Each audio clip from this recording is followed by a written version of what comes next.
We have received this official emergency action notification with the proper identification indicating a national emergency.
I have been working as a scare actor at a local amusement park called Adventureland for the last 5 weeks. Well, 4 weeks, we're headed into the 5th week right now. I was able to get the green light to take you guys in with me and give you a behind the scenes look at being a scare actor here at Adventureland's Phantom Fall Fest. So I'm going to show you the makeup process, the uniform process, and then kind of just like our roundtable conversations and things like that as we're all getting ready to go out into the park. And then I'm also going to walk through the park here shortly and give you guys a view of our haunted house, the Cornstalkers house, with nobody else in it. There may be a few workers getting things ready. I'm not really sure. Usually I don't go in until it's showtime, but I'm gonna walk out there and give you guys a daytime view of it, and then we're also gonna get some shots during tonight's performance and while people and guests are there. And I'm really, really excited to bring this to you because I think it's a really, really unique opportunity that Adventureland has given me. So hats off to Adventureland, hats off to my crew here. It's been an amazing journey. It's been the most fun I've ever had working at a job in my entire life. The people here are so passionate, so professional, and I'm really excited to give you that peek behind the veil. So join me as we take a look behind the scenes of being a scare actor at Adventureland's Phantom Fall Fest. We are in the park now. I'm heading to our house. I'm gonna take the long way, just kind of show you guys. So we got one of our haunts here, Carnival, right next to the old space shot. And I have to say, it's crazy as a guy that grew up coming to Adventureland with family and friends, because now I'm walking through Adventureland completely by myself.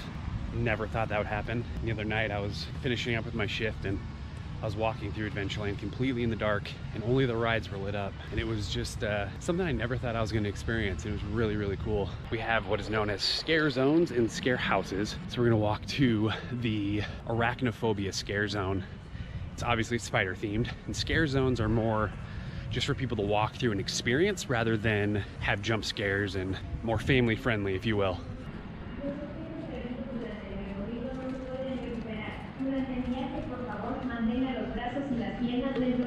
And we do, here at Phantom Fall Fest, we do have the rides going at night, or excuse me, all through the time of the park. And then this is the arachnophobia scare zone. As you can see, it's super spider themed. Then we have actors in here that are dressed up as victims, and there's one of our scare actors right there. What's up? What's up, brother? Come visit Carnival. Yes, we have victims that are in here. And obviously there's like a spider queen. There's several other houses spread around here, but mine is pretty close to the monster roller coaster, which looks insane at night. And actually when they take this loop-de-loop here, you can actually see down into our haunted house, which is really, really cool. So we can hear the screams of people on the roller coaster all night long, which, let's be honest, that just pumped us up even more. So now we're at the entrance of this Cornstalkers house, which is the one that I work at. And it's right next to the old cookie place. Walk down this way here.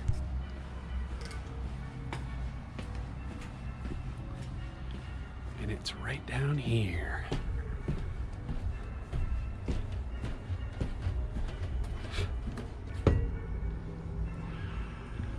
And you are now in the Cornstalker zone. And obviously this looks very different at night and very different with our scare actors in it. And I'm not going to tell you where exactly people are located because I want the video later to showcase that for you. But you can see that a lot of work was put into creating an atmosphere and an environment here for our Cornstalkers area.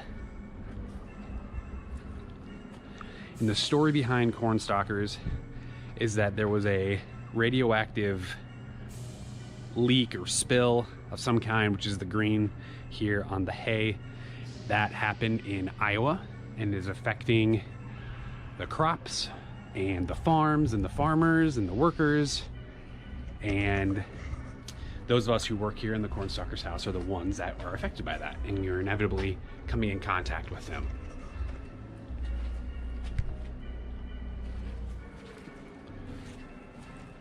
Now we are entering the maintenance shop, which is really cool. Get your front desk here, and you walk through, all sorts of things set up. And then you walk out kind of like the remnants of some things left behind. As you can see, we're just chucking corn at people. And then you approach the barn. Look at the barn. Got some little accents here, because we all know what's going down inside this barn. You turn the corner and you see something that gets a lot of attention here, which is our hanging swine bodies, which is actually just half of a pig. We have 3 of those hanging in this hallway here. Very realistic, very gory. There's this one here. Keep going. Then you walk down this hallway here, turn the corner, keep going through, and again, you can see that the goo, the spillage has made its way through the barn and throughout the entire atmosphere of the Cornstalkers house. More decorations here. We turn and we end up at the farmhouse. As you can see, there are biohazard containers out front and some nice little curtains and some rocking chairs. Now let's go into the farmhouse. Oh boy, we have quite the scene in here. As you can see, we have a headless mother sitting in her chair. Looks like she was reading Life's Highway by Edgar Guest. Not really much anymore. We have Daddy. And as you can see, looks like the heads are literally laying on the counter or the entertainment center. We have a headless baby who's clearly just gnawed off its fingers, or someone has gnawed off its fingers. And then we're looking at more corn just everywhere. Move through here. We have some blood on the walls. We have corn. We have some cooking stuff. Just creating that atmosphere here at Phantom Fall Fest. Walk around the corner here. We got bloody handprints on the walls.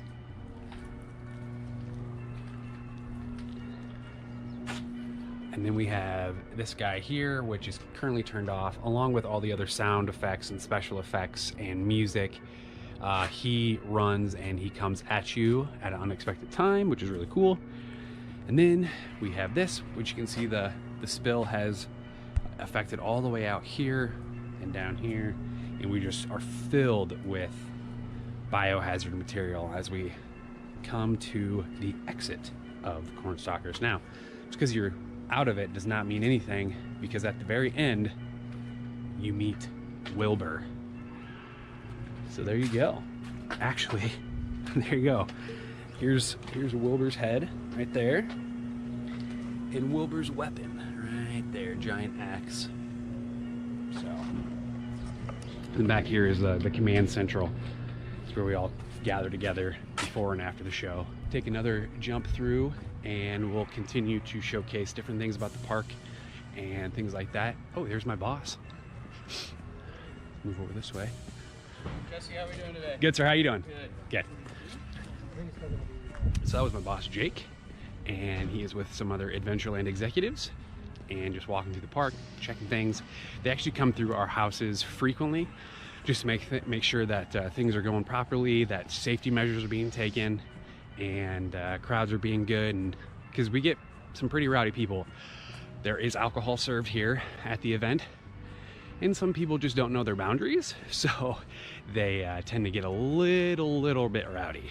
We will move on and show you some more of the empty park before this place is filled with Halloween goers. All of these rides are lit up. I mean, this one's already lit up, but at night, it's just a really cool atmosphere that Adventureland has created for all the guests of Phantom Fall Fest. We'll take you through the main street here. Guests aren't in the park for just under 2 hours. So after this, we will shoot over to Uniform and get all costumed up, apply a little bit of charcoal to the face as others get full faces of makeup, and then get ready for showtime. Here is Main Street of Adventureland. Completely empty.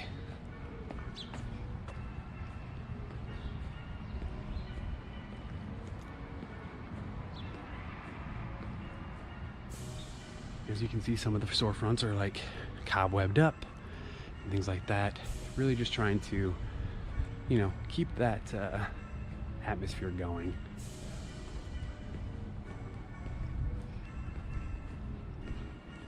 Never noticed this coffin before. I literally have never seen that coffin. That's been here the whole time, right? Yeah. This is so cool. This going on Facebook or? It's on my YouTube channel. Oh, okay. What's Yeah. your YouTube? It's all knee. There it is. That one? That's right. Nice. Yes, sir. So are you voice characters too or no? Yeah, I'm Pigman. I'm Pigman in Cornstalkers. Ah, cool. Yeah. That's awesome. Yes, sir. What is your character? I'm like this crazed clown. I call it a messed up Joker. Haha, methed up Joker. This is like the official mascot here of Phantom Fall Fest. It's on the t-shirts and a couple of the other merchandise items, and it greets people right as they come through the entrance. That right there is this man, the methed up Joker. That is awesome, man. If I see you later all makeup, I'm definitely get you back on camera. Thanks, dude. All right, buddy. Scare acting is no joke. Like, it's extremely physical, it's extremely exhausting, but it's extremely rewarding. And you're gonna find that the overall reward that you reap at the end of it is so much bigger when you invest every ounce of yourself into what you're doing. And so every night I try to leave everything in that house, and it's high heart rates, deep breathing, and lots of sweat, but it creates an amazing atmosphere that we are very, very proud of. So this is my homie Wade. He is a giant rat in Carnival. You're gonna keep him moving. My boy Jess here, the director, he's gonna keep him moving. And you know, this is the man right here. This is the Spielberg of the haunted house, and he's gonna call out these fools, these people that's got big heads. He's gonna call them out. And so yeah, so I'm honored to work with Jesse here. He's teaching me a lot of things about haunted houses, and so it's definitely an art on how to scare people without touching them on the shoulder. Or keeping them at an arm's length. Or arm's length. Yeah. Yeah. But it's gonna be tight. Yeah, Wade and I really enjoy working together. We have very like-minded personalities, and we're both in the filmmaking scene. So we're gonna head in here and get our uniform.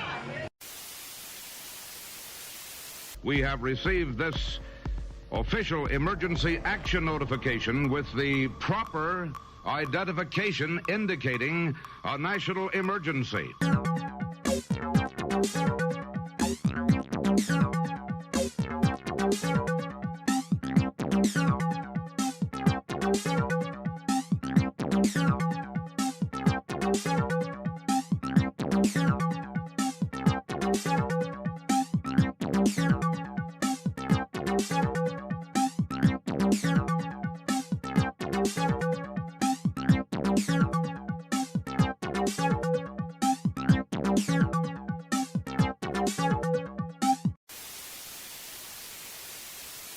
The one thing that led me to believe that there might be some marijuana in the car tonight. 271427. You call 73104. Go ahead, start.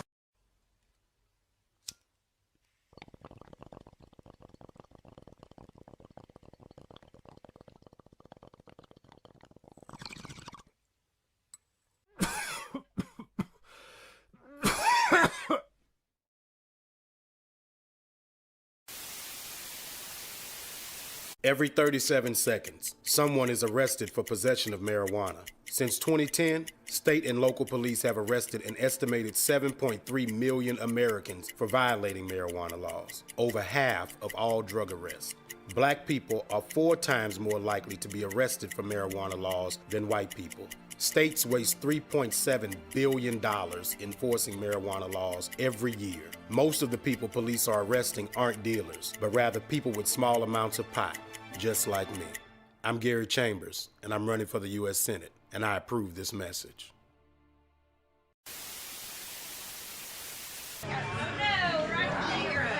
All right, hello ladies. Hello. We are filming today for It's All Me.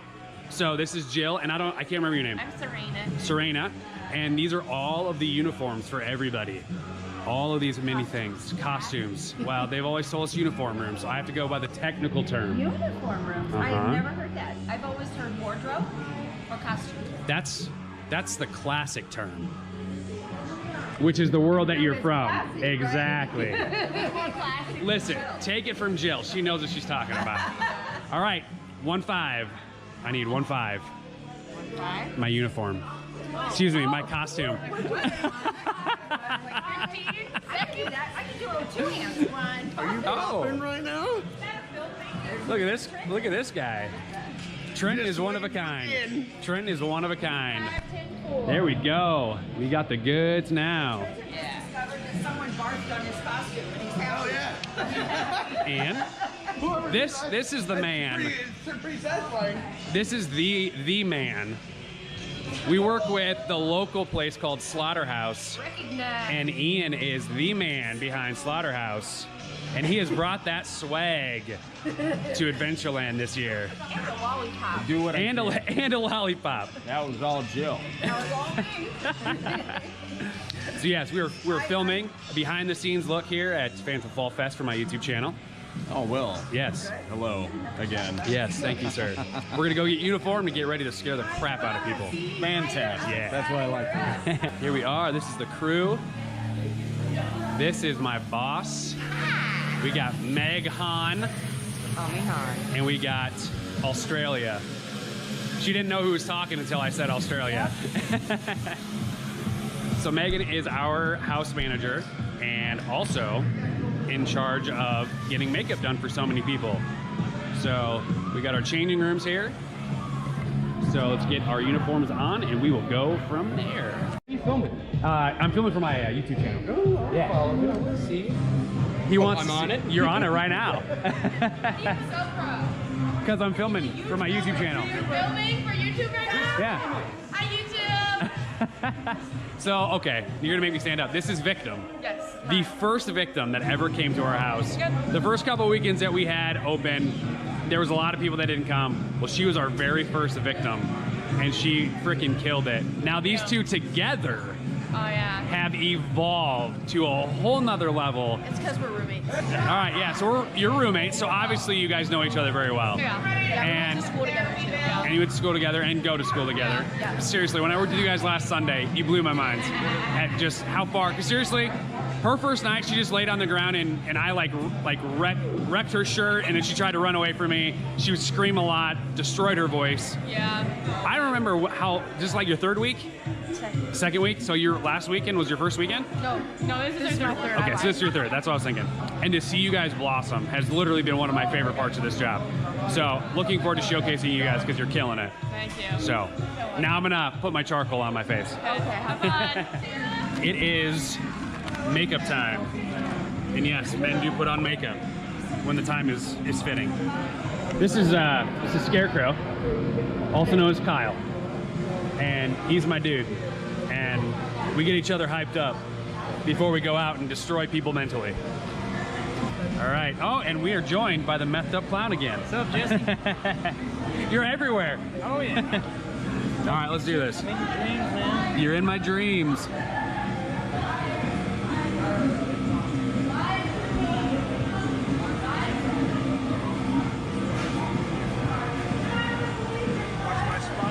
I got you, brother.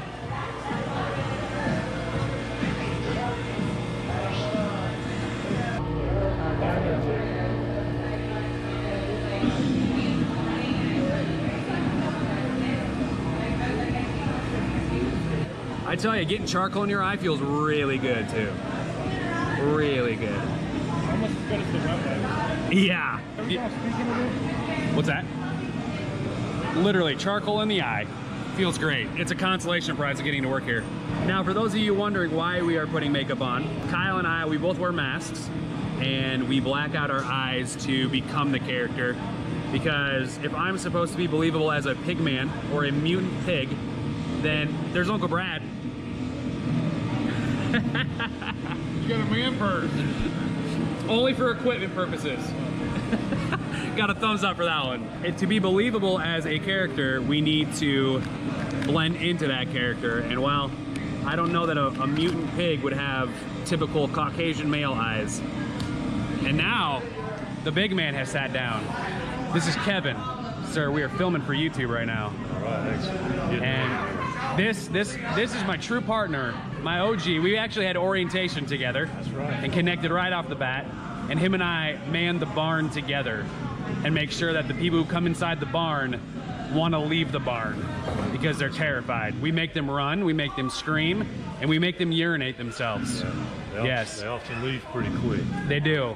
Yeah. Yes. They don't want to hang out with us. No, I don't. And I think we're very, very welcoming. Yeah.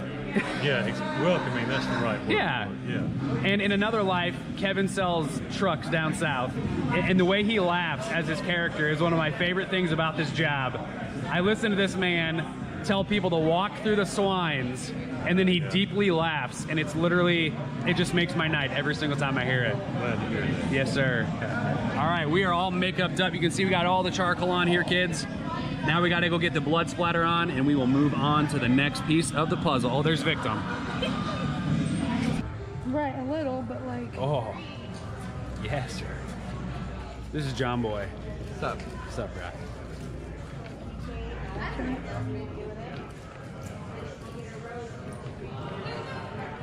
This is a typical day here. After we get costumed up, we get squirted with a bunch of colorful liquids, preferably that look like blood or goo.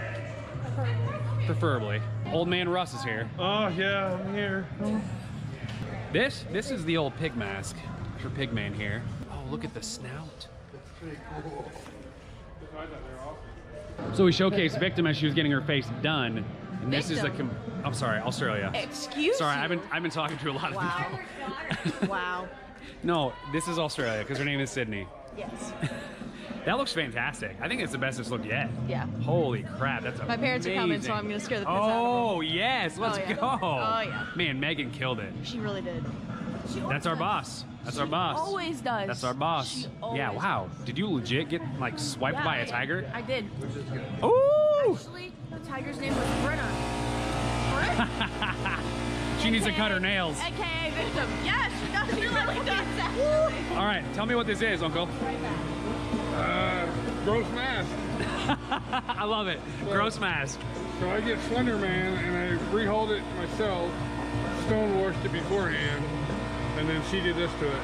That is beautiful. All right, so after we are done with uniform and makeup and getting all sorts of bloodied up, we all come to our table here and we do our round table conversation time where we just chill and hang out as a unit, as a family here in the Palace Theater at Adventureland.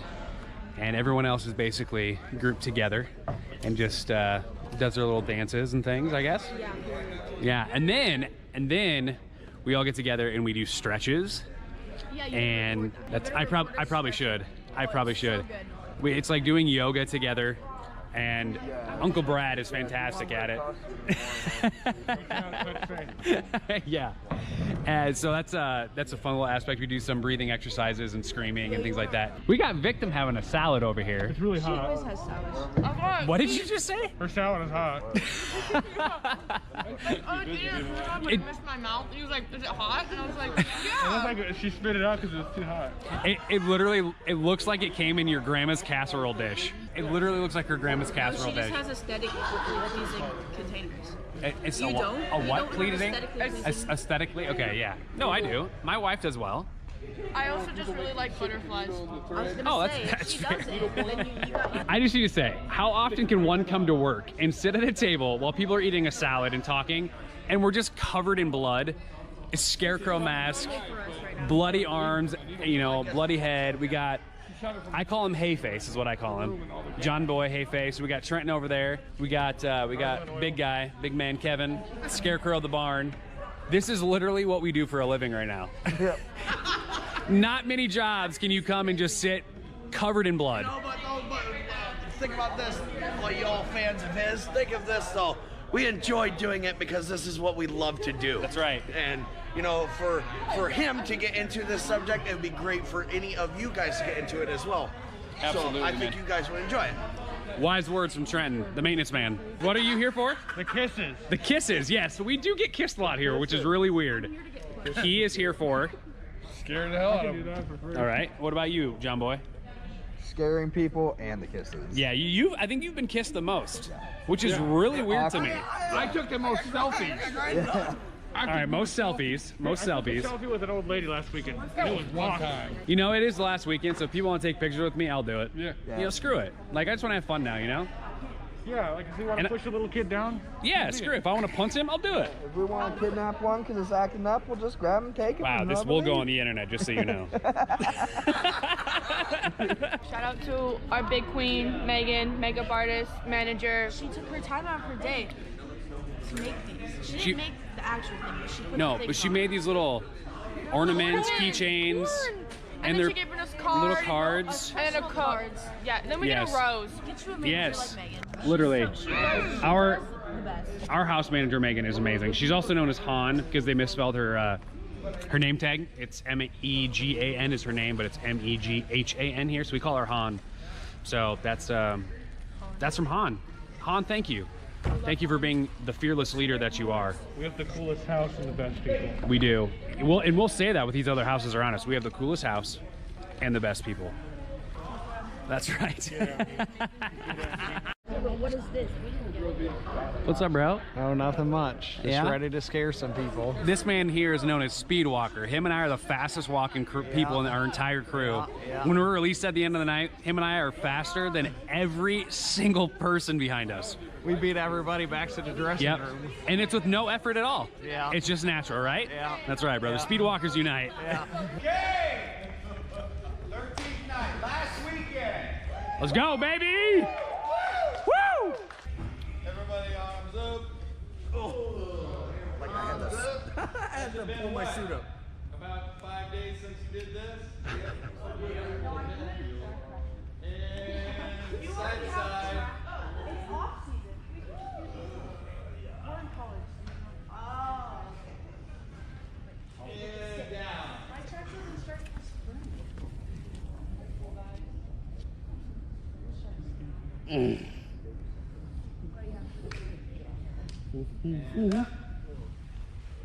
Back up this guy. In. Out. In. Out.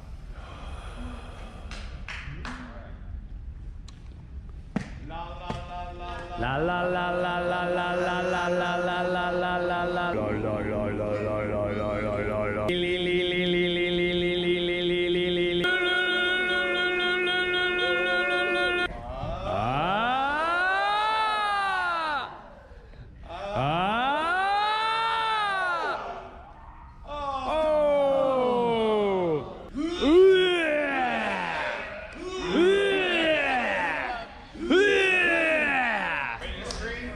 Yeah! Woo! Let's go, baby. Let's do this. Wearing that as you like film people, huh? That's right. This is Banana Man, also known as Wizard of Oz. This is my other partner. We got Kevin, the big man in the scarecrow outfit, right when they walk in the barn. Then they meet me. And then we kind of meet the victims, I guess, sometimes. Sometimes. But then Banana Man here, he is my supporting cast to help aid in my scare and drawing attention away from me. And then I draw attention away from him and then feed them right back to Oz. And it's just this wonderfully choreographed symphony that we have fine-tuned over these last 4 weekends. It's a nice go around. It's It like is. You get them from every single side. Yep. And it's like there's always like a distraction, and the distraction within the scare gives it a better scare, because then they're so focused on something else that they just don't see what else is coming. Exactly. We have received this official emergency action notification with the proper identification indicating a national emergency.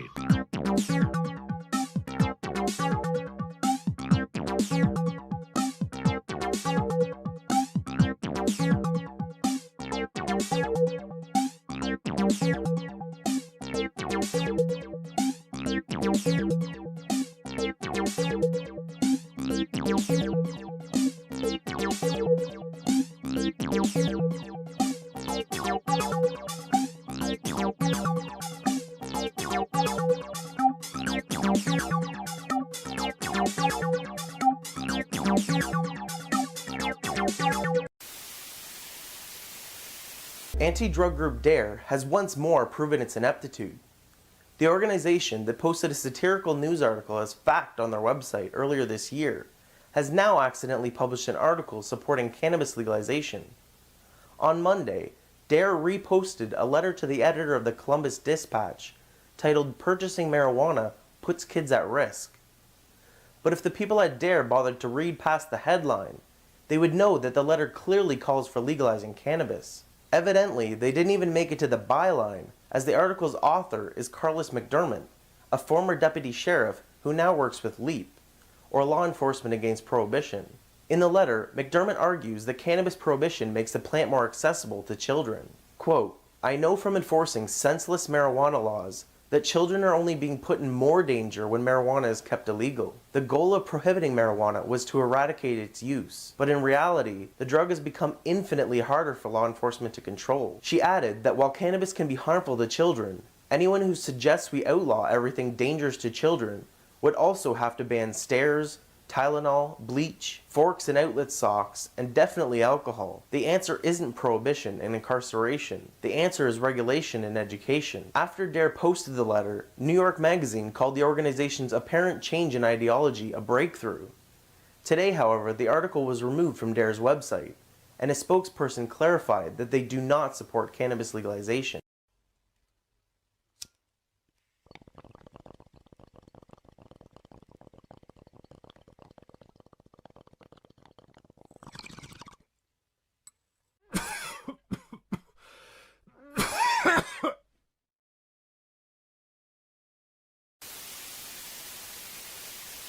All right, we got a few minutes until showtime, so I'm gonna walk through here one last time with all the sound effects and everything going on. And then we go and get ready to scare. Also, we work next to a restaurant and it smells like food the entire time we're here. It's ridiculous.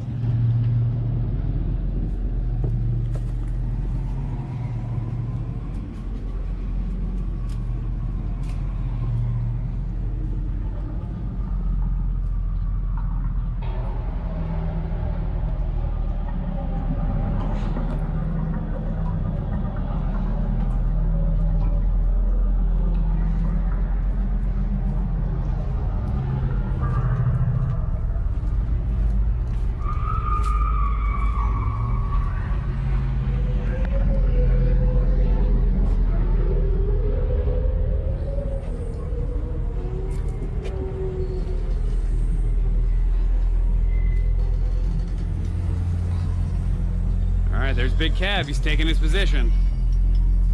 Getting ready. Yes, sir.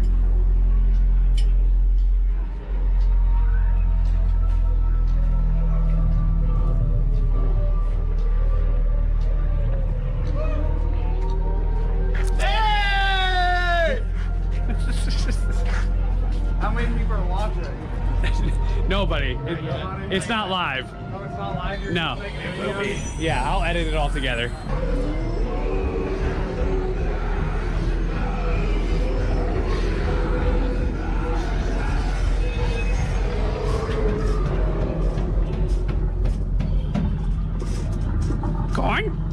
Corn? How dare you? I actually Oh, she's actually getting her corn ready. I am. Look at this. This is It's everywhere. Tell me what you do here. The only thing I am allowed to say is corn. So I jump out of that window and scream corn, but if people throw corn at me, I come around here and scream corn. So I love it. yeah. That's Australia for you, ladies and gentlemen. And then this guy.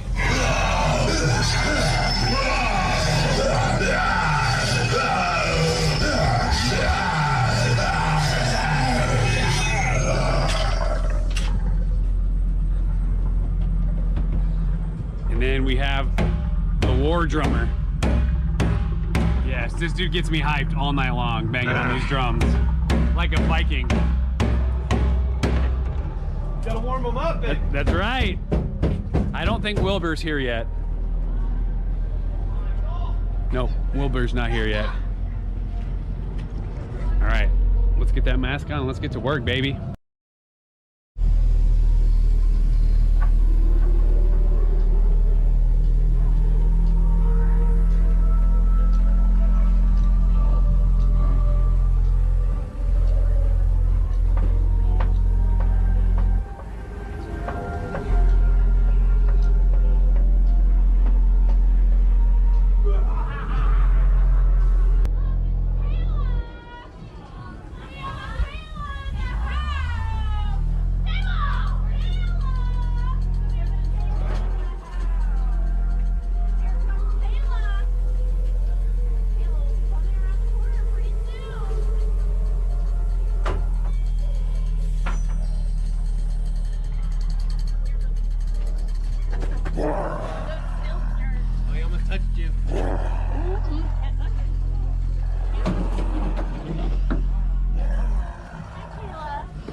you standing? You're a pig.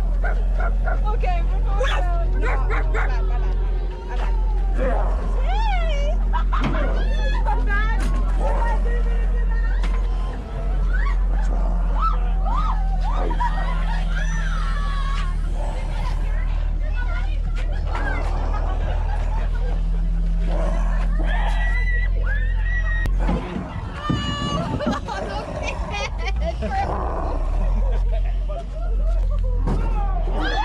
Oh God! That was you! How was behind you?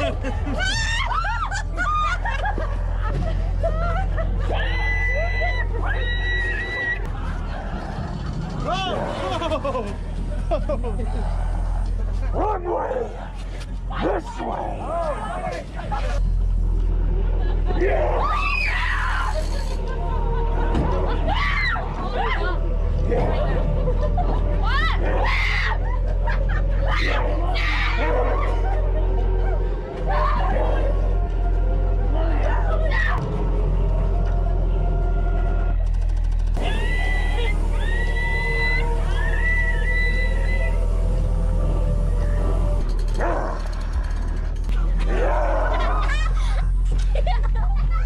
Can you not? Yeah! Oh my God.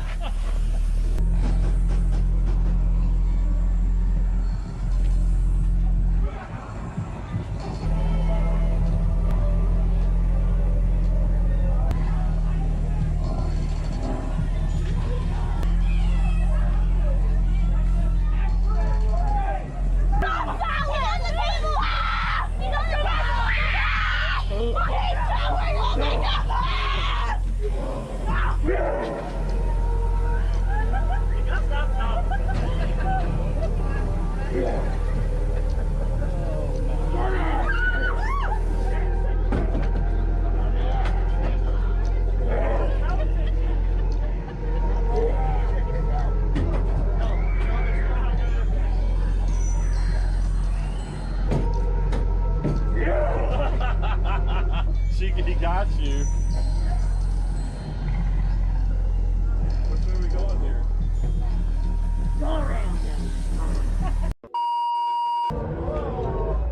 Ladies and gentlemen, please orderly exit the maze as soon as possible. A safety alarm has been activated. This is not a test. Come this way, guys. Yeah, follow me. Ladies and gentlemen, please orderly exit the maze as soon as possible. A safety alarm has been activated. Go ahead and go right through that curtain right there. Thank you. Right through the black curtain, guys. Ladies and gentlemen, Right through that black curtain. orderly exit the maze Keep coming this way. as possible. A safety alarm has been activated. And right through the black curtain there. Yep. Keep going that way, guys. Yep. Keep going. Not a drill. Yep. Ladies and gentlemen, We're clear? please orderly exit the maze as soon as Clear. possible. A safety alarm has been activated. This is not a test. I don't know what's going on. Is everyone out? Ladies and gentlemen, please orderly exit the maze as soon as possible. A safety alarm has been activated. This is not a test. Thank you. We got more? Ladies and gentlemen, please orderly exit got everybody? the maze as soon as possible. A safety alarm has been activated. This is not Hello? a test. Anybody in here? Anybody in here? Ladies and gentlemen, please orderly exit the maze as soon as possible. I think we're good. We're clear. Get out.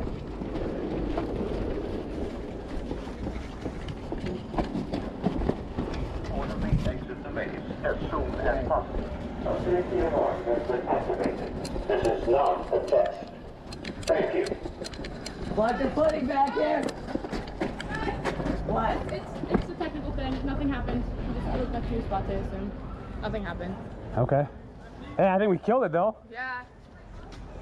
Is everything okay? Yeah, a few popped or something back here. What?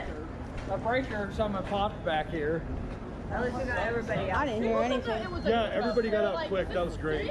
Wow, what a time to start recording. We return you now to your regularly scheduled program. Make sure you stay in character and really work it and get on them, okay?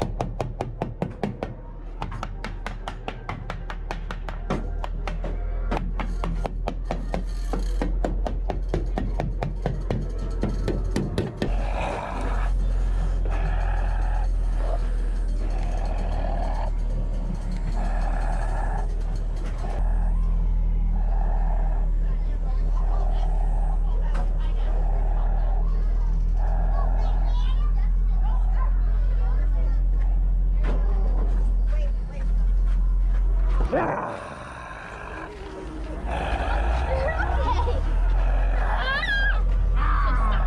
I get fist bump, bro? Let's go.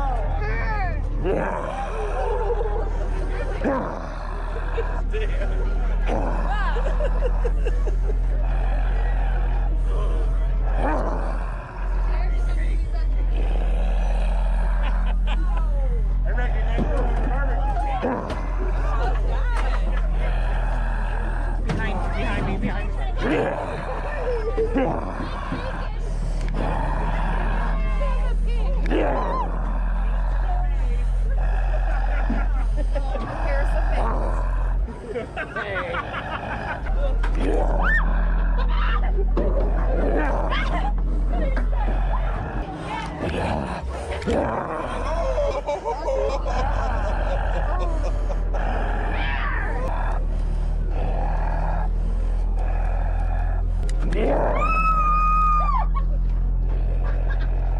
It's a spike. Mama.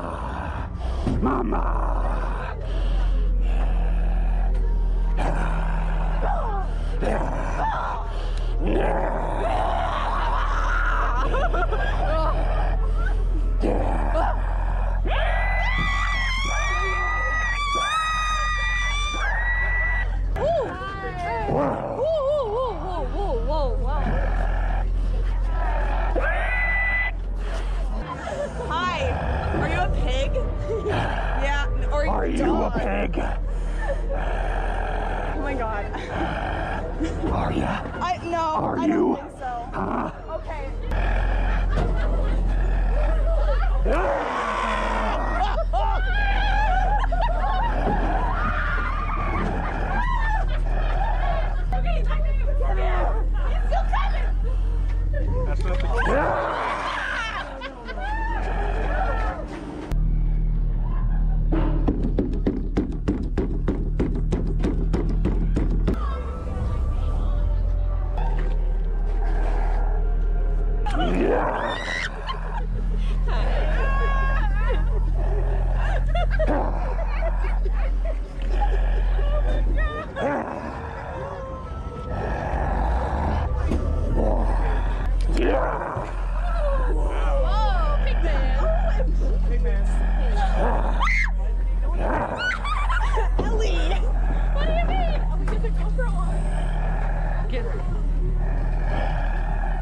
Big boy. Big boy. Yeah. Yeah. Yeah.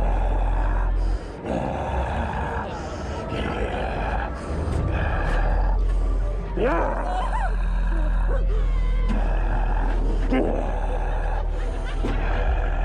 Yeah. Ah, scary guy! Oh my gosh! Nice! Yeah. You're nice. You're nice.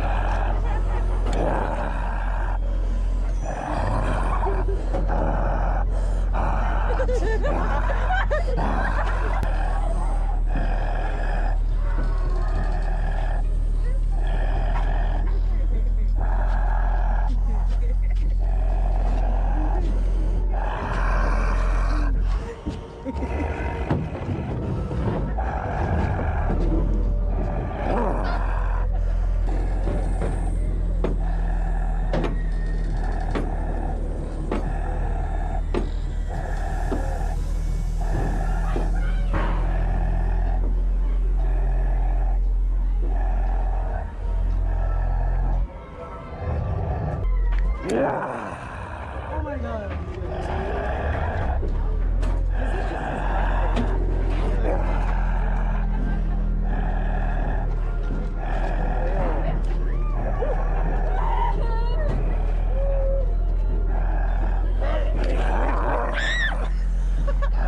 Okay, that one got me. That one got me. Oh my god.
Where's those man?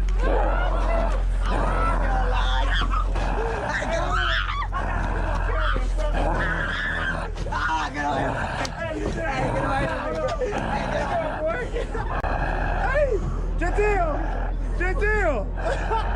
What, man? Dude! He didn't walk through all of them. He ran the other way. He tried to run out. Okay, what? Hey, that was good, though. Where did you come from? Gentil!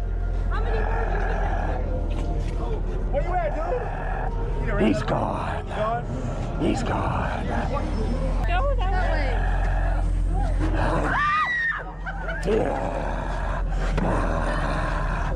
Looking for a phone we lost. Do you know where you lost it at? No. Any idea?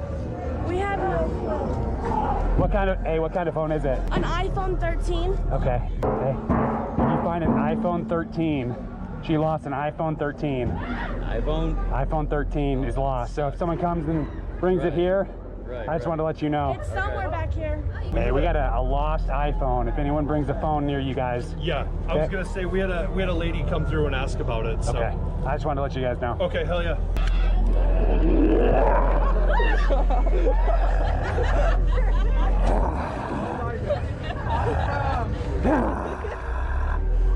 Oh, that's the guy that scared you guys earlier.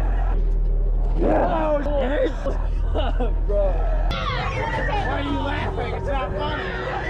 Come on, it's not funny. It's not funny when I'm starving.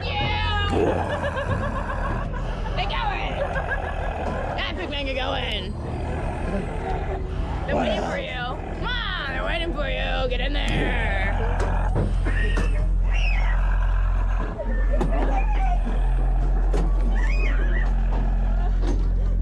You're funny, John. Behind you, guy. Great. He's calling her, not me.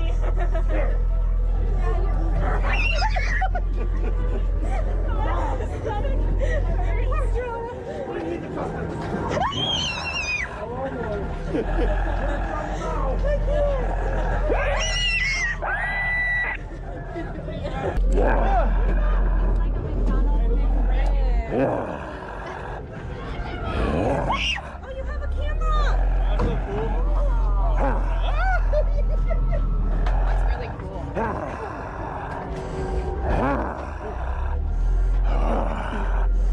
What's wrong? Why don't you stay for a while? Oh, come on. Let's be friends.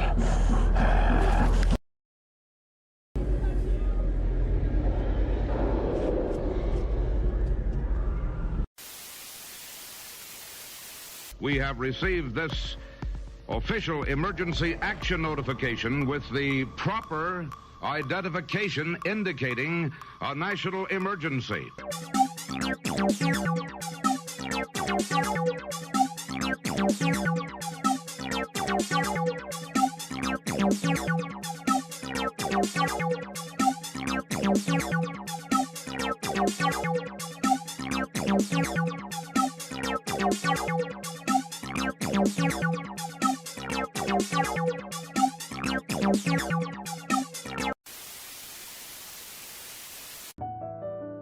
What the hell, Kim? Here I am in Illinois. I'm only a few miles from the Iowa border, and they've got legal cannabis. If I buy weed on this side of the bridge, I'm buying it from a crook.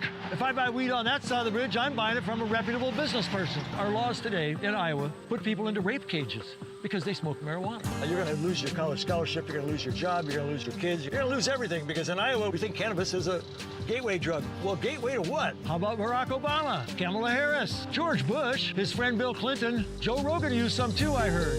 It's a gateway drug to the White House? Maybe that's what it is. Maybe it's not a gateway to anything other than illegality. How come I can grow corn but I can't grow weed? They're both plants. There's a lot of weed over here. There's weed growing in the ditches. God put it there. Why do you think you're smarter than God, Kim? Farmer wants to grow corn, let him grow corn. Farmer wants to grow weed, let him grow weed. So when's the drug war gonna end in Iowa, Kim? Easy answer, the day I'm governor. I'm Rick Stewart and I approve this message.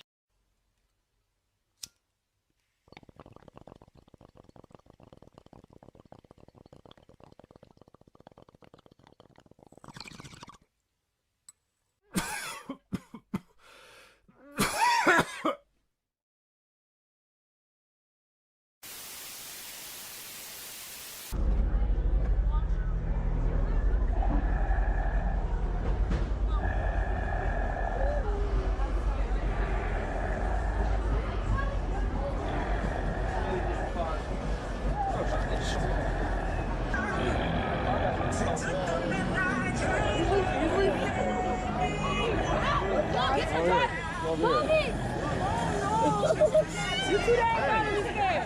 Hey, you can get a video with you. Picture, you can get a picture with you. You see my butt?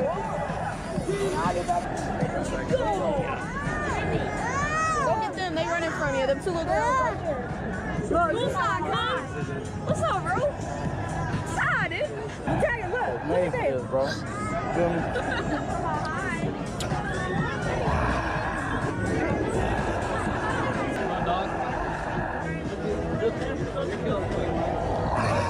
Oh, God.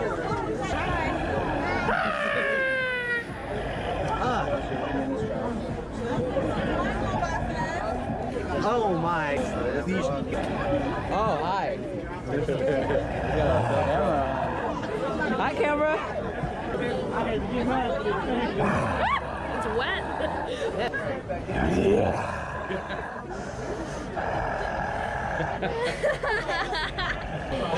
You smell good. You smell real good. Maybe we'll keep you once you get inside. Sound good? Does that sound good? What are you doing? Why are you on the ground?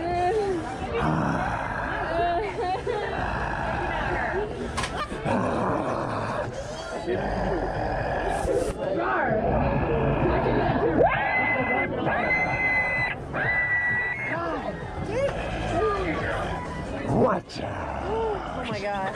Dude, you're really scary. You shivered my camera.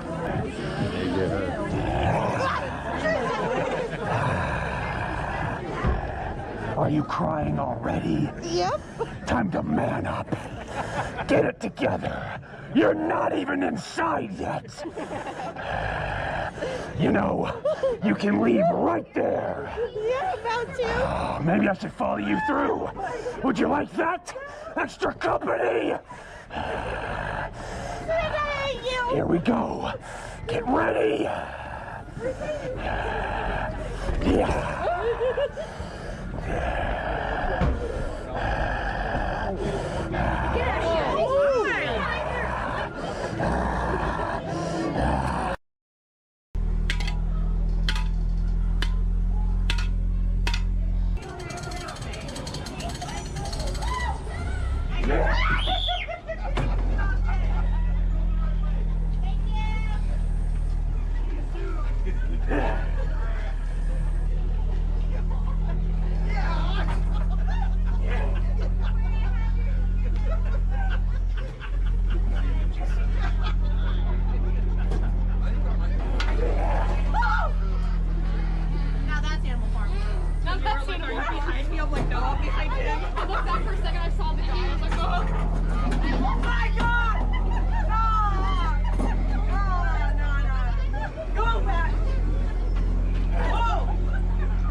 Isn't it great, dude? Yeah, I got so many pictures. Were people scared of you or not? Yeah. I got a lot of high fives. Yeah. And then I made look up.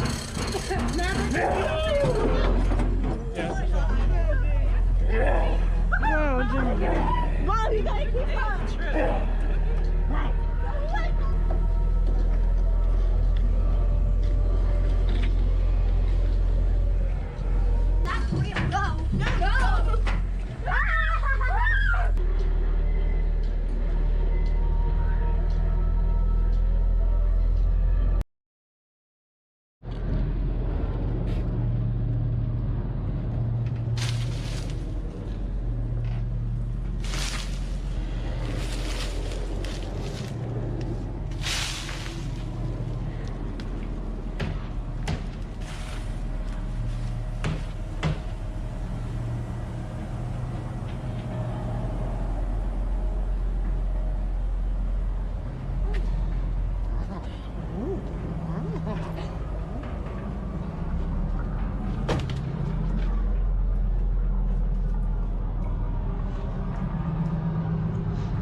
Angry gas man at your service.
Where you going, little guy?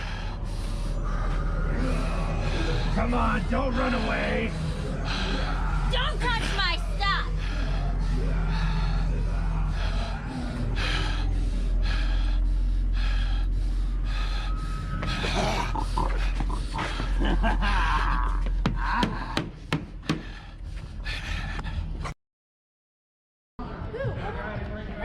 Yeah. Hi. Put him out of the window. Did you ever get hurt? We are officially done, ladies and gentlemen. Bittersweet moment. That is sad. That wraps it up. Let's see. Wow, my lens is destroyed. All right, that wraps it up, kids. That wraps Phantom Fall Fest 2022, the first inaugural Phantom Fall Fest here at Adventureland with my crew. This is the crew, the Cornstalkers crew, my people that killed it every single weekend. Guys, show some love to the camera. Yeah. Banana Man coming in, yes indeed. Oh, here comes Megan. Yeah!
When you're down south selling trucks, what do you say? Built Ford tough. Yeah! We have received this official emergency action notification with the proper identification indicating a national emergency.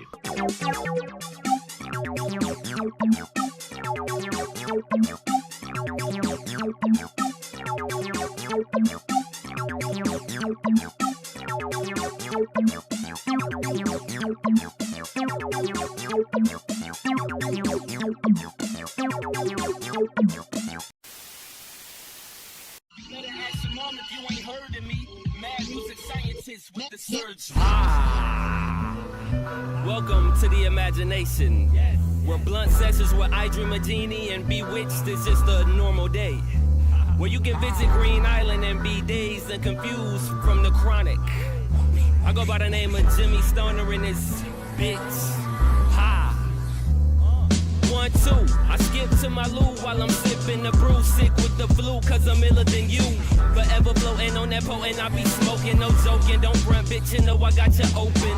Approaching the flow like bones in your lap, then I get down like James Brown in all black. With a bag of green and bum rush the scene with my team. Verbal bombing, nigga, we running things. Words, you motherfuckers heard 3 1/3. We got you niggas shook, not stirred, and tweeting like birds. You wanna see me, then meet me on Sesame Street. Come on, get your ass beat, don't take it personally. Me and you, your mama and your cousin too, rolling through Bell Out, cause my style be fuck you.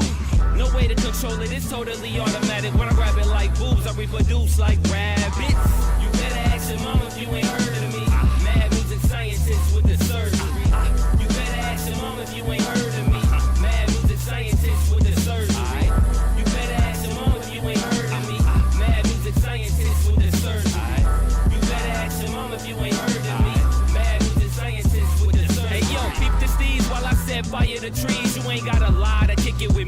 syphilis free. You gon' be sent to your knees, so finish your dreams. My crew got the dopest shit, serving the beans. Your staff ass like Nicky, so get the fuck from me. You niggas suck like hickeys. Now who the fuck wanna fuck with Jimmy? You better bring your very eye parents like Timmy. Fuck your face and leave without a trace. Eating candy, cigarettes, and loot, digging through your crates. Wait, now bitches wanna date, it's too late. I'm already getting face from Ashley and Mary Kate. They wanna know what the dick like. I wanna know if the puss tight, so we fucking all night. I eat eyes on my feet as I fly through the sky like Super Mario, bitch, I'm high. I wish I was back to a human. Ha. Ha. Hey yo Jimmy, well I forgot who I was for a minute. The mad music chemist living in your television with his mental ceiling missing. Monk niggas ain't saying nothing. I'm saying 11, wish I day we super saying fucking. Kamehameha got her praying for that panic button. Cause I'm a smooth operator coming in that muffin.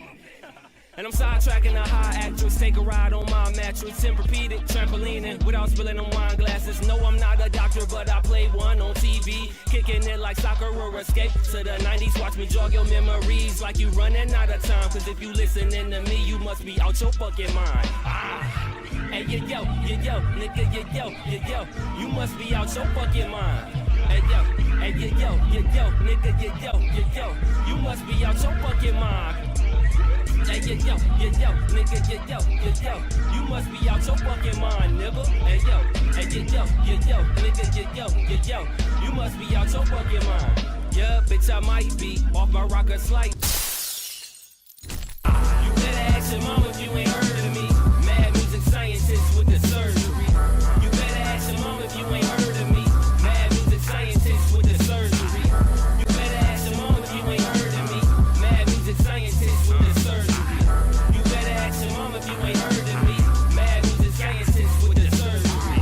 You better ask your mom if you ain't heard of me. Mad music scientist with the surgery. You better ask your mom if you ain't heard of me. Mad music scientist with the surgery. You better ask your mom if you ain't heard of me. Mad music scientist with the surgery. You better ask your mom if you ain't heard of me. Mad music scientist with the surgery. Ninja be talking shit. A- be talking shit. Kevin Taylor be talking shit. Jenny the hippie be talking shit. Shelby Rose be talking shit.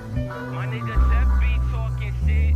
Sleepy LeBron be talking shit. And I be talking more shit. Talking more shit.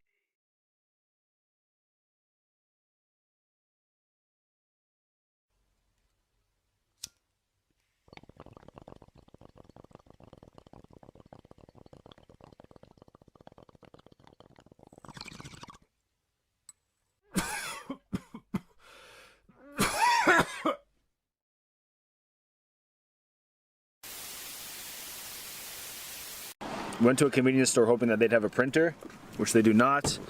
So we don't have any proper maps at this moment for this week-long trip that we're about to do.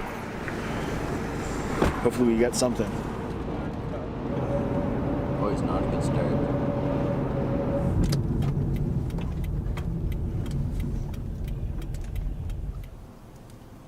Did she say that? In a nice way, though. Yeah. You're on your own, boys. Okay, onwards.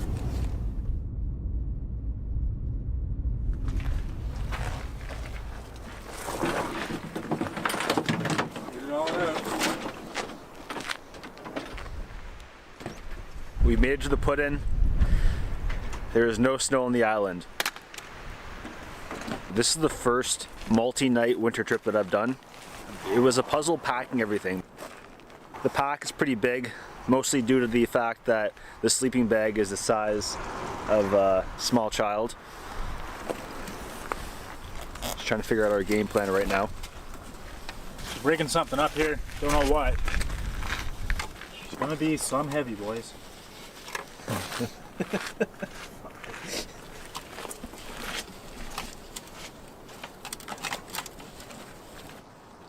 It's late in the day. Should be getting dark in about 2 to 3 hours or so. And we're gonna try to get as far as we can. Our objective is to just go as far as we can for as long as we can.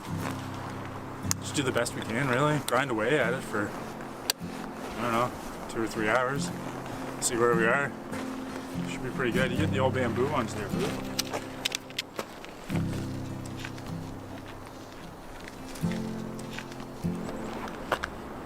All right, boys, no time like the present.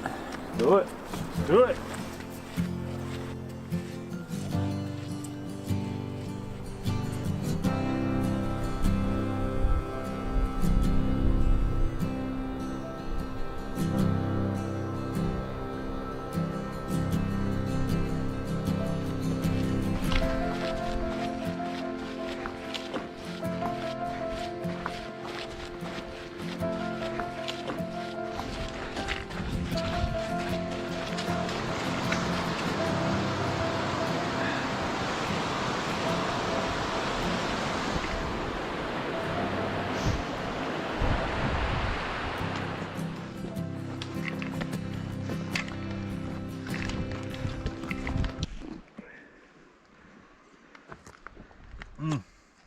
So we're going, we don't really know where we are actually, but we're heading up this mountain on this old fire road and going that way, we know that, but she's getting dark pretty quick. For a little while. Pretty well. Yeah, just got my headlamp out. Hard going though. We reached a fork on the road. It's pretty much pitch black.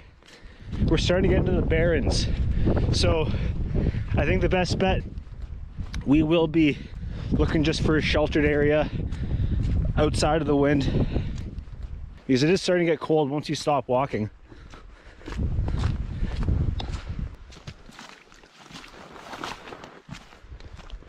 So this is just this little offshoot. Goes to the left to a lookout probably. Yeah, because we walked out there, it's just boom, barrens. I think we go to those trees and we'll find water in there somewhere. There's a little shit pond there we walked by. Oh yeah. And there'll be shelter there too, right? It's not that far up the trail from here. It's getting real now. You warm enough right now? For now.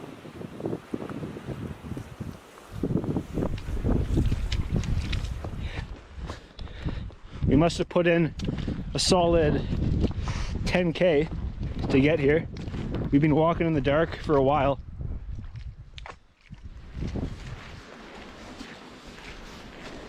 Anything different down there? No, just it goes down. Right. Yeah, well, I think it's a good spot as any that we've seen.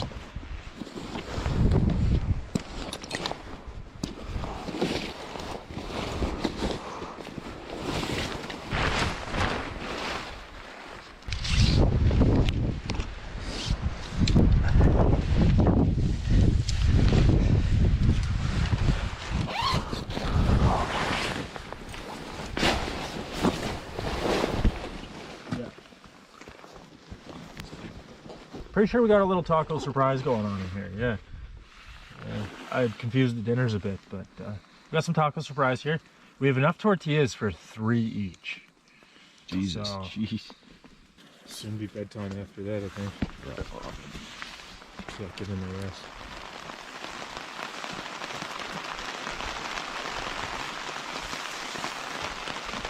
Man, that was a lot of food.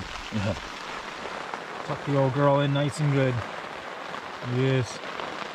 She'll be warm. We got some tight quarters in here. 3 dudes and a dog. Yeah, it's a tight space in here tonight. It's always funny trying to it's raining out right now, so we all basically jumped in the tent at the same time. And trying to get all the thermarest blown up and shit sorted out.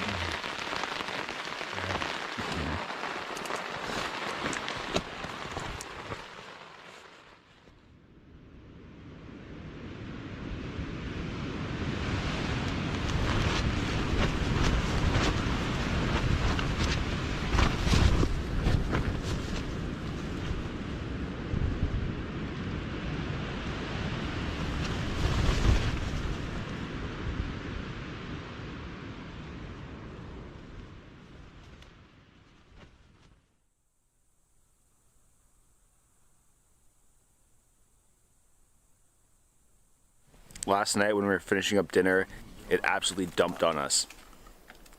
Sometime last night, maybe around midnight, it stopped and the gusts started getting extreme to the point where the tent was ripping back and forth and the top was hitting us.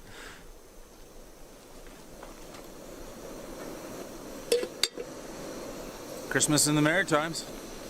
This is Highland weather, I think. That's what we came for. Yeah, this is what we came for. Poured rain last night. It was sunny this morning when Noah got out of the tent. And now she's snowing. You got a little on your shoulders there. Do have a little bit. It's coming down.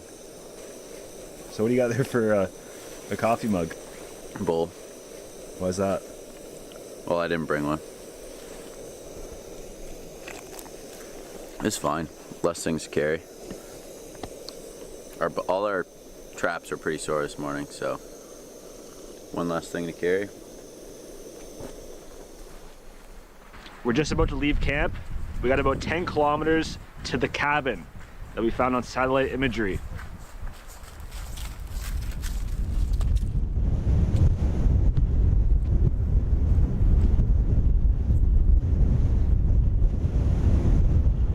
It is windy up here. We started to hike and we're starting to get above the tree line now. The entire horizon is all just barrens. Barrens and outcrops of rock and snow.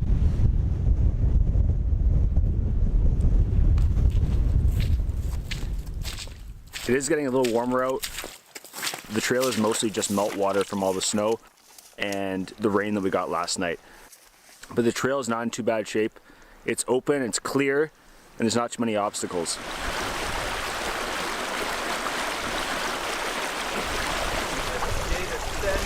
Grab the tree, walk up. You gonna give her a go there, Wes? What? You gonna give her a go? From here?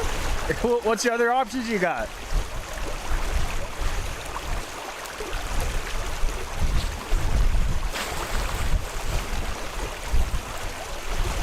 Not bad.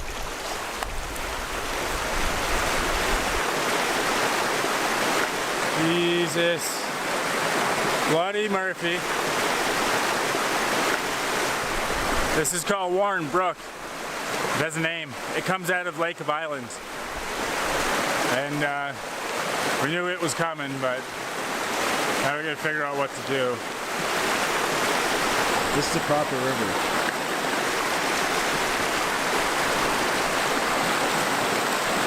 Still about 5K from the cabin. We got a ways to go still.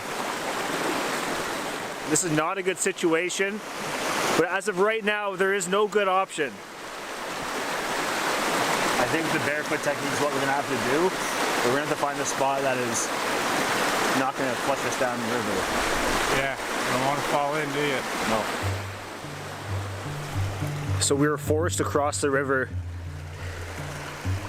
just by walking.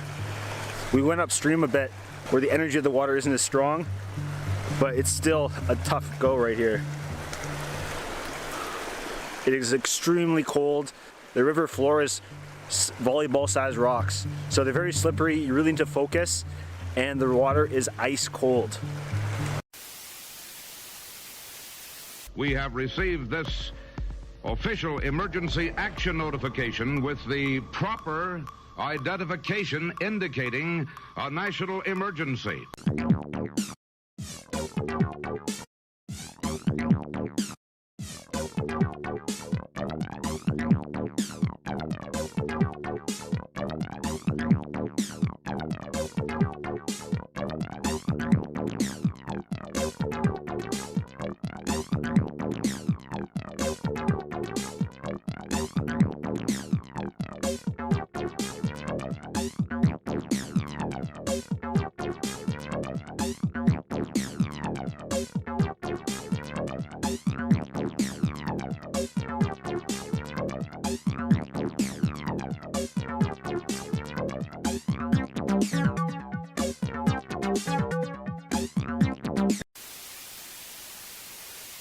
You know, I've been smoking weed since long before anyone paid me to smoke weed. Did you ever realize that you're you're not in traffic, you are the traffic. You know, some people say you can't go back, but sure you can. Just put the car in reverse.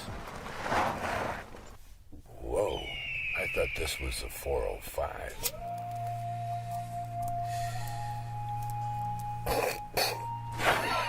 That's a lot of bull. Siri, how do you move a bull off the road? Showing results for how to blow your load. Come on, Siri, we don't have time for this. The time is 4:20. Your appointment with parole officer starts in 10 minutes. Oh, shit. And dude, you smell like a sack of sour diesel. To avoid jail time, use a chalk swipe to remove the smell of weed from your clothing prior to appointment. Okay, directions to parole officer. You have been parked at your destination for 30 minutes.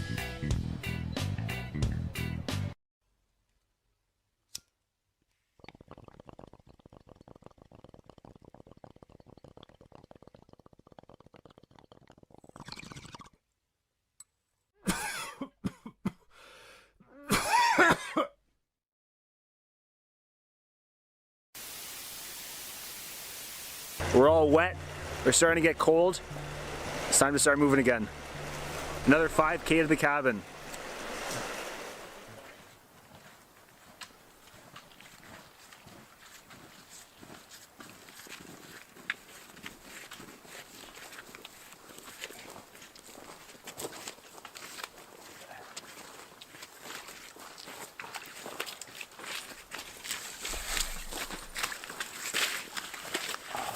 Buddy. Yeah! Oh, boy. Right. Man. Oh, it's like brand spanking new. Wow. Wow. There is wood in it. There's a guy. Woo! Yes! So we've been hiking all day. We're wet. We're tired. We're sore. The sun is set and we finally get to the cabin. The cabin, we didn't even know if it was for sure, we didn't really know if it was here or not. We saw it on satellite imagery, but you never know out here. But we made it.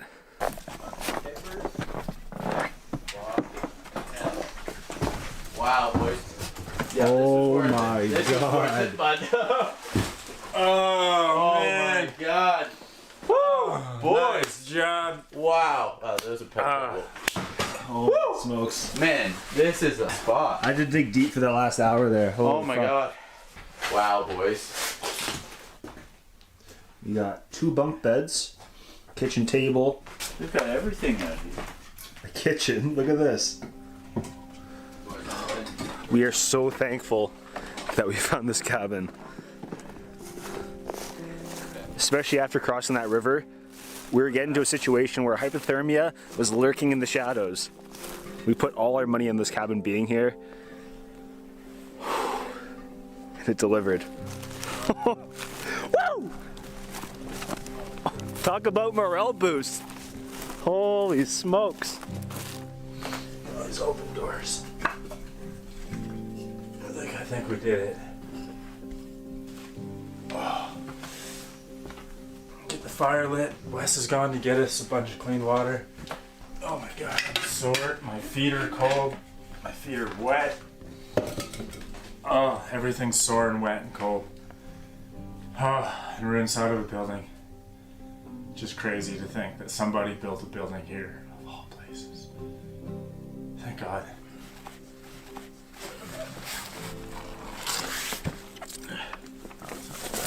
If we pull these guys up.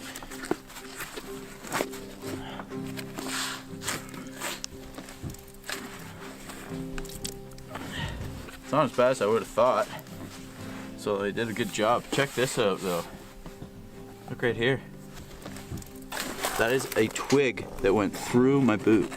Saved me was this though. You can see where there's a bit of damage or indent there, but like on a regular boot, I feel like that would have went right through. Look at that. See that? It went right through my foot.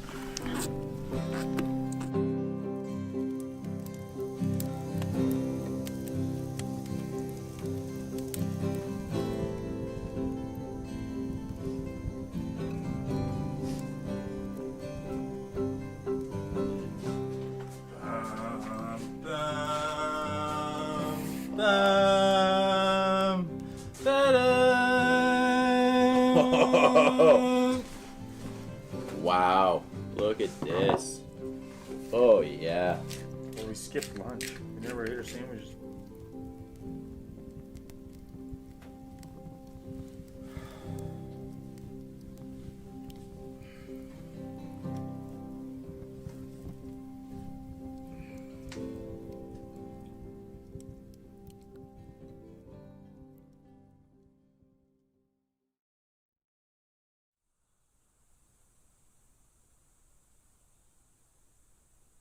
It's a lot crisper today. I went to bed with an extremely sore back. I didn't even think I'd be able to move today. A good solid 10 hours of sleep and some stretching before I went to bed. Feeling a lot better. The only things I like kind of noticed are my traps and my Achilles. Yeah. Yeah, it's my hips. My hip flexors, all this, everything that's happening in here. So I think the plan today is we're gonna try to hike to the highest peak in Nova Scotia, which is White Hill. We're gonna use the cabin as a home base so we can travel more distance in less amount of time. Pair of long underwear, long sleeve, warm hooded polypro, and a like a -20 down jacket. A lot of the terrain that we're going through is extremely rough on the gear, and I sliced my pants completely open to the point where my entire thigh is outside of my pants. Right there. Also ripped my pocket off. If I can at least stop from ripping up right up to my crotch, that might not be a bad idea.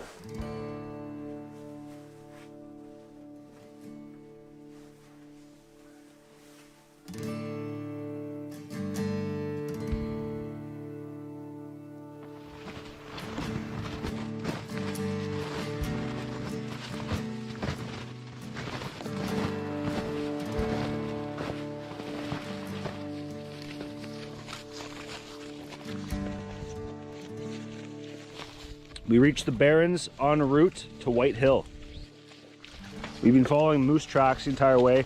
They seem pretty fresh, probably from this morning, but it's a beautiful day. So we can see White Hill in the distance. It's hard to tell because we already are pretty high. We are in the Highlands. So unlike other areas of Canada where there's a highest peak, the highest peak here isn't a dramatic cliff face. It's just the highest bump in the Highlands. Working our way to the top here. All the trees are just stunted spruce. Just kind of going off trail.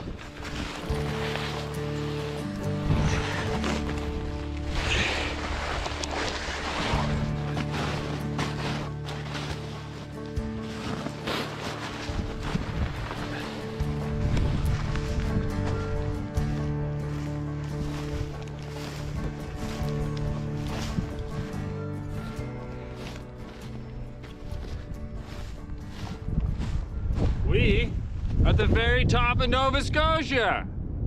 We're on White Hill, in the middle of the Cape Breton Highlands. Took significant actually amount of work to get here. Yeah, 2.5 days of hiking.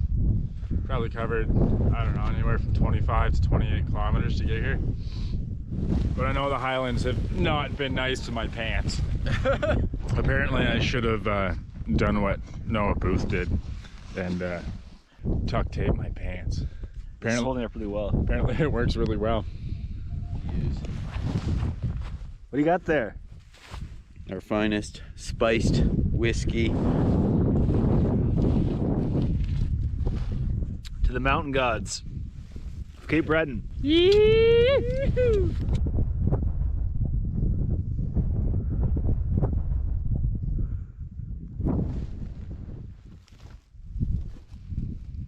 We're currently standing on the crossroads of the old fire roads here. Heading in this general direction here, you can see where we're going to be departing when we come back in 2 days. We're going to follow this old fire road down here. right towards that lake you can see way back in the background there. That's Gull Lake, and we're going to travel to the north side of that, and we're going to go up probably that hill over there. Checked off a big box today going up White Hill. We get to go home and rest up tomorrow and hang out, and then saddle up. We got 2 long days to hike out of here, and we know that. Let's pray for cold. Cold, cold, cold. We want cold. We're gonna do the cold dance tonight. We want cold so we don't have to get wet feet as we walk away through the swamps. The path is also a path for runoff of meltwater and rain. And today it's a lot colder than yesterday.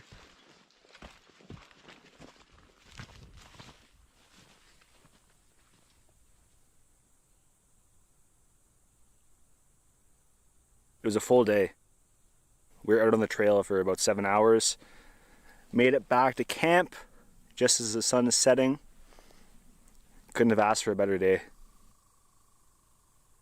We're all feeling aches and pains in different parts of our body, so we're all a little banged up. So I think the plan tomorrow, we're supposed to be getting a lot of rain and flurries, so we thought tomorrow would be a great opportunity to stay around the cabin, rest up, stretch our body, and get ready for the big crossing out of here.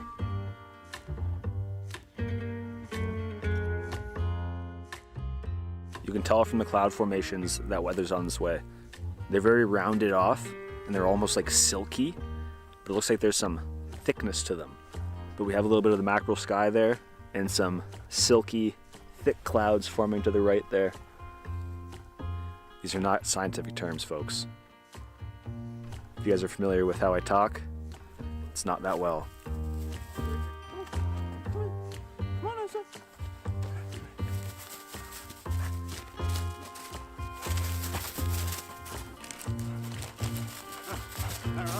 I don't know where it gets its energy from. Can we have some?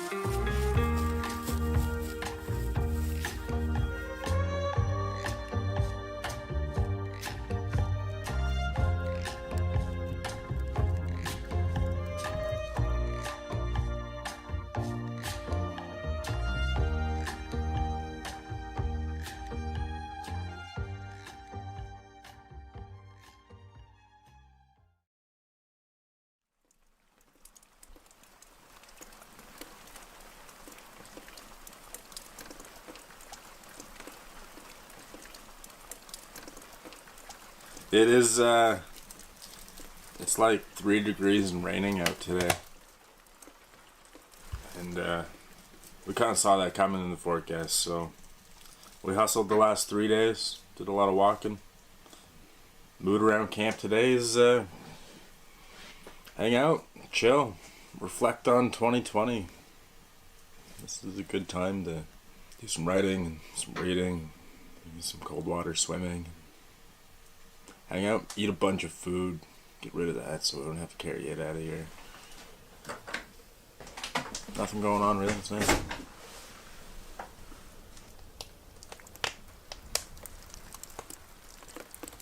Suppose. Another thing that today is good for is repairing all the gear that we've ripped or broken over the last couple days.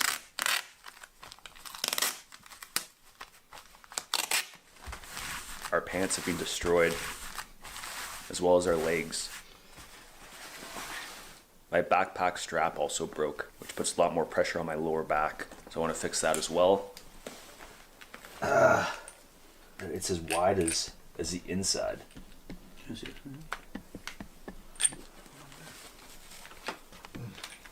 What's on? What? Here you go, bud. Dude, savior, save my back. We have received this official emergency action notification with the proper identification indicating a national emergency.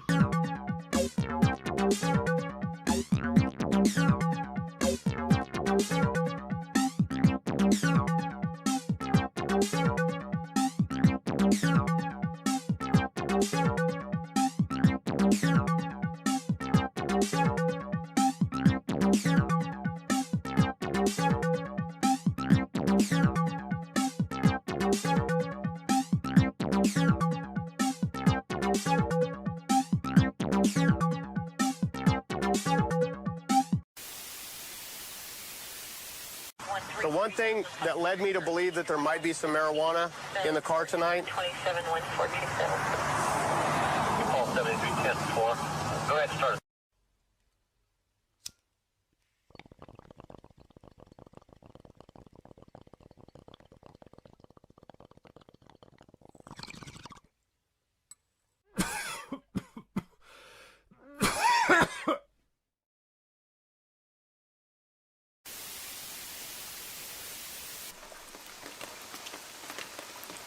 On this beautiful day here in Cape Breton, we thought we would do a total reset and have a quick swim.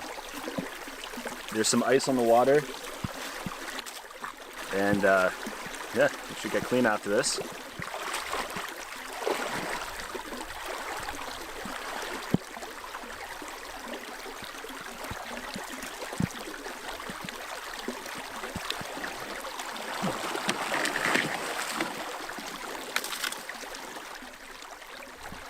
So coming through the ice, I got a, is there a cut? Oh yeah, that's what happens when you go through the ice. How cold was it, Dave? It's pretty uncomfortable. It's pretty uncomfortable. It's about as cold as water gets. As one of my surfing friends was telling me, like, the ocean gets cold, but it stays at like 4 degrees. But that fresh water there's only a degree away from freezing, so.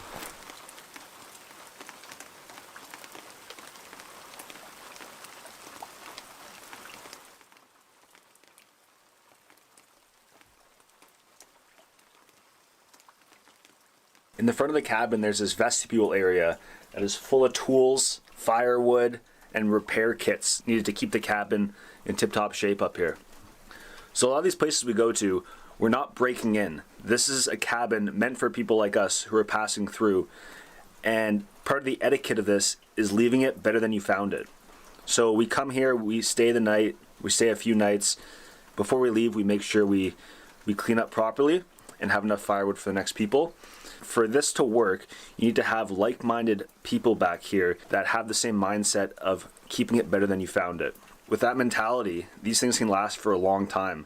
With the odd time, volunteers come who are more dedicated to the cabin to do larger repairs. But for the cabins that I've been to in Nova Scotia, this one has the most stuff for repairs. And it seems like it's in the best shape, which is odd because it's also the hardest to get to. Going through the logbook, it looks like there was a heavy repair in 2017. They actually got a helicopter to come down and drop off a lot of supplies and crews to build this place into what we see today. They even have a solar power shower here. They also stored the essential foods. There's granola, pasta, sugar, jam, flour, tea, coffee, sardines, honey, olive oil, soap, cup of soup. You could show up here with no food and nothing to survive and survive for a few days. That gooey pile of deliciousness. This is a peanut butter, butter, and jelly sandwich being baked in bacon grease so that the butter turns into delicious pockets of warm, gooey deliciousness.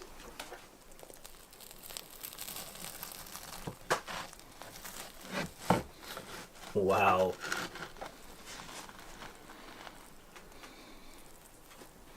The butter is oozing out of the side here. Yeah, oozing. Oh, buddy. Oh, it's just falling apart.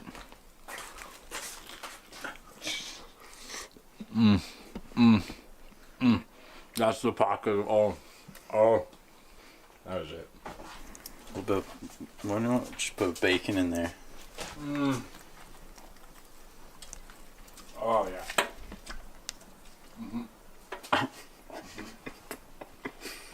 What even is this?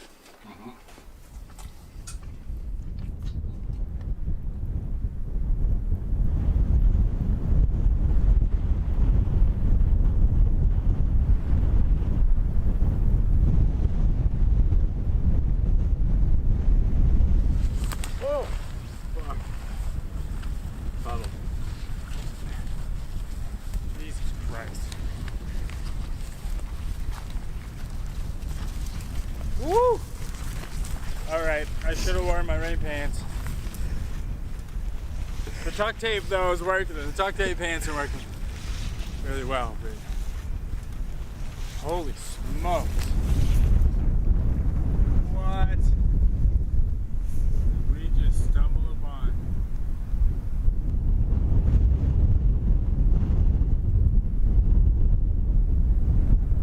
So we hiked up behind the camp and we found this barren land. And you can see so far. Very hard landscape to survive in, both for humans and animals. It's still relatively wet underneath all the snow, so it's a little bit of a guessing game. I already went in once up past my boot, but it's a slow pace because we don't want to get wet out here. I've not been able to film much. It takes all my mental focus just not to fall through the ice. These trails are just rivers that have a layer of snow over them and you don't really know when you're going to fall through. We're making good progress, but it's a lot of work. We're slowly making our way as far as we can today. This trip. We were talking earlier that these conditions that we're battling are probably the worst conditions you can have on a hiking trip in Cape Breton. And it makes it really hard for packing, and it makes it really hard to stay warm and dry. It's easy to overheat and sweat. It's easy to get wet and get hypothermia. It's easy to get too cold. It's a real test. We finished the night in this deep saddle. We hiked down into this valley. It's not too windy down here. There's some shelter for the tent. And the plan is to go to bed very early tonight to start early tomorrow.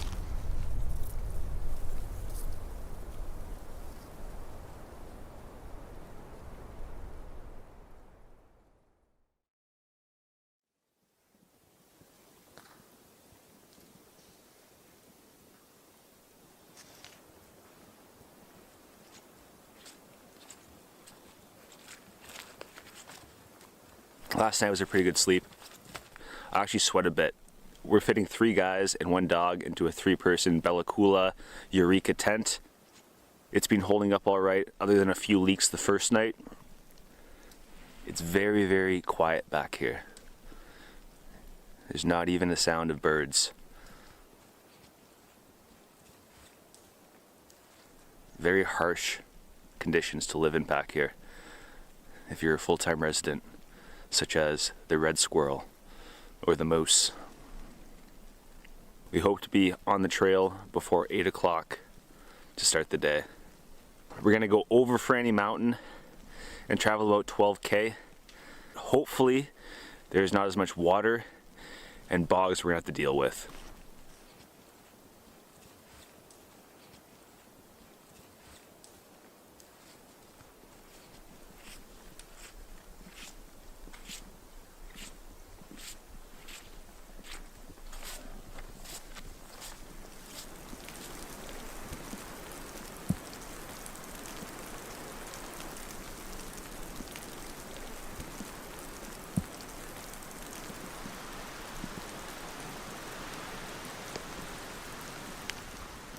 Not a good situation, boys. That snow we had this morning has turned to rain. We've been hiking in the rain for a solid couple hours. 2 or 3 hours. Totally lost. We used a GPS and we just followed the GPS. Finally we got to the fire road, which we can take all the way back to the main road, which you should be able to do in a couple hours. But we're on a road now, though we are soaking wet, totally soaking wet. Totally soaked. Totally soaked. Yeah. But if we keep moving, we might not get hypothermia. Yeah, pull the ladders. Exclamation.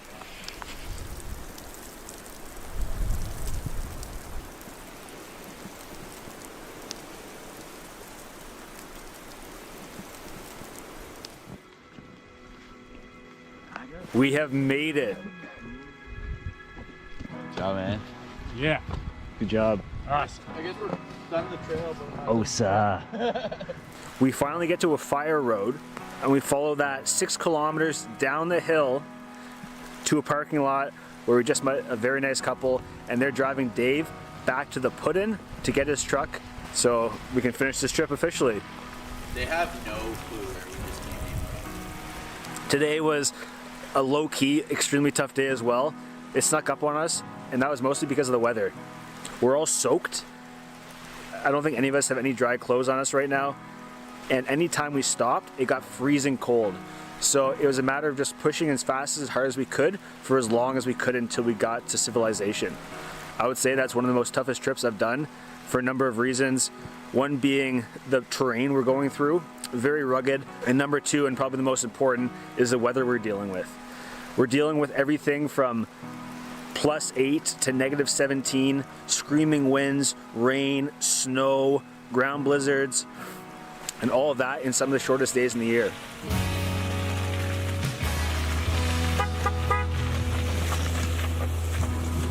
Yeah, boy! Yeah. Today is New Year's Eve. It's the last day of 2020. The conditions we had kind of represents what 2020 was for a lot of us. Kind of a shit show, but like 2020, we all got through it. I did get gas. I didn't get smokes yet, but I did get gas.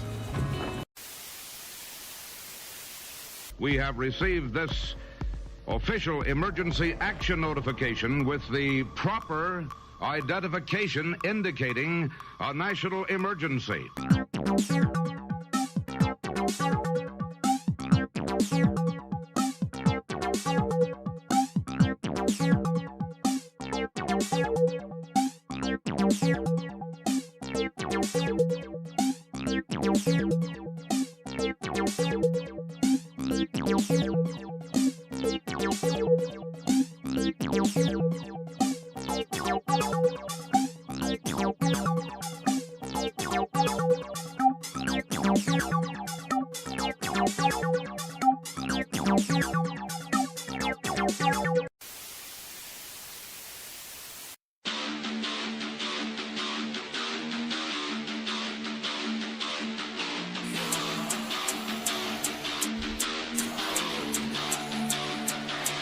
धेरै आए धेरै गए धेरै पाए धेरै गुमाए यस्तै रहेछ जीवन काल्पनिक संसारमै हराए सोचेर हुँदैन केही मेहनत गर्न तर्फलाई खाली पानाहरू गर्छु सपना पूरा गर्नलाई साथीभाइको सङ्गत गलत बाटो तर्फलाई म त अबुझ भइदिए एकछिन ठिसमा बस्न पाए मलकै थाहा थिएन पहिला अहिले बुझ्दै आए मलकै थाहा थिएन पहिला अहिले बुझ्दै आए मलाई थाहा थिएन दुःखमा कसले आत्तिएन ज्याकमा नसुते रात थिएन सुखमा धेरै माथिए म अवसर पाउँदा बाल दिएन नाइट भेटको चार्जमा थिएँ म त्यसैले कसैको बाल थिएन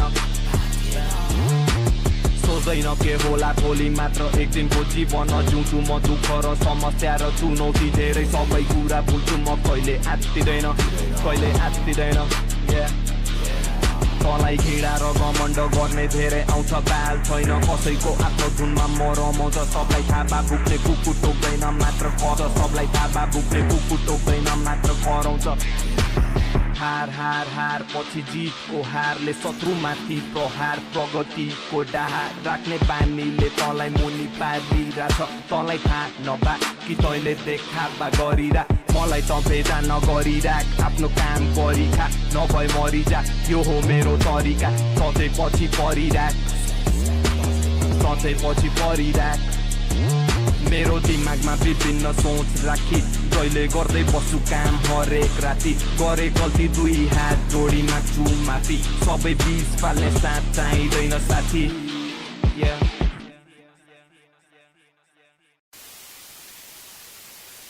Every 37 seconds, someone is arrested for possession of marijuana. Since 2010, state and local police have arrested an estimated 7.3 million Americans for violating marijuana laws, over half of all drug arrests. Black people are 4 times more likely to be arrested for marijuana laws than white people. States waste $3.7 billion enforcing marijuana laws every year. Most of the people police are arresting aren't dealers, but rather people with small amounts of pot, just like me. I'm Gary Chambers, and I'm running for the U.S. Senate, and I approve this message.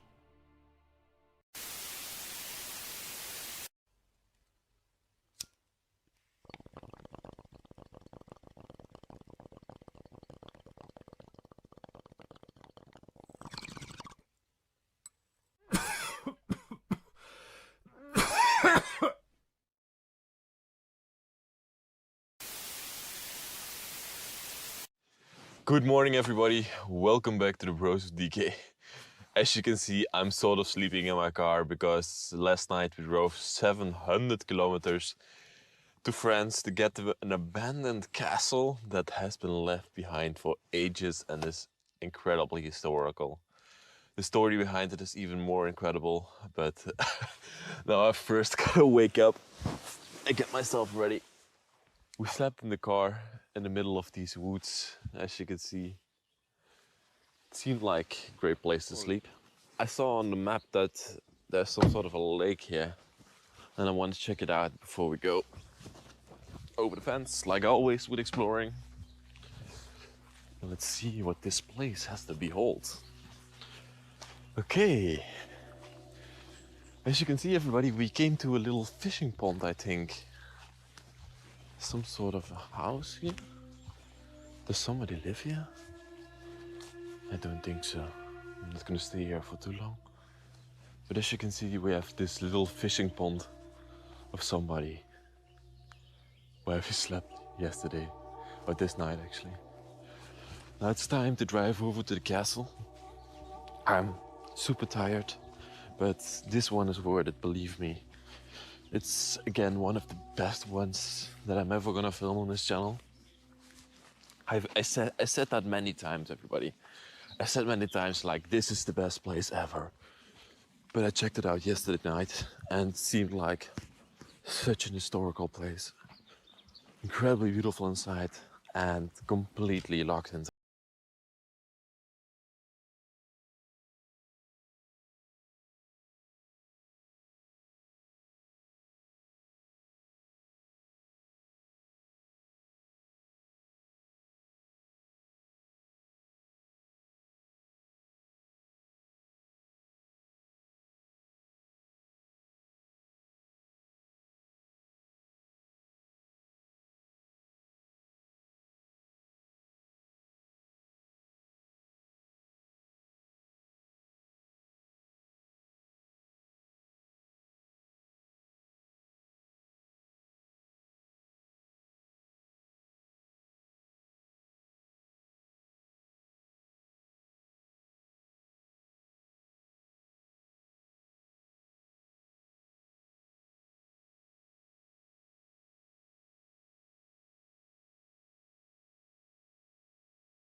This documentary will give you a glimpse behind the walls of a dormant 17th century castle.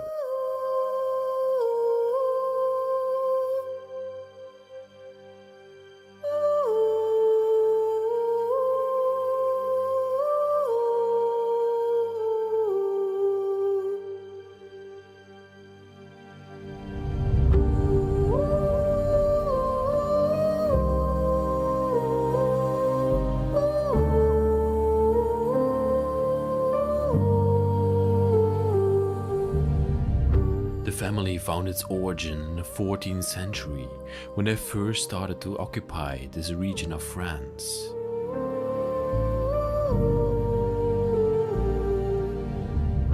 Nowadays, not many people of the Lewis family are left behind. The last person living in this place was Mrs. Anne-Louis.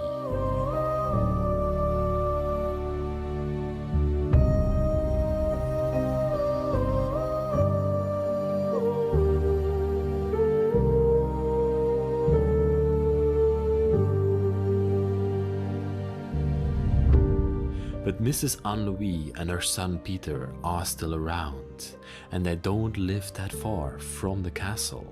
Both of them never go inside of this place anymore. They seem to have lost their interest for the castle.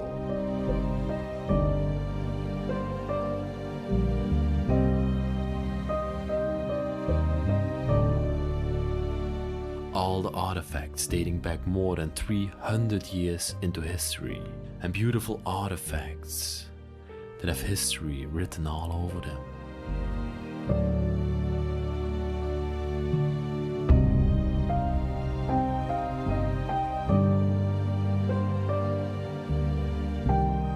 She now lives with her son Peter, and her castle has been dormant for more than 10 years, and it's able for us to explore.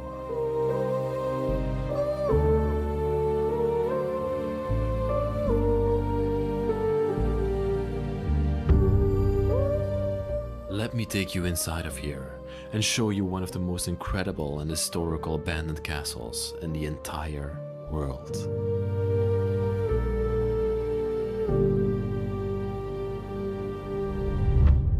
Welcome back everybody to another documentary brought to you by the Bros of DK. I'm Leslie, and today we are exploring another memorable abandoned castle in France. This place used to be of Mrs. Anne-Louis, and her family history dates back to 1470, when the first Louis was born.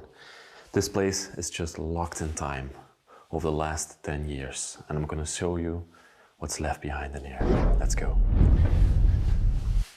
The first thing I want to show you in this place is the grand front entrance, one of the most important parts of the castle. The people that once built it wanted to get this part of the castle exactly right, because this is the first impression what people get when they come into your place. And in here, they did a fantastic job. I was astonished when I first ventured through the doors. I didn't come through that door because that one has not been opened in a very long time. Let me show you. First I will go back a little bit and show you that grand entrance that I made with the staircases on both sides. It's very fascinating. Oak wood stairway that's now been devouring by dust, spider webs, as well as woodworms, as you can see. It's very unfortunate to see places like these deteriorate in time. But this, everybody, was the grand entrance of the castle. Here you would go onto the lands, and has now been locked up for more than 10 years. Spider webs are covering the doorway, making it their own. And what's very fascinating about castle hallways, not especially this one, because this one is very narrow, but normally you would have lots of benches in here when people came to the castle, and these people were not as important as the people that lived in these places. The owners of the castle or the servants would just seat them here and give them a cup of coffee or something else, and they were out in a minute. And only the very important people would be allowed to go through over this stairway to the top and inside of the castle. But first, let's have a look inside of here. Lots of wood. Okay, I suppose back in the day, let me close this up. I suppose back in the day, all the jackets and everything would be in here. But later on, it was converted into a wood bin. Let's venture up this stairway to the top floor and inside of the castle. Wow, what a fantastic sight to behold. I feel like a wealthy person back in the 17th, 1800s, venturing into a French castle.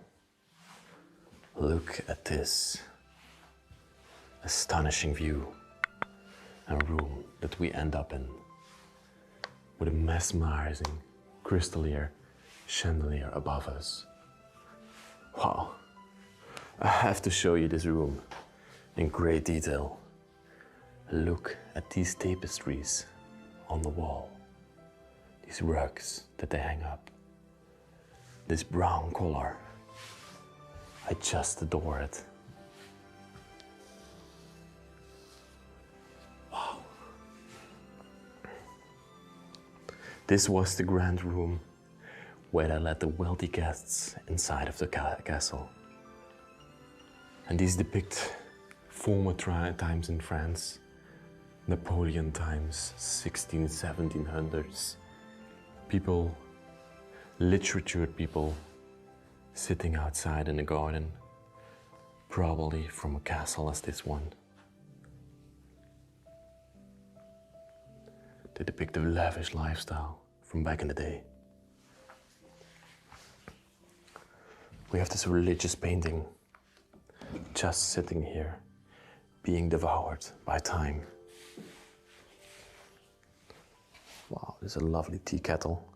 And the design leaves it so you cannot spill anything. It's probably made from silver. A half-lit candle. The last one Anne Louise lit up when she lived in this place. It's always very important to look through the cabinets while you explore these places to see if you can find any history or dates that might relate to the passing of these people or why it has been left behind. This is from 1994, as you can see. There's not much more except for newspapers in this cabinet. Let's close that up. And then right next to it, we have this wonderful upholstery chair. I can see a noble person still sitting in here back in the day. Just imagine this, somebody sitting in this chair. Wonderful red chair. Beautiful upholstery over it. And then to this side, except for my back, excuse me, we have another little sitting area with a desk. And that leaves us with two options. Left into the dining area, or right into the leisure area. I'm gonna choose left. Let's venture in there.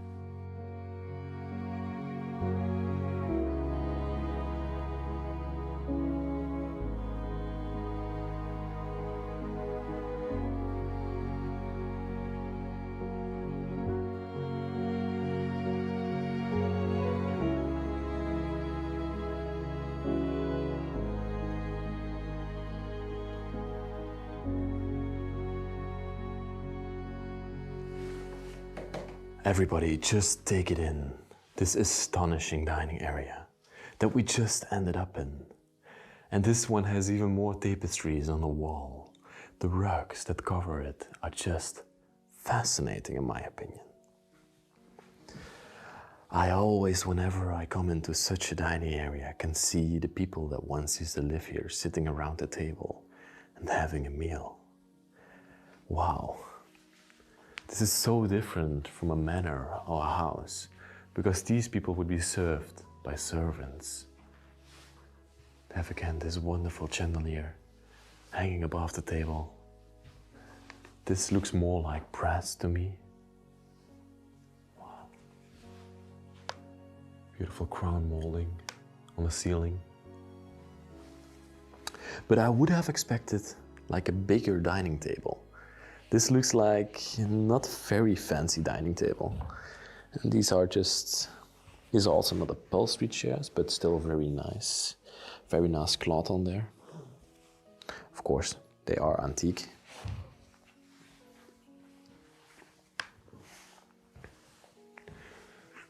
Now we have this cabinet here in the room with the weapon shield of the people in the crown of it. That's just fascinating. Then you know you're rich, when you can let people make your own furniture. Wow. Soup tureen left here. Nothing in there anymore. It's not a soup tureen, it's just for sweets. Cloths. Just always looking through these cabinets to see if I can see anything interesting, especially in these places. Have a look at the teapot that's left here. Isn't that just a fascinating piece? Wow, I just adore it.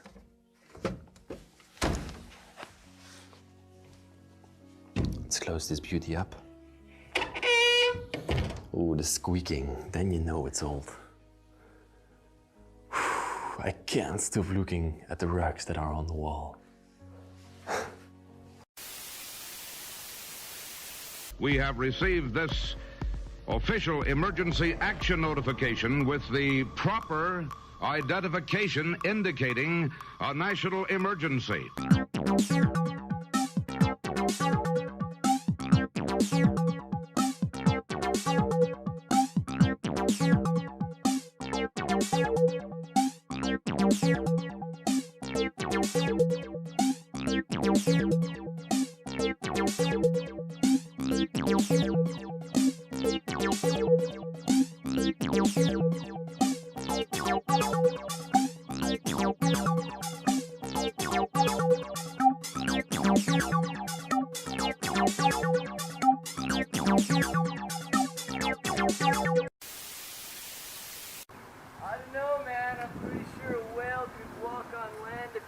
legs. That wouldn't make sense. Oh my god!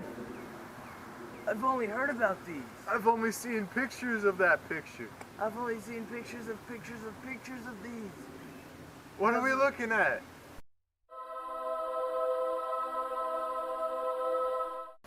Ed, it's the infamous stoner tree! No way! Yeah,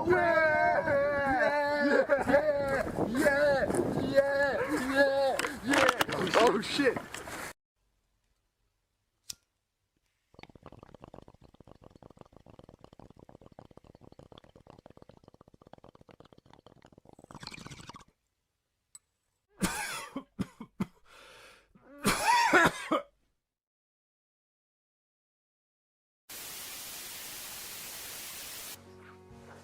Of course, they had some delved plates on the wall here.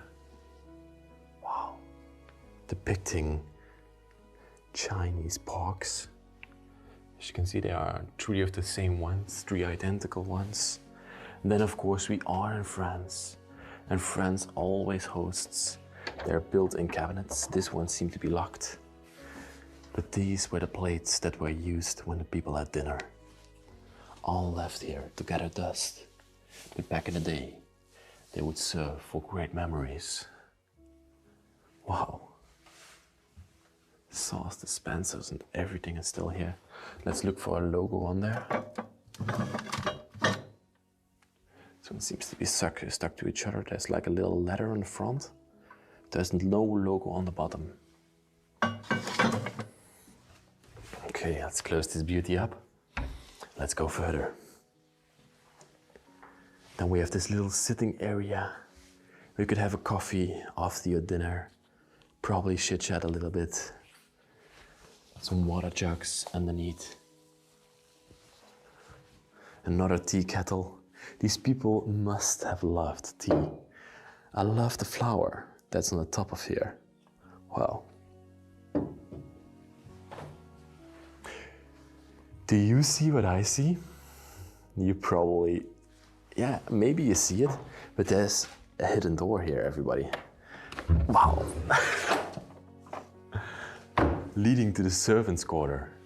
This is very typical for these places because servants would sleep separately and would live separately from the owners of these castles. They sometimes didn't even want to see these people because they were not on the same level as them. Let's have a look. Here must be the kitchen. Yes, and it is.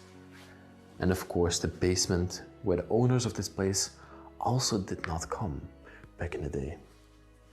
See some more newspapers. Oh yes, here we see a date. The 19th of Augustus 2010. One of the last newspapers, one of the last dates in this place. Here the servants would cook up the food for the owners of the castle. Wow, there's a lot still left behind. Pots and pans and everything. I see coffee grinders above there. Lots of oil lamps as well at the top of it. Fascinating. And a lot more food as well here. Attention everybody. The glass says there's obstacles in front of the door, it says over here. So please be careful when you open it. Even some sunflowers left over here. But let's go back to that part first because we will venture into the basement later in the video. This, to my opinion, is one of the most beautiful wall carpets in this entire house. Why do I say a house?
part of the house.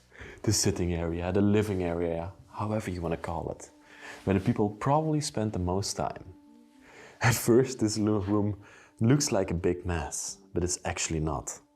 When I go over to this side, you can see a magnificent piano area, a grand wing piano in the middle of the room, with another tapestry / wall work here on the wall.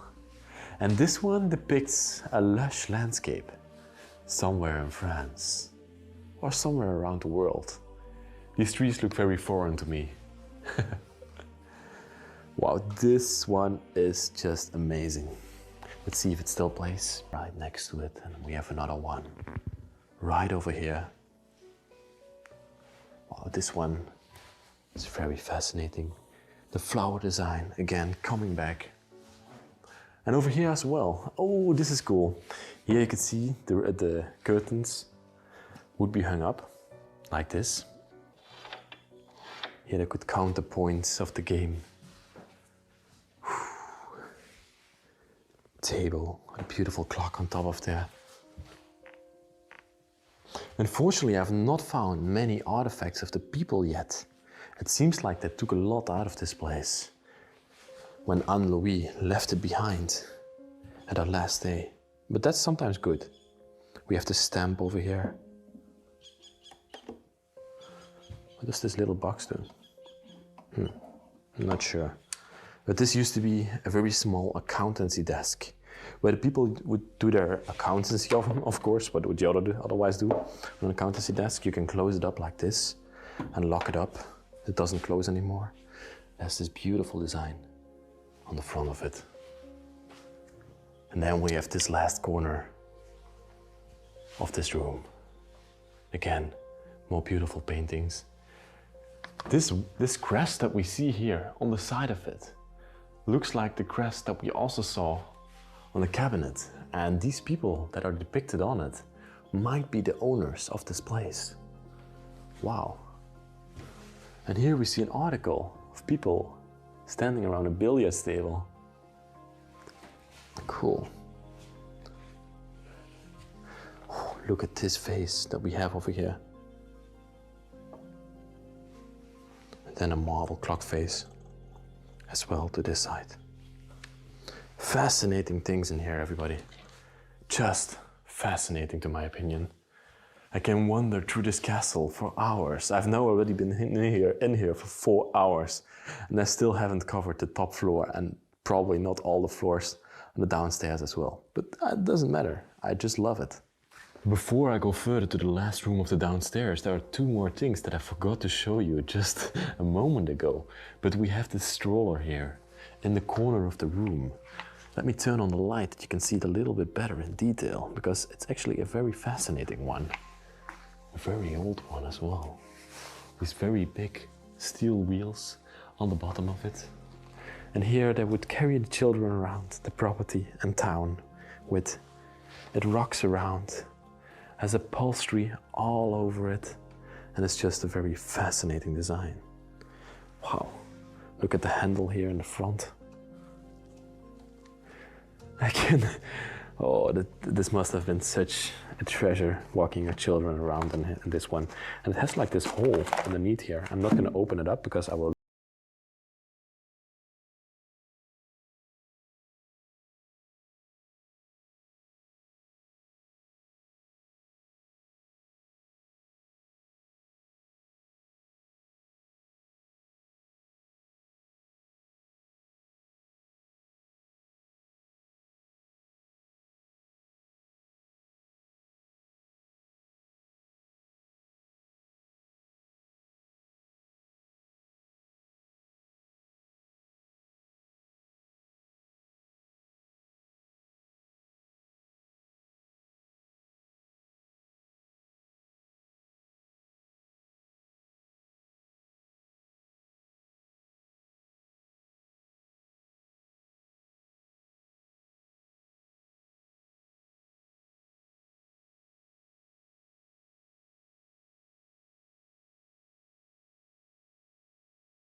Oh, I forgot a room over here. Let's quickly look at it. And yes, we have another bedroom. So many bedrooms in this place where people used to sleep. It must have been a very big family back in the day. Back then, everybody lived together in one house. Now we're all divided over the whole world. We only see each other at Christmas. Here they had again a bathroom in the tower of the castle.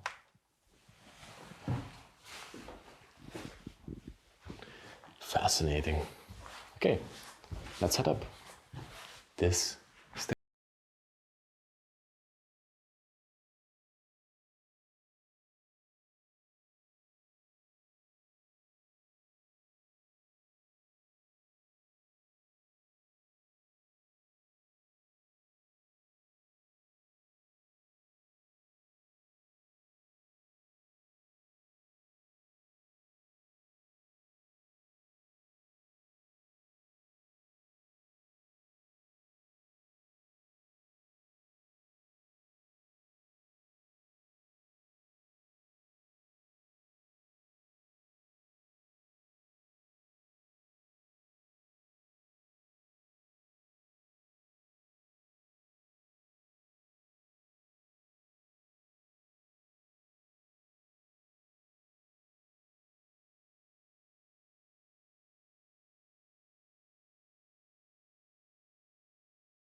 We have received this official emergency action notification with the proper identification indicating a national emergency.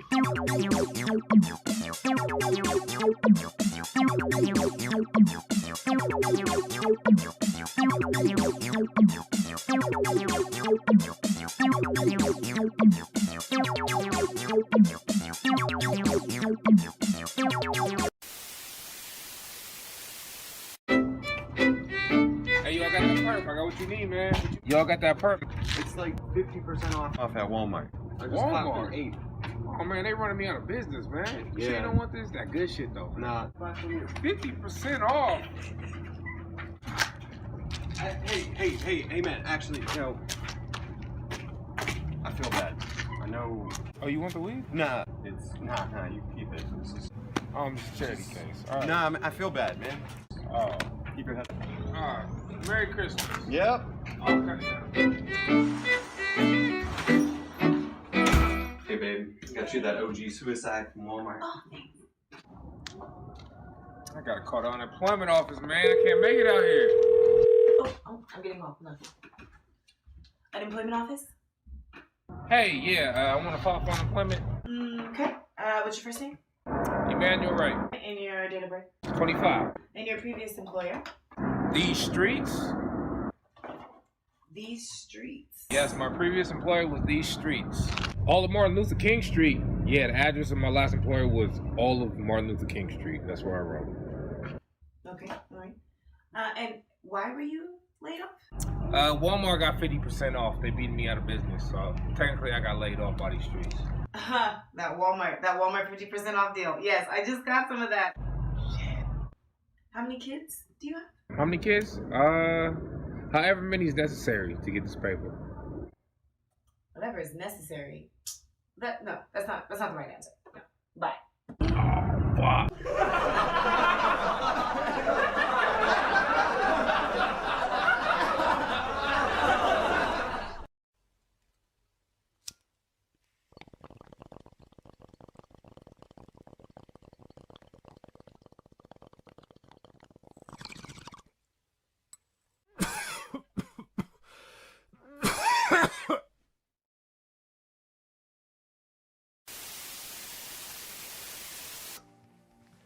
I see that there is one last flight of stairs.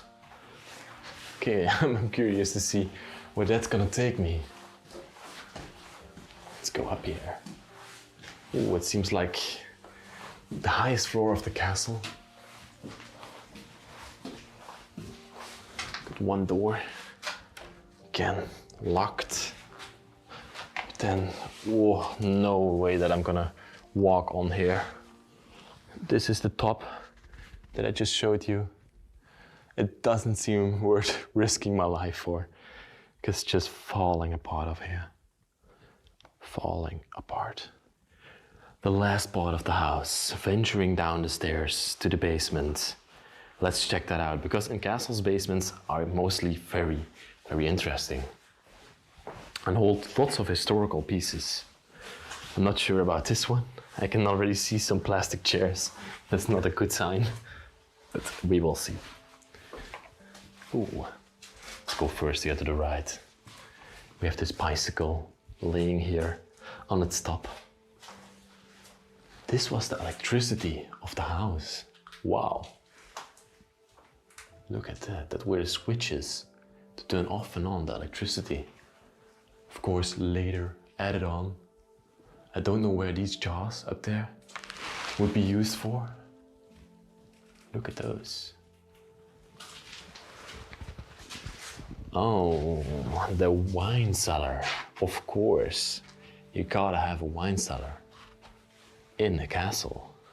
Very important, my friends, my dear viewers. And still some bottles of wine left here. And they're all still filled with wine. That's just totally amazing. Attributes for the horses. You put your shoes in when you're riding a horse. All the different things to hook up the horse. Wow. I'm very curious what's in this bag. Oh, it seems like there are some coats in here. Very wonderful. I need to take this out. Give me a moment. I just opened it up, but they are not coats. Maybe these are rugs or something like that. Yeah, they seem like coats, but I'm not sure. They are indeed very, very big. If anybody knows what these are, let me know. Of course, at the end of the video, I will clean this up and I'll close the bag again. But let's now go further through the basement. Okay, a stroller, some bowling pins we have laying here on the floor. Oh, these are fascinating. These you would throw like this, and then you would knock down these pins in a game of old school bowling.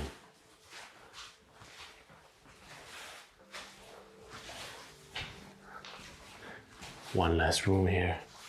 That's a food storage area. Of course, you would keep the food in the basement because it's very cool in here. Wow. This one has been standing here for a very long time. The mold is growing on there.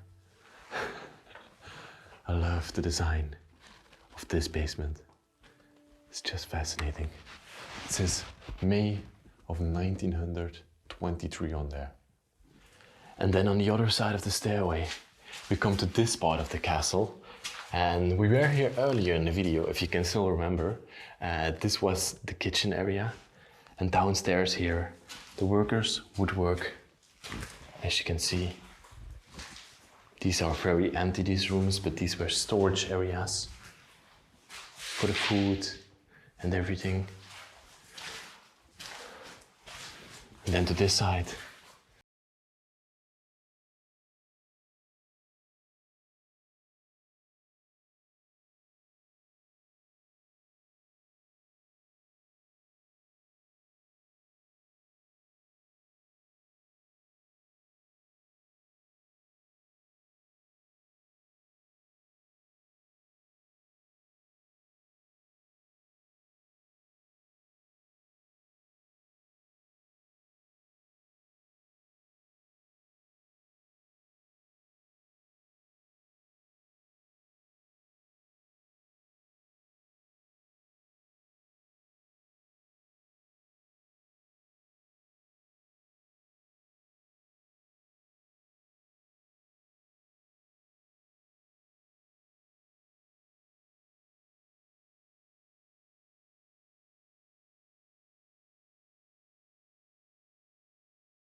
a lot of money on these.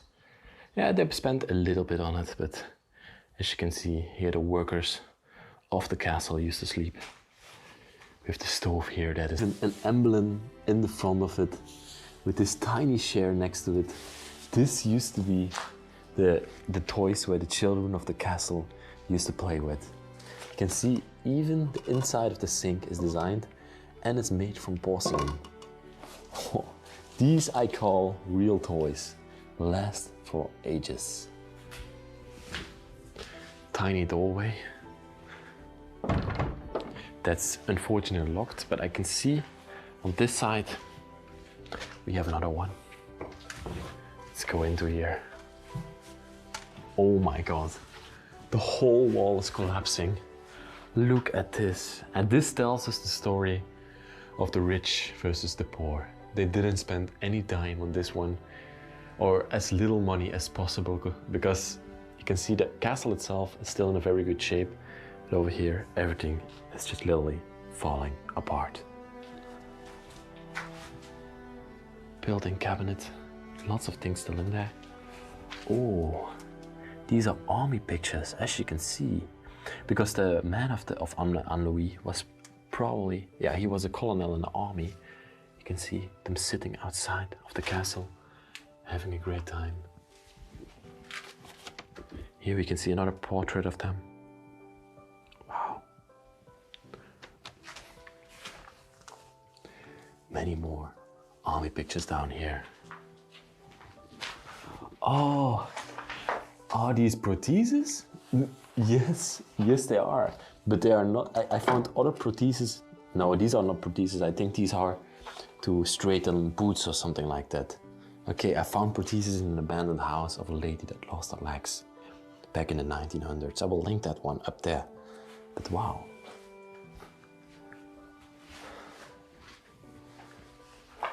We have another room behind here that's completely falling apart that I'm not gonna go into.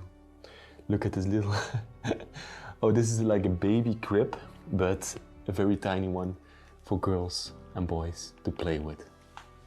Wonderful. I'm not gonna go underneath there because this is gonna fall on my head. Okay, let's venture into the last part of the castle. Let's have a look. Let's take the winding staircase to the top floor. Ooh, we're coming into the tower of the castle right now. Okay. There's a water tank up here. Of course, for water pressure, you have to put it as high as possible. Oh, this doesn't seem like something that I want to walk on. The floor is just falling apart. No way, I'm gonna walk on this one. Okay, let me now take you outside, show you the outside of the castle and the horse carriages as well that have the carriage house. I don't know if there are any horse carriages, unfortunately, but let me take you there right now. Finally, everybody, some fresh air. How long have we been inside? 8 o'clock. 8 o'clock in the morning until now it's 2? 1 o'clock, 2, yeah. So around 5 hours. We've been inside of this enormous castle. What a place. I truly enjoyed this exploration. A walk back into time. But I want to point out some things about the outside of the castle as well. As you can see, this is the workers' quarter that we were just inside. But you can see the stone on this one is exposed. And that's because they built it very cheaply. And the stone on the part where the rich people, the high-class people used to live, that's very smooth. And that's how you can see the difference between the worker side and the rich owner side. And of course as well, when we go closer to the back door, you can see all the design on there. All the beautiful design worked into the castle. It's very neat and very beautiful. Well, but let's now walk to the front. I want to check out the horse carriage houses and probably also some workers' houses. Hopefully we find some horse carriages, but I'm doubting it. But what I also found very peculiar about this place is that the whole backyard, as you just saw, there's nothing, not a single statue, not a single bush, not a single beautifully cut bush, nothing, just the castle. That's everything that's here. Look at this place. It's one of the most beautiful castles from the outside that I've ever seen. Those two towers here in the front, they are quite amazing. Wow. And this was the front entrance of the place. Here the people came in and they were greeted by this facade. 17th century, left behind and forgotten. Just a total shame. Over there are the horse carriage houses, and let me show you those as well. It's a long walk here. I definitely won't get a belly while exploring. It seems like we have some sort of a tower over here. Very high grass where we have to venture through. I want to have a look in the tower, what its purpose was.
This is cool, everybody.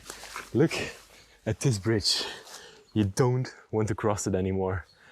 No freaking way. Over here on the bridge, everybody, I'm gonna end off this week's video. I'm gonna thank you all for watching this magnificent castle that was locked in time. We have received this official emergency action notification with the proper identification indicating a national emergency.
There are, unfortunately, a lot of bodies on Everest. My understanding, I think it's about 160 bodies now of the over 800 climbers who have reached the summit. And many of those bodies are on the mountain. Someone dies on Everest and you get a phone call. You have nothing to relate it to. You wouldn't believe it. You'd hang on for days thinking someone would emerge from the storm alive. People believe that it's a simple jaunt up Everest. The movies and the books kind of have glorified it in a sense, and so you feel as though if you have enough money, you're strong, fit, 21 and invincible, you too can climb Everest. The danger of Everest has possessed mountaineers for decades. 1 in 7 climbers who have reached the summit has died on the mountain. Since the mid-1980s, for large fees, commercial expeditions have been offering guided services to take amateur climbers to the top of the world. In 1999, 22-year-old Michael Matthews, a high-flying trader from London, paid $40,000 for his shot at the summit.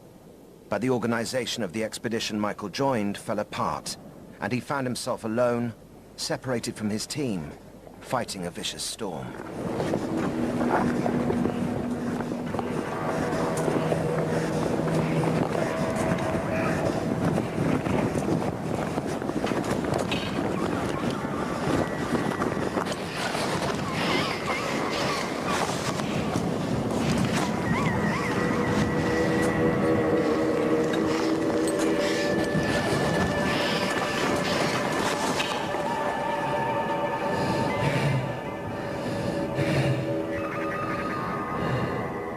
Michael Matthews became the 162nd person to die on Everest. To some, he was another inexperienced climber, caught out of his depth in a bad storm.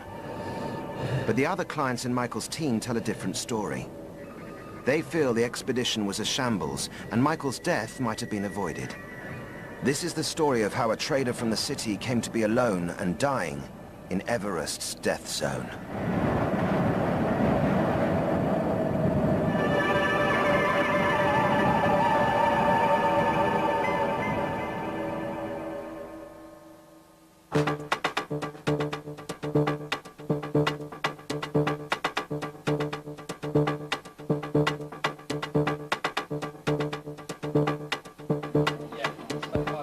Trader gets there in the day, sees which way the market's going. When it does kick off, it happens very, very quickly. You have a split second to make a decision. Of the caliber of Mike walking through the door and getting it and just having that extra sense to do that little bit extra that you don't know where they get it from. He was probably one of 3 that have ever been through the door here. Mike had a gift for trading. He was making more than the rest of us, trading big positions. It was very difficult to tell whether Michael was up money, how much he was up, whether he was down or how much he was down. But he just clicked with it. It kind of came naturally to him. Before long, he was the top trader within the company.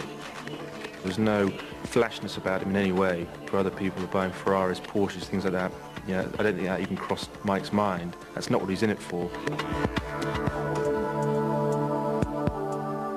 Aged 22, Michael Matthews seemed to have it all. A job in the city that could earn him hundreds of thousands, a flat in the heart of Fulham, and a fast-paced career that was the envy of many. But one day at work, a magazine article would change Michael's life forever.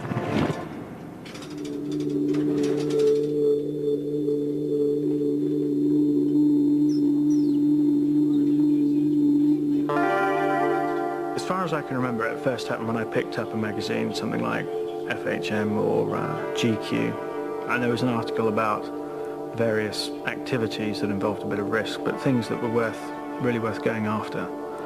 And one of them was an article on Everest. I knew that Mikey had done some climbing as well, so we had a little bit of a common interest. So I just went down to his desk, threw the magazine on his desk and said, "Do you fancy doing that?" And he just looked down at it and said, "Yeah, all right then." And honestly, that was how it all started. It was just this idea, hey, let's go and do this. And it sounds quite flippant now.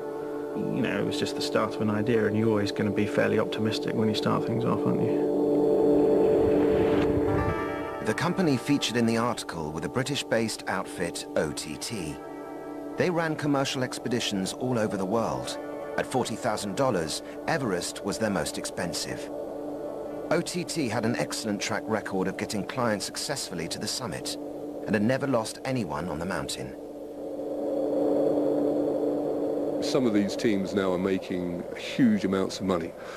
We're really selling almost an ego thing. I suppose, you know, here we are offering Everest, and the profit margins are fairly reasonable.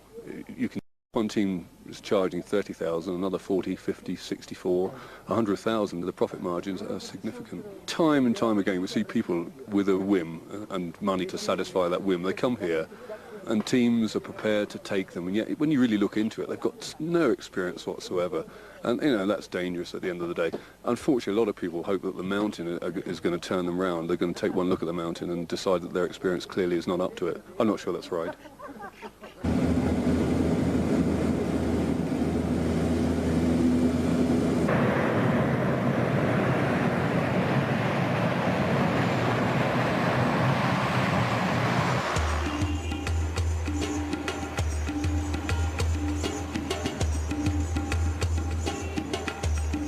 Michael and Jamie arrived in Kathmandu, ready to go for Everest.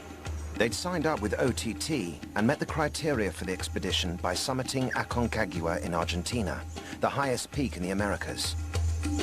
Everest was to be the start of a great adventure together.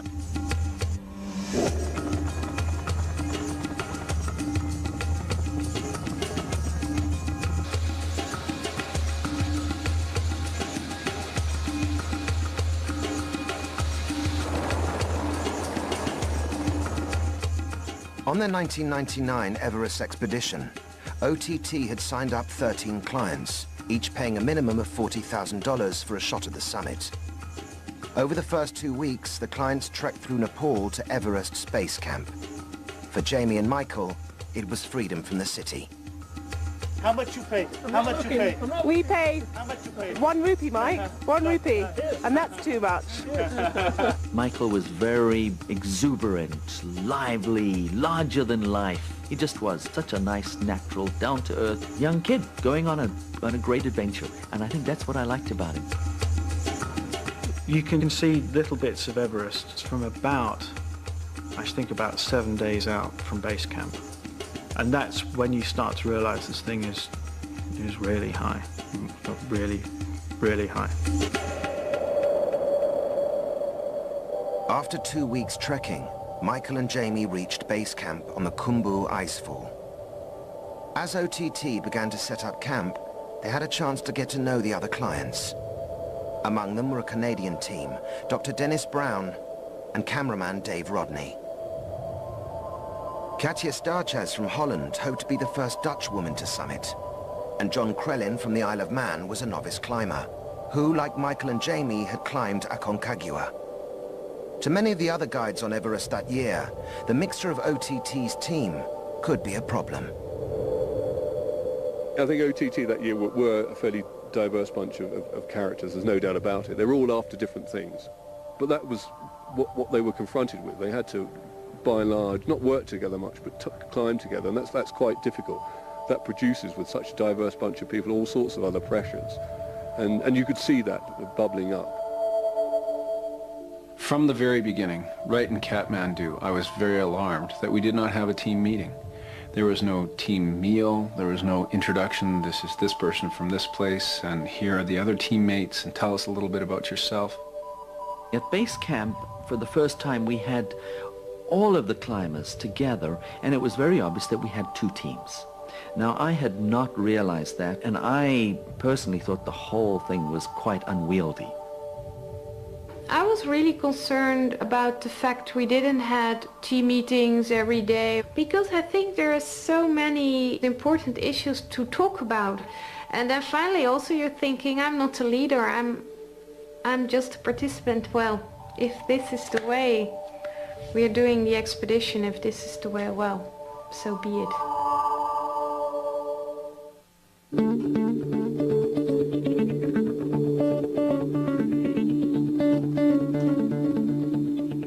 Although the clients had concerns about the ad hoc nature of the team meetings at the start, they soon had a bigger worry to focus on.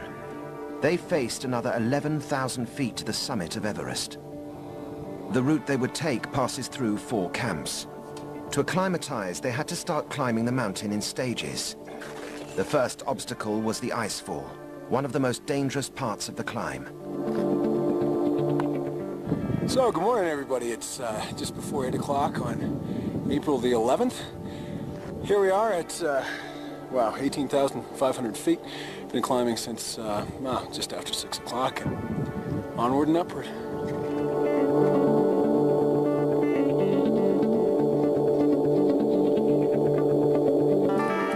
Although climbing on ice was new to Michael, he mastered the technique of the icefall well, and over the first couple of weeks, the OTT team made good progress in acclimatizing. Nicely done, Mikey. Good job, Mikey.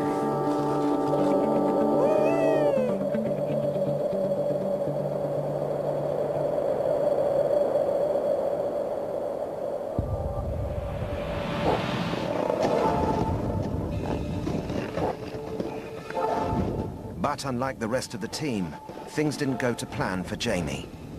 On his first climb in the icefall, he was struck down with severe headaches, dizziness and exhaustion. His lack of experience at altitude had hit him. Physically, I was feeling like I was just going to collapse. I was feeling like I was losing control of my body, and I was thinking, fuck, this is it, I'm on the way out. I have no control over this. Jamie was in a critical condition and diagnosed as having altitude sickness. The only way to recover was to go down the mountain. His Everest attempt was over, and Michael would be left alone. Mike was upset that I was going, and I was upset to be leaving Mike. We'd done everything together as a team up until that point, although it was becoming clear that even if I did carry on, we were going to be doing things separately because he was leaps and bounds ahead of me and his ability to acclimatize and to just climb the mountain. My last words to Mike were I told him I loved him and that there were lots of people who loved him that were waiting for him at home. Not to take any unnecessary risks. He said, I know, I won't. Tell everyone at home I love them. I'll see you in 6 weeks. And that was pretty much the last few things we said.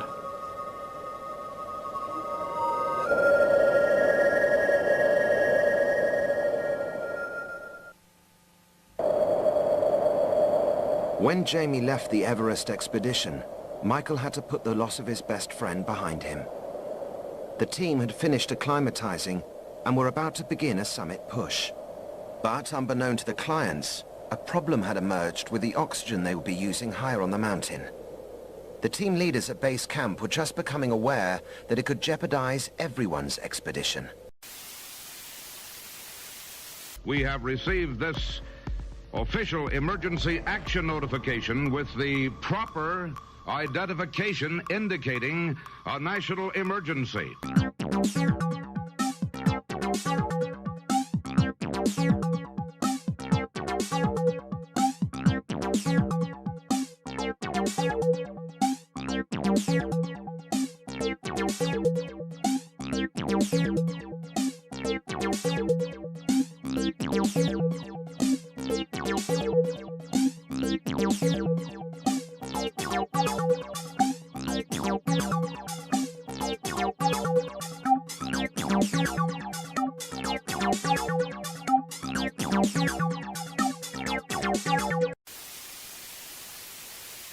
Anti-drug group DARE has once more proven its ineptitude.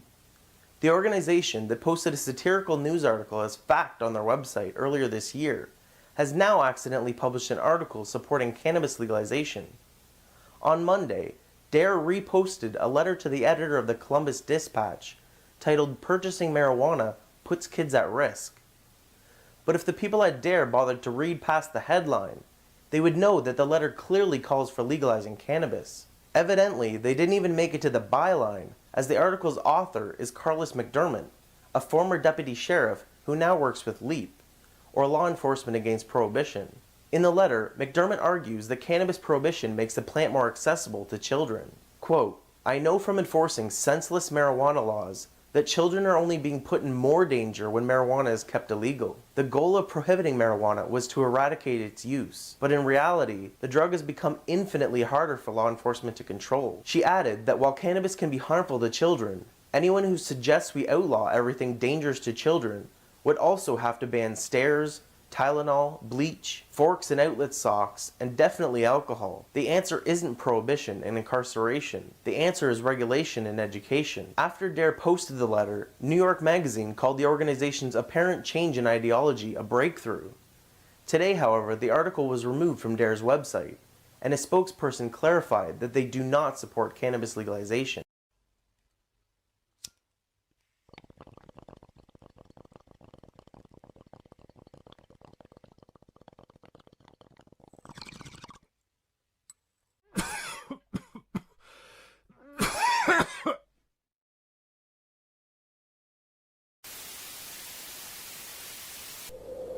I first realised there was a problem about oxygen in 1999 when the oxygen arrived late at base camp, and I was co-located with Henry Todd, who was supplying oxygen to many teams on the mountain. And there was this sort of strange huddle where Henry and his guide Andy Lapkus would go off into the tent for almost 2 days. Clearly there was a problem, and we weren't told at the time what that problem was. It later became apparent that when they tested the oxygen bottles, when they tried to fit the regulator to the bottle, it wasn't working. Henry Todd had been supplying teams on Everest with oxygen for many years. The industry standard was Poisk, the Russian bottled oxygen and regulator. But in 1999, Todd had a mixture of bottles on Everest. Some were the smaller Poisk ones, but others were bigger American and British bottles. The problem Todd had was the Russian Poisk regulator didn't fit the bigger bottles. To make it work, they had to file down the thread on the connection or insert a small plastic pip. Either way, it was proving difficult to get to work. In their brochure, OTT stated they only use Russian oxygen. That year on Everest, the expedition leader was John Tinker. Now, he was faced with a potentially dangerous problem. Clearly OTT had a big problem with this. John Tinker in particular was very angry that he was getting oxygen that wasn't working. Throughout OTT's acclimatization climbs, Sherpas had carried the oxygen bottles and stored them at camps 3 and 4, ready for the summit push. When John Tinker found out about the problems, it was too late. The mixture of Russian and adapted bottles were already high on the mountain. Of course there was always the option to call a mountain expedition off, but you were dealing with people who were desperate to climb that mountain. The chances of them accepting that decision were limited. At base camp, it became clear to us that the oxygen system was undergoing certain alterations. But we didn't know exactly what, because we were assured that everything was going to be fine. Slightly different system, but it would work perfectly. The oxygen equipment I thought we were going to use was, as they'd stated in their, as it were, their itinerary. It was the latest Poisk system, the reliable oxygen system. Some of the clients felt Tinker hadn't told them the whole story about the oxygen. They wouldn't find out about the adaptations to the bigger American and British bottles until they were higher up the mountain. Unaware of the problems ahead, Michael and the first team of clients eagerly set off through the icefall for their summit bid up through camps 1 to 4.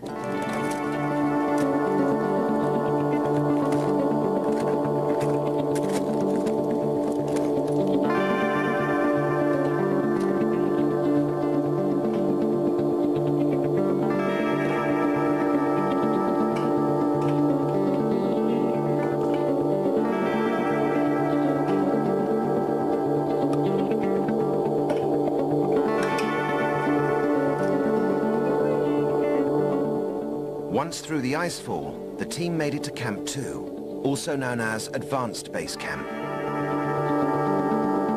It was here that guide Nick Kikas introduced them to the basics of how the Russian oxygen system would work. I filmed Nick Kikas explaining the oxygen system at Advanced Base Camp. Graduate from 1 to 7. That's liters a minute. Immediately to his left is Michael Matthews. He's describing how a Poisk system would work and how things would work with this American system, which is basically the same. That just connects in. Again, it's just a sort of spade clip, pushes, and it's in position. This is your chance to release the oxygen. After explaining the Russian system, Kikas went on to tell the clients of the adaptations to the bigger American and British bottles. But some of the clients weren't happy. There were different levels of ease and unease.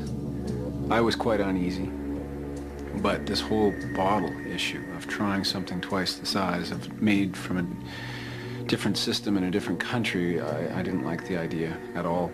And other people were blissfully naive. I don't know if in advance there was something known about the oxygen problems. To my knowledge, it appeared only in Camp 2 that there were problems. So I was surprised when they said, oh, we've had a change in oxygen cylinders, but it's going to be to your advantage. It was made out to be, that these cylinders would last longer and be just as good. So it's the last day of April. We have exactly 1 month to finish this off. It's been a rest day, although there's been a fair bit of nerves, which has made it not so restful. There's quite a big concern regarding the amount of oxygen bottles that we have, and regulators and masks and all that sort of stuff, but we're going to leave that up to all the other boys to figure out. That's what we're paying them the big bucks for. From Camp 2, Michael and the team made it through Camp 3 and the final steep climb into Camp 4. After spending the night there, weather permitting the following day, they would stand on top of the world.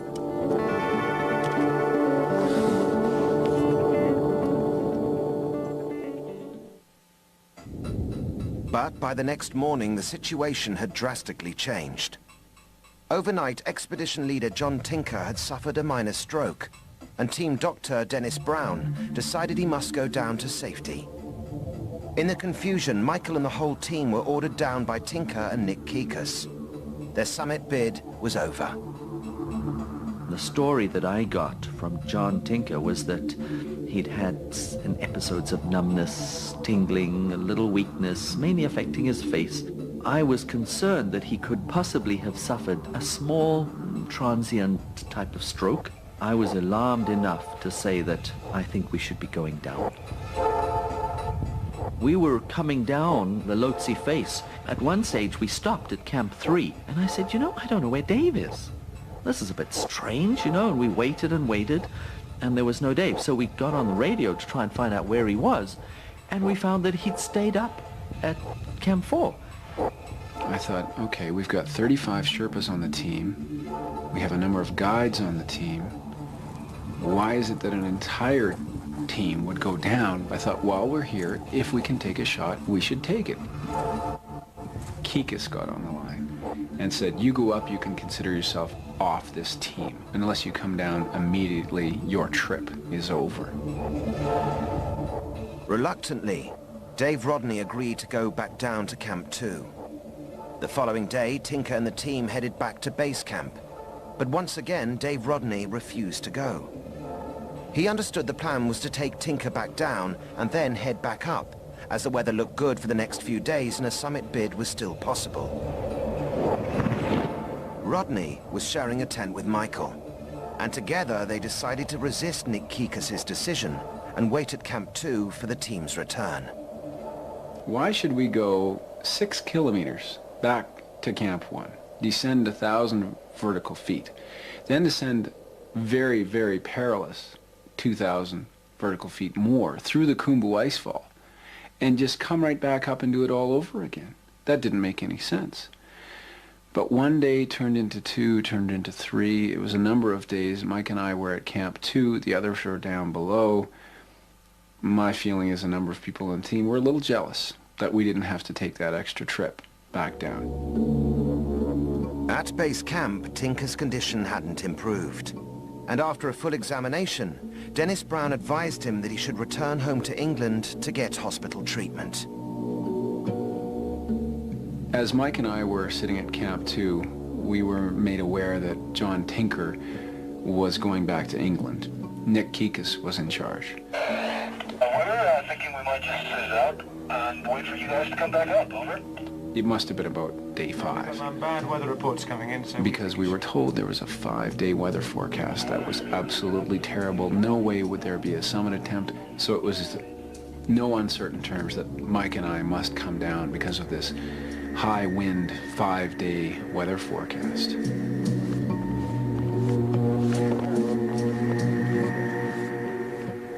Mike and I, after descending from Camp 2 to base camp, the first thing that we found out about, I believe it was from Dennis, was that we were going straight back up. Not the next day, but the day after that.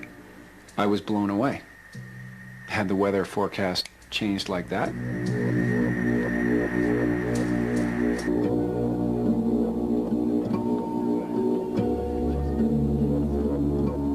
At base camp, when Dave, Rodney and Michael found out the weather had improved and they were going straight back up for a second summit push, not only were they tired out from the descent, they also felt a change in the atmosphere now that expedition leader John Tinker had returned to England and Nick Kikas was in charge. All I know is that the mood of the camp was that Mike and I were somewhat ostracized. Didn't have any words with Nick Kikas or any of the other guides. The feeling simply was that Michael and I were on the outside.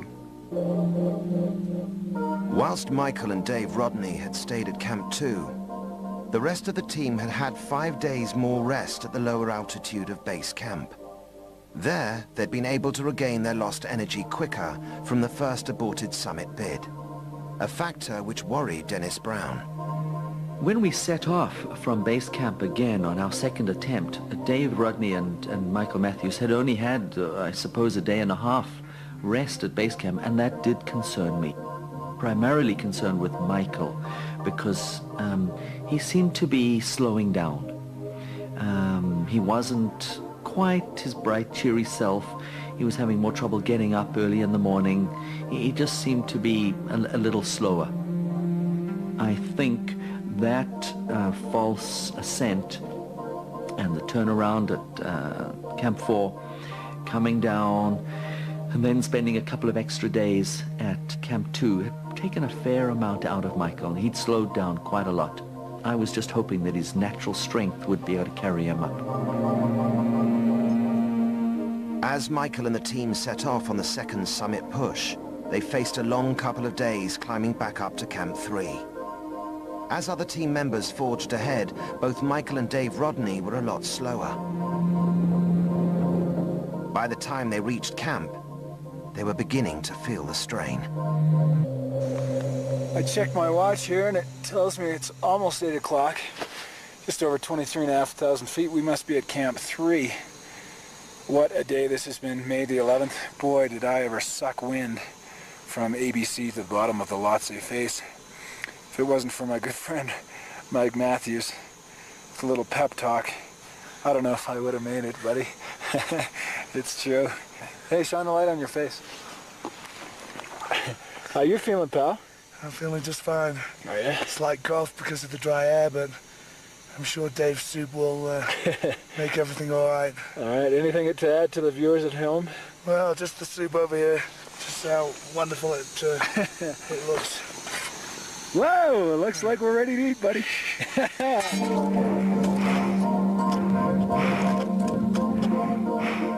Leaving Camp 3, the team made it up to Camp 4 at 26,000 feet.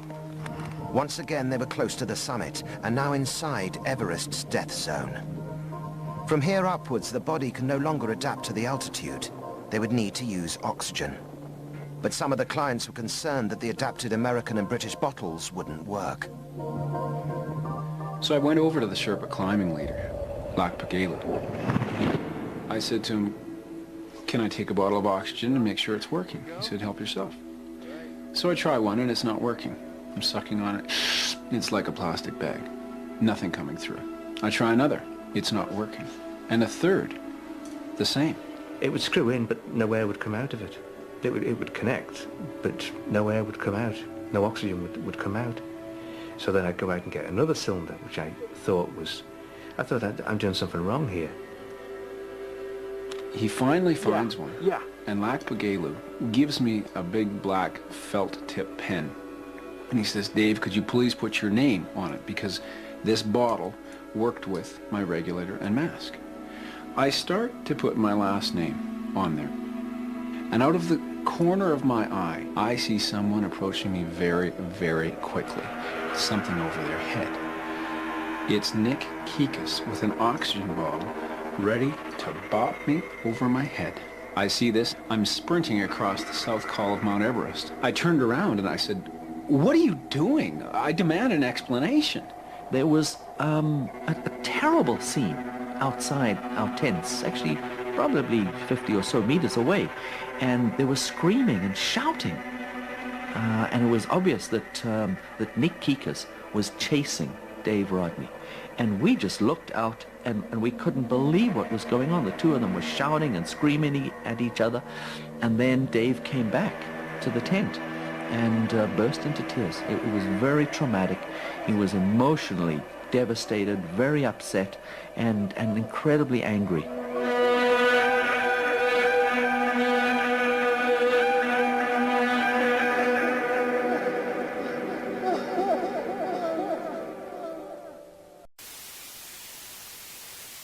We have received this official emergency action notification with the proper identification indicating a national emergency.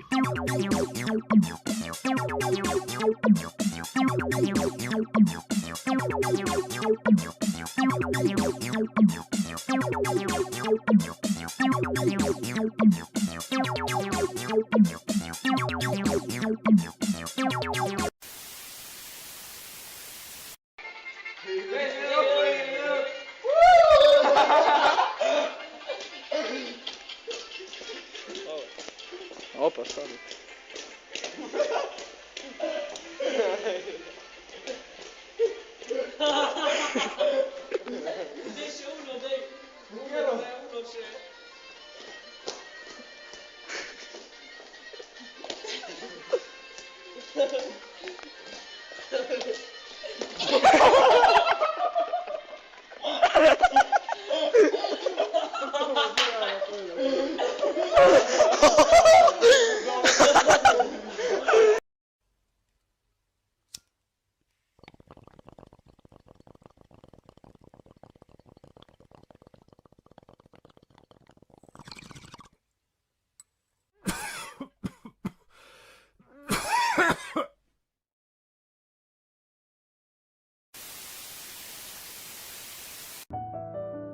What the hell, Kim? Here I am in Illinois. I'm only a few miles from the Iowa border, and they've got legal cannabis. If I buy weed on this side of the bridge, I'm buying it from a crook. If I buy weed on that side of the bridge, I'm buying it from a reputable business person. Our laws today in Iowa put people into rape cages because they smoke marijuana. You're going to lose your college scholarship, you're going to lose your job, you're going to lose your kids, you're going to lose everything because in Iowa, we think cannabis is a gateway drug. Well, gateway to what? How about Barack Obama, Kamala Harris, George Bush, his friend Bill Clinton, Joe Rogan used some too, I heard. It's a gateway drug to the White House? Maybe that's what it is. Maybe it's not a gateway to anything other than illegality. How come I can grow corn, but I can't grow weed? They're both plants. There's a lot of weed over here. There's weed growing in the ditches. God put it there. Why do you think you're smarter than God, Kim? Farmer wants to grow corn, let him grow corn. Farmer wants to grow weed, let him grow weed. So when's the drug war gonna end in Iowa, Kim? Easy answer, the day I'm governor. I'm Rick Stewart and I approve this message.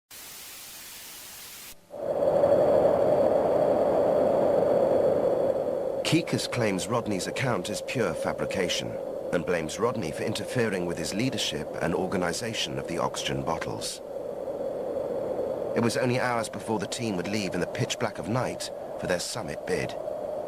Now was the time that good organization was vital, especially for inexperienced clients like Michael. But after the confrontation, the atmosphere at Camp 4 hit rock bottom. Things began to fall apart. We should all have had a very good, solid talk. This is what will be happening because you're all coming back alive. Some of you may not get to the summit, but you're all coming back alive. And that philosophy was never really communicated to any of us, and especially to someone like Michael, whose ego and whose confidence level said, I'm getting to the top, no matter what. When you ask a question of what was the organizational feeling going into our final summit attempt, I can't help but laugh because the word organization doesn't belong in the sentence. Things were thrown together. From the start, it was an accident waiting to happen. I recall talking to Michael. I'm sure I asked him, are you ready, set, go for the summit? And of course Michael was so confident. And he said yes, he was ready to go, and he was a little slower, but not to worry, he would be fine.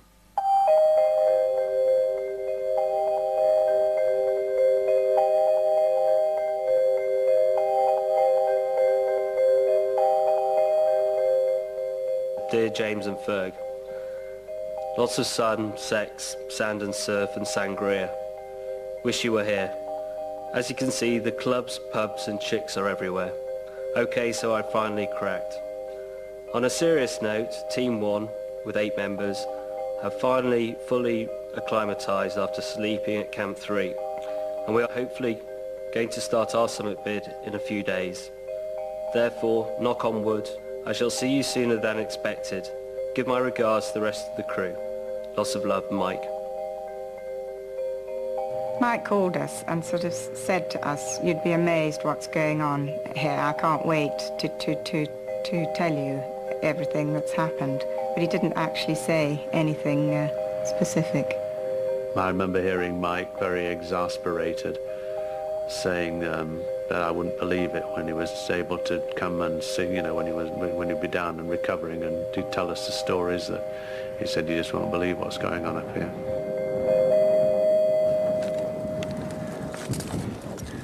Give me a look, Dennis. Putting the crampons on, buddy? Here we go. All right.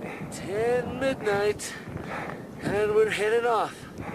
This is the big one. Let's hope the weather's good for us. Betcha. Here we go.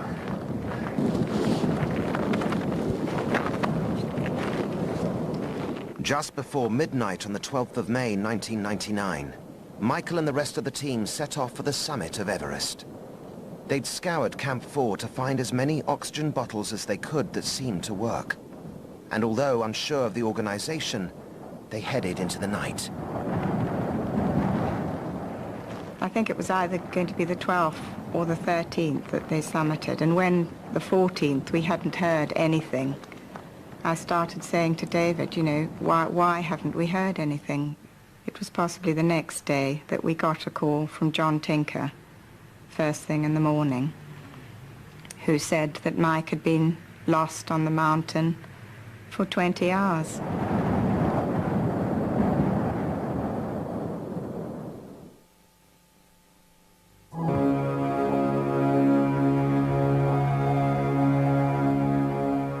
Michael and OTT Summit Day had gone badly wrong. From the start, the weather conditions looked good. The wind was quite high, but the sky was clear. After climbing through the night, the first clients reached the summit just after 9 a.m. I thought, this is fantastic. I'm getting my chance, despite all of the problems with OTT, whether they be oxygen or logistics or communications or sweeping or whatever. I'm actually getting my chance. And I got to the top, and the first thing that I did was I sat down in the snow and just enjoyed the moment. The most emotional moment was not arriving on the summit, but it was just before the summit. It was the moment I thought, there is the summit, I'm going to make it, and I can't climb any higher on the world. I was taking 2 or 3 steps at a time, collapsing on my ice axe, and then dragging myself up another 2 or 3 steps just to collapse again. For some reason, Michael had slowed even more than his teammates on Summit Day and had fallen way behind. As the team were beginning their slow descent back down to Camp 4, they passed Michael on his way up. Some distance behind him was guide Mike Smith. Head Sherpa Lakpa Gelu felt that Michael was too far behind and moving too slowly to make the summit safely. The wind was growing stronger and the weather could change. He told Michael to turn around and go back down.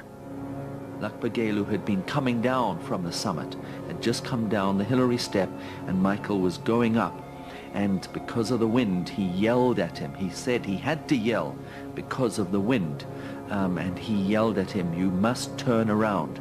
Turn around now.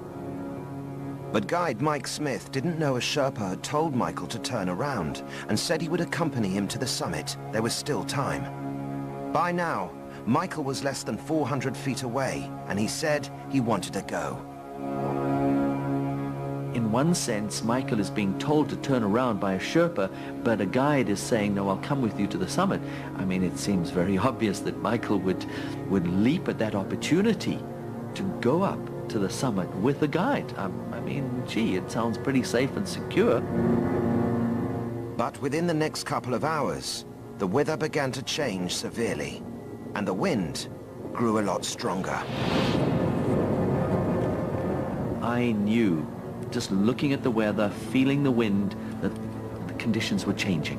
I could see the telltale wind hitting the top, the summit ridge, and I knew once you get caught in that wind, you're in a lot of trouble.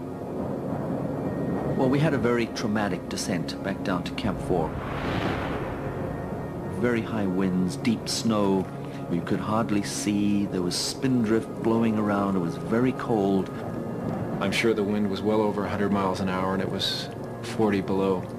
I kept looking over my shoulder, hoping and praying that Mike and Mike were coming back safely, very quickly. But every single time I looked up to the south summit, I didn't see any of them. And as I've said, this childhood dream was quickly turning into a nightmare. I thought, oh no.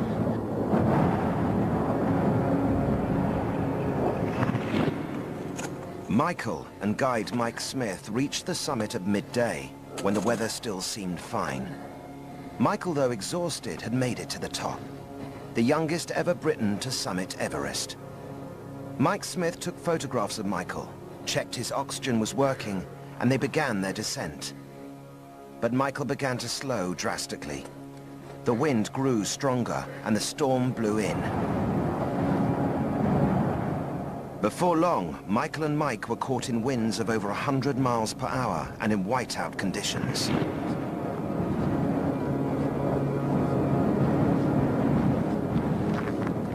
It wasn't until dusk that Mike Smith staggered into Camp 4, where the rest of the team were desperately trying to shelter from the storm. But Michael Matthews wasn't with him. I think it was 2 hours after I arrived in Camp 4 that Mike Smith arrived in the tent. So I was the first person, I think, to know and to hear that Michael was missing, and he came back alone. It was a terrible moment, but he said it as a fact, but also a little bit hopeless. I can remember only that I was asking Mike things and that I was thinking a little bit, but it can't be possible that a guide is leaving the client. The storm raged all night long at Camp 4, and the team struggled to fight off the freezing temperatures. By the next morning, it had grown worse, and the clients were exhausted. Nick Kikus and Mike Smith decided the team should head back down the mountain. Any search for Michael now would only risk more lives. The weather was so bad, we were trying to almost stay alive in a sense, but far worse than that was the inner turmoil that was going on, just knowing that we had turned our back on Michael in a sense. We'd left him up there, and there was very little likelihood that he would have survived. I desperately wanted to run up that mountain and carry him down. And my teammates quickly convinced me that it was already too late, that there's no way that he could have survived the night. By now, the OTT team had fallen apart.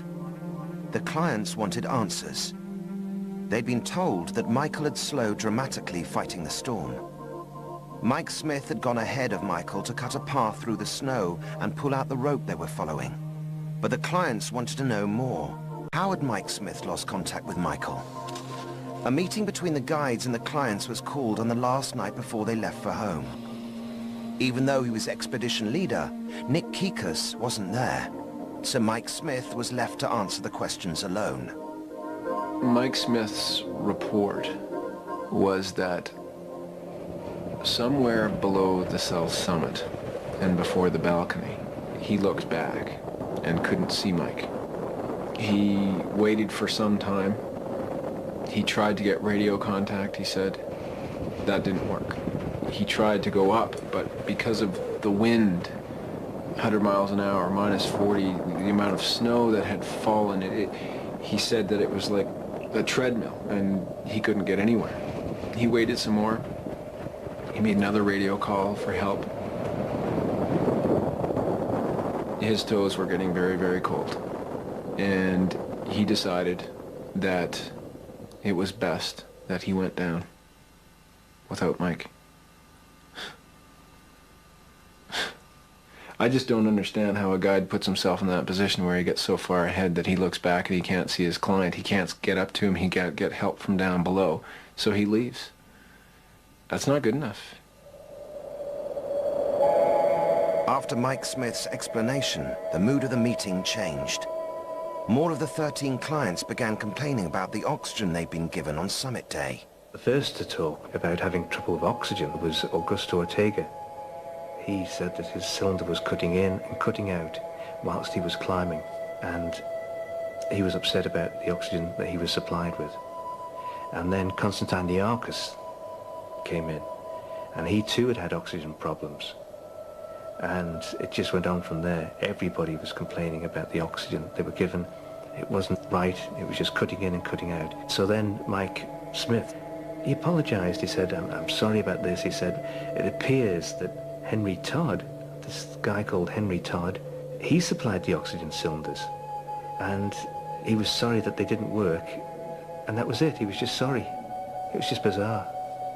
He then turned around and said to us all, looking at me especially, because he knew I'd fallen out of OTT the way I'd been treated, and he said, let's not mention this problem of oxygen to the Matthews family, because it will only upset them.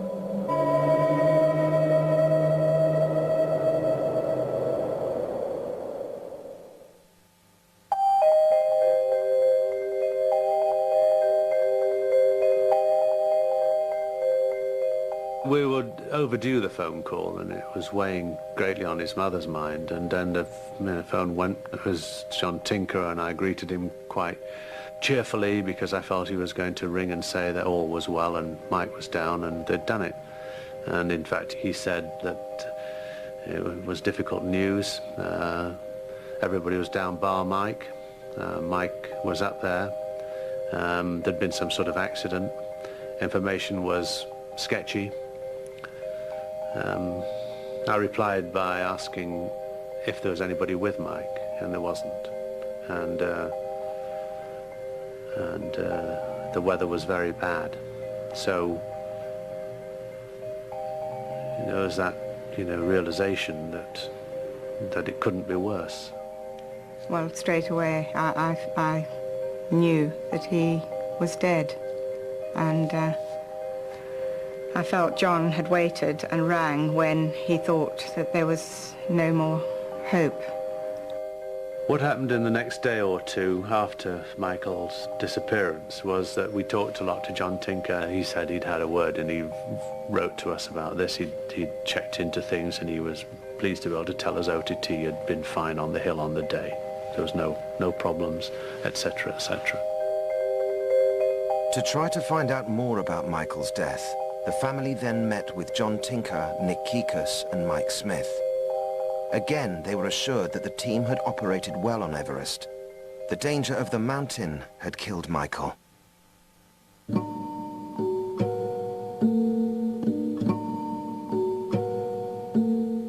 Things changed. We started our family, to try to adjust as families do to the loss of a much-loved member. It was very early one morning. Telephone went, and this voice came on, and you don't know me, my name's John Crellin, but I was on the climb with Michael. I've reason to believe that you've been told a load of rubbish about the circumstances, and I just wonder if you know that there were major problems with oxygen on that expedition.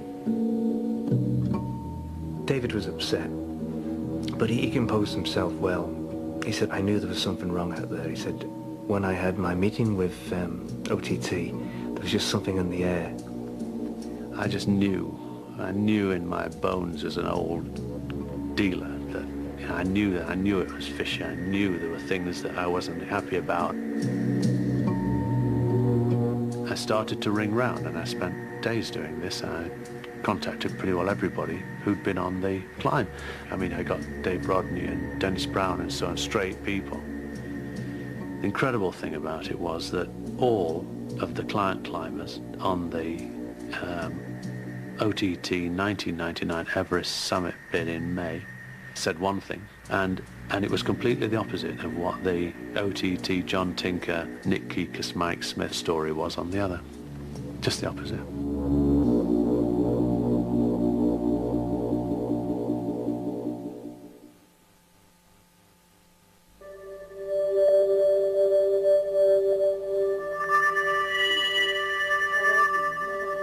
It's been 2 years since Michael's death.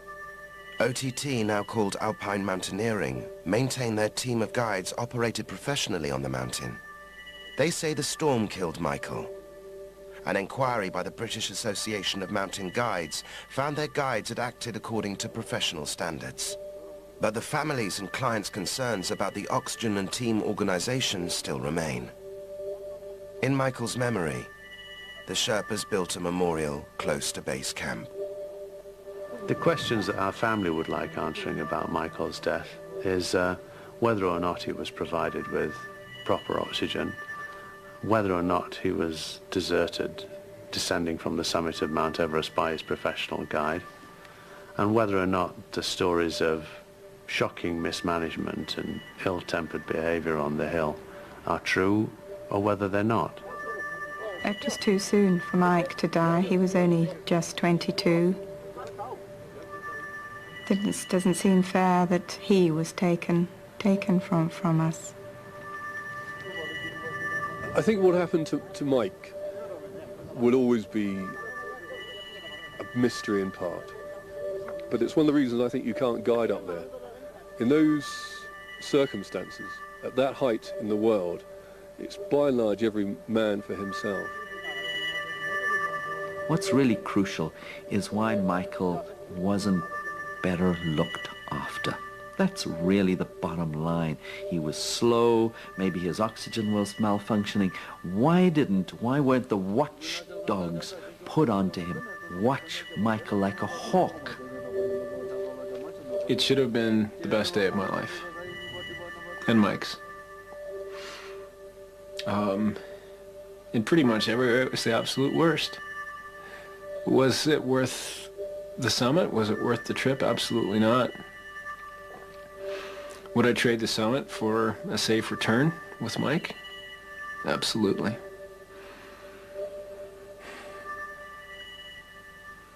But I can't.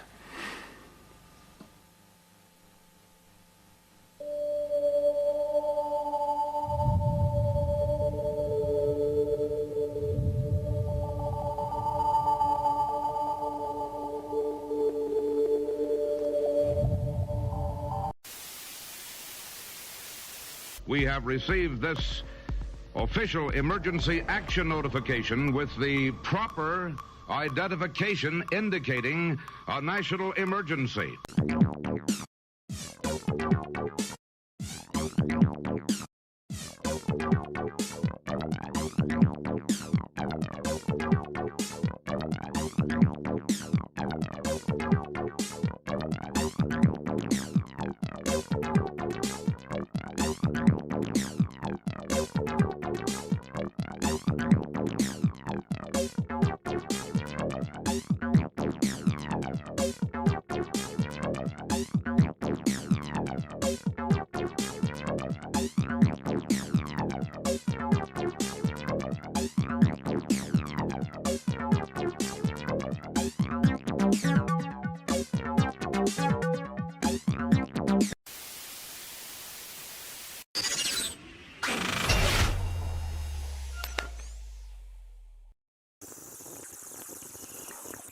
Get your dabbers ready. Stoner bingo. Stoner bingo. Stoner bingo. Stoner bingo. I like getting hot, ain't gonna lie. Stoner bingo. So we mans fly him by too. Stoner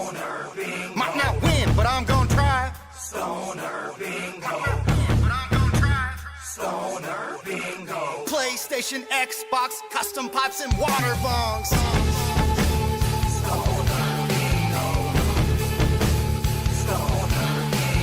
Will a token joint rolling out the bag, diss the cops.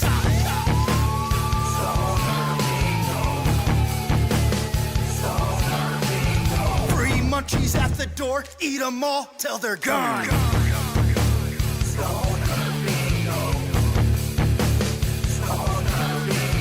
Grab your shirt, come on down, your stoner family's all around.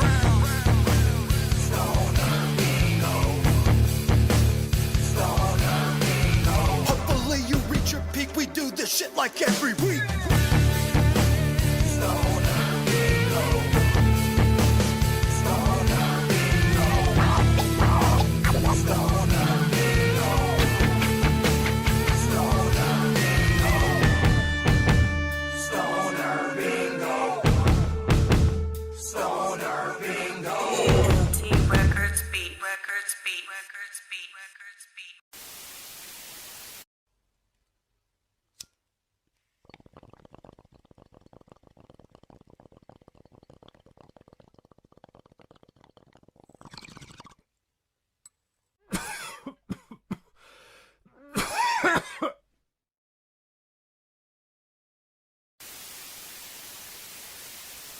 We just did not think that a tornado was going to hit where we were. Mona Partham and her husband were caught in the open by the tornado and survived, but just barely. They abandoned their car near a church and tried to cling to a tree. I remember spinning around the tree, and the next thing I know, we were sitting up on the curb. A gentleman at a pickup passed us, and I happened to raise my hand up. And he stopped, and he and another gentleman from the ravine helped us into the pickup, took us to the hospital, where they amputated my right leg below the knee. A couple of weeks later, I was flown to a Dallas hospital, where they amputated my left leg above the knee. James Montgomery was luckier. I got up to speeds of 70 to 75 miles an hour in my station wagon, and as I crested the hill, I realized that the tornado was still immediately behind me, and I was not gaining any distance at all. Realizing that I could not outrun it, I started looking for some type of protection, either the culvert, or about that time I thought of the wedge shape up underneath the overpass as a possible source of protection. We ran to the paved area underneath the overpass and started running up toward the wedge, and by that time the wind was so strong that I just spread eagle on the concrete to create the lowest profile. I immediately looked out from under the overpass and saw the National Guard Armory completely disintegrate. And when the winds finally subsided, all the cars that had pulled in and parked under the overpass had been blown and were stacked up on one another. And I started looking for my automobile, and I found it a quarter of a mile down the expressway in this condition. Norma Wright walked outside her gift shop just as the tornado struck. She grabbed a construction scaffold and hung on. Suddenly the wind was not a wind anymore. It was a very solid force. I heard the sound of my voice as the air was pulled from my lungs. The sensations were of being pounded and hit and stabbed. It was violent. It was very, very violent. And my intention at that time was not so much to live as it was to be able to endure whatever I had to endure until the end, whatever that was going to be. But I guess instinctively I held on to the base of that scaffolding. Injuries were severe. All 4 limbs were severely injured. My left leg was off just below the knee. My right arm was torn from elbow to wrist. My left arm was broken, and my right leg was both broken in several places and lacerated to the bone from knee to ankle. Isla Benson and 6 other employees of her bank rode out the tornado in the bank's reinforced steel and concrete vault. This was the bank.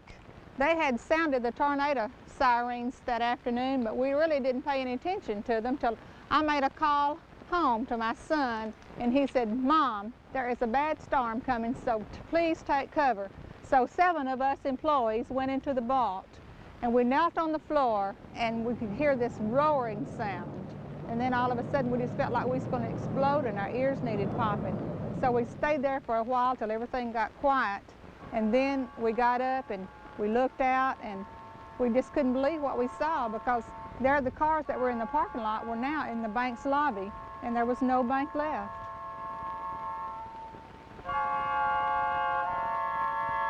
"46 people died in Wichita Falls that Tuesday. It was a very small number considering the path, 1.5 miles wide, that the tornado cut through the town. Yet many died unnecessarily.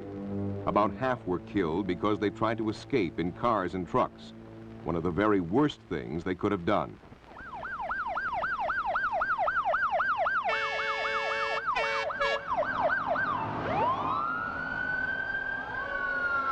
Most of the people of Wichita Falls know better. Their city has an outstanding disaster plan. Mark Wilson is the director. The city annually conducts a disaster exercise involving all of the city departments and divisions, as well as the total medical community. We have found over the years that the disaster drill has greatly enhanced our capability of dealing with a disaster. Many researchers came into our city following the disaster, and without exception, each one of those researchers concluded that we should have had perhaps as many as 2,000 fatalities.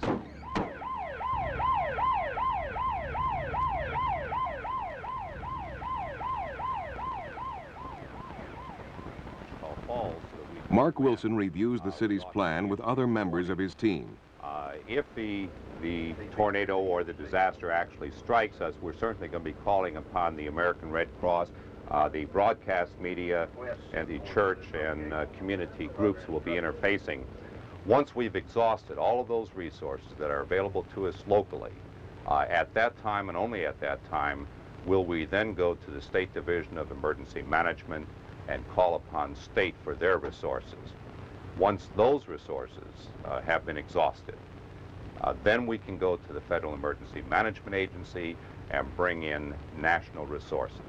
As a center, we coordinate with the Wichita Falls National Weather Service, and through their Skywarn spotters, they feed information into the Emergency Operations Center of the city of Wichita Falls. A tornado warning is issued by the local National Weather Service office after the spotters see it touch down.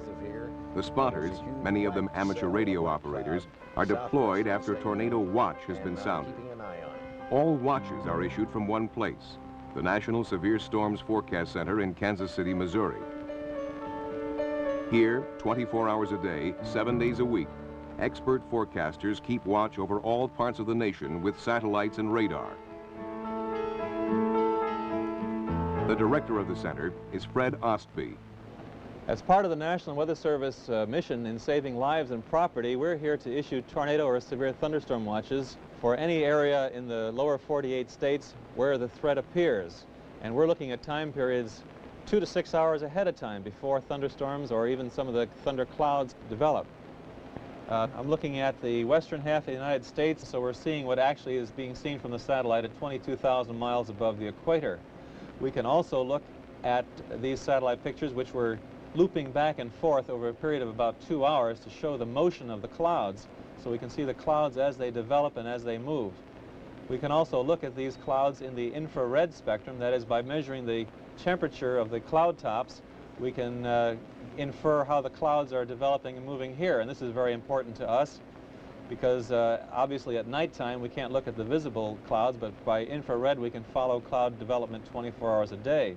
Another important aspect of this kind of interactive computer system is that we can actually superimpose right on top of the satellite picture conventional weather data, such as sea level pressures, barometric pressures, where high and low pressure areas are, superimposed right on top of the satellite picture. The Severe Storms Forecast Center uses today's technology to monitor the nation's weather. At NOAA's National Severe Storms Laboratory in Norman, Oklahoma, Roger Brown and other professionals are developing tomorrow's technology. The National Severe Storms Laboratory here at Norman was established in order to take advantage of the severe weather that occurs in this part of the country. One relatively new piece of information is Doppler radar. Doppler radar is like a conventional radar in that it tells us where the rain is falling in storms, but it also tells us how the air is moving. On this Doppler display, we see the conventional radar reflectivity pattern that you see on regular weather radars. The colors going from the outside of the radar echo toward the yellow and dark red in the center indicates where the heavier and heavier rainfall is occurring. However, we found out from our spotters in the field that a large tornado is taking place at this time, but there's really no indication in the radar reflectivity pattern that a tornado is occurring, and even knowing that it's occurring, we really can't tell where it is. Now, if we look at the Doppler velocity display, we see a very pronounced signature. Bright green next to bright red. That signature is an indication of that very large tornado. Radar is a strong link in the weather safety chain. Here is another link.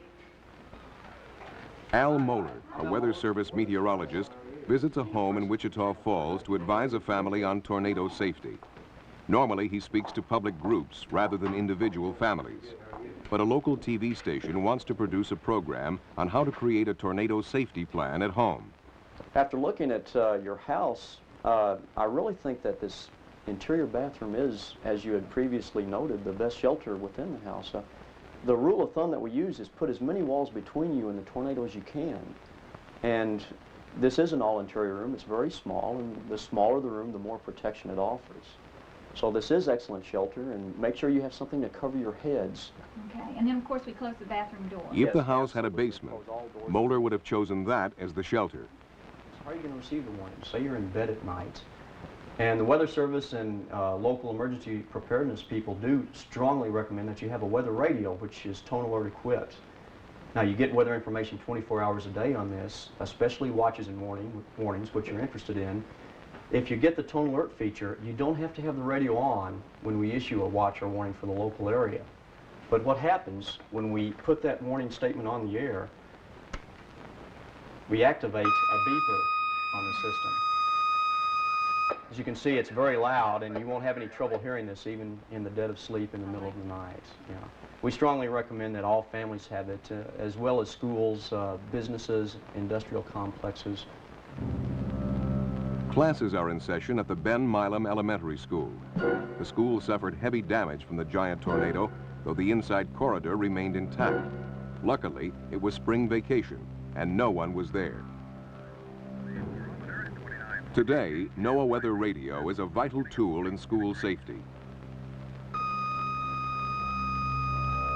This is a test of the NOAA Weather Radio warning device. Repeat, this is a test. Principal Bill Parks regularly rehearses the school's disaster plan.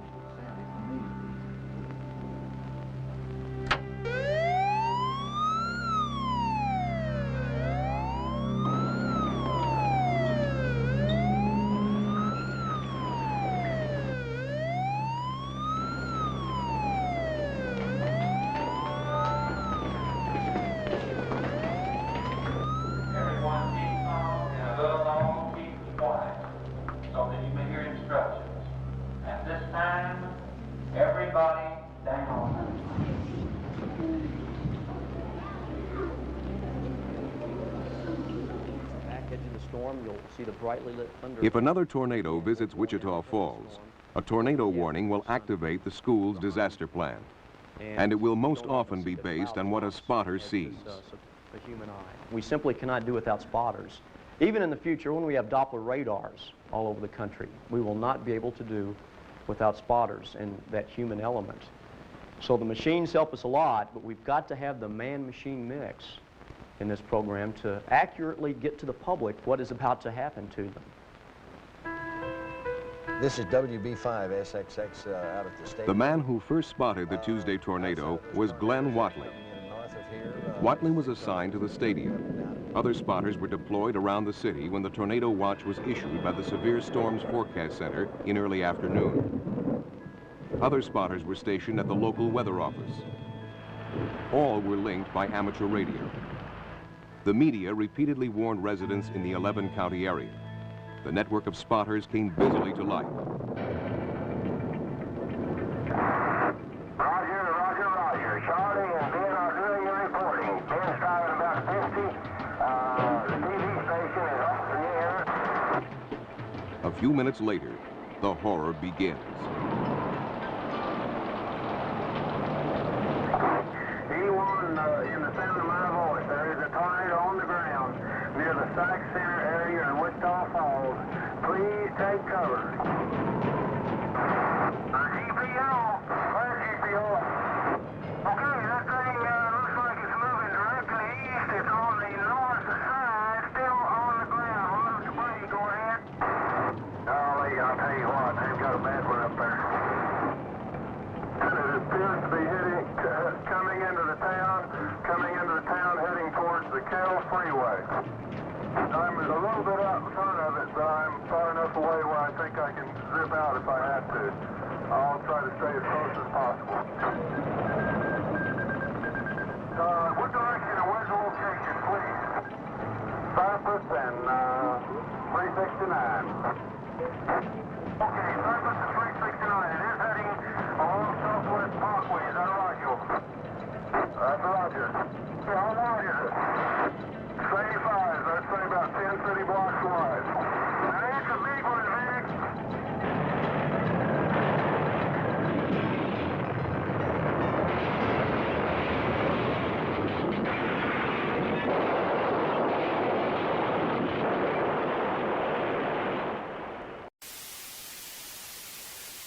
We have received this official emergency action notification with the proper identification indicating a national emergency.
The sun beats down on the beautiful countries of Central America.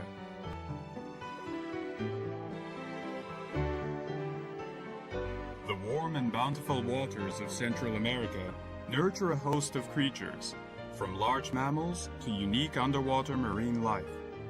The jungles and deserts of the region also support a great variety of uniquely evolved natural wonders. This land is like a great bridge connecting the ecosystems of the north with those of the south.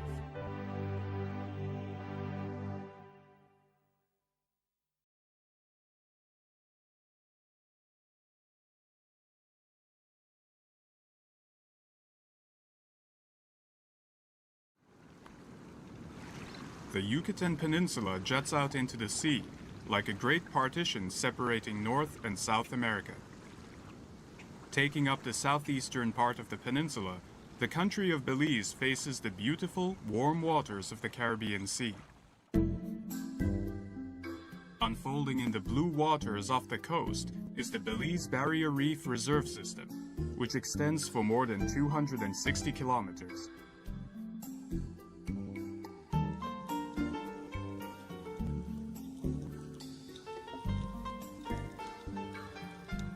The largest coral reef in the northern hemisphere, the Belize Barrier Reef System, is an oceanic paradise full of an extraordinary variety of marine life.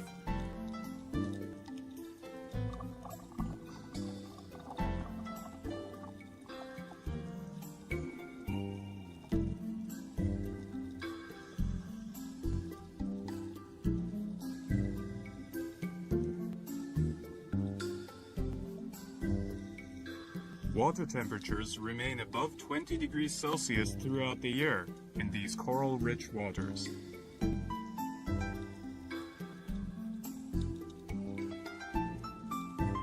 Corals are cnidarians, a phylum of marine animals characterized by their stinging tentacles. This phylum also includes such marine life as sea anemone and jellyfish.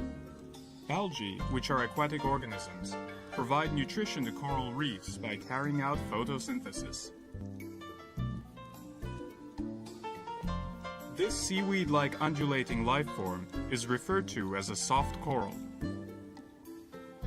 There are two types of coral: hard coral, which has a hard skeleton, and soft coral, which does not. The Caribbean Sea is unique in the world for its great variety of soft corals, presenting the diver with scenes not visible anywhere else on Earth.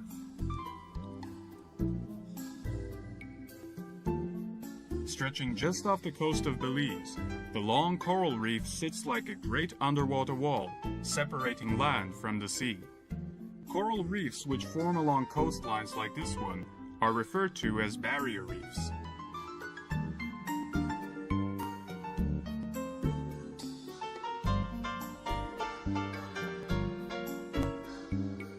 The Belize Barrier Reef is the second largest barrier reef on the planet, following Australia's Great Barrier Reef.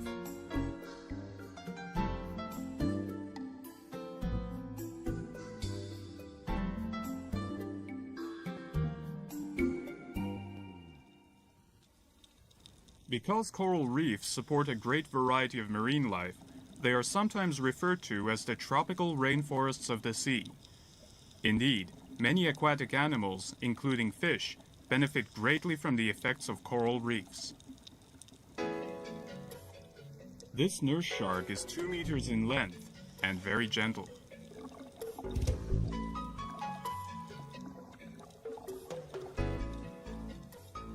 The Nassau grouper, a grouper fish, is indigenous to the waters of the Caribbean.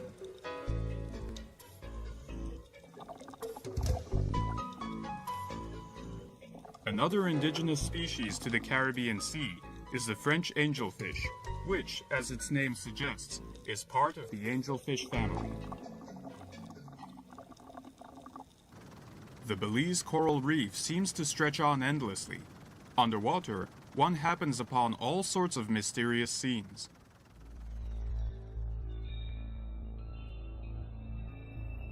This is called a blue hole. It is a gigantic sinkhole at the bottom of the sea.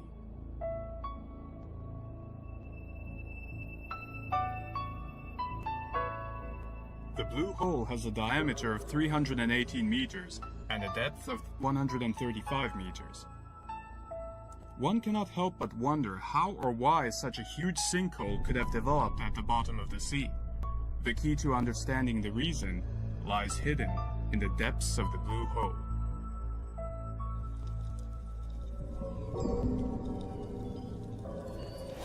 The hole itself is more than 100 meters deep.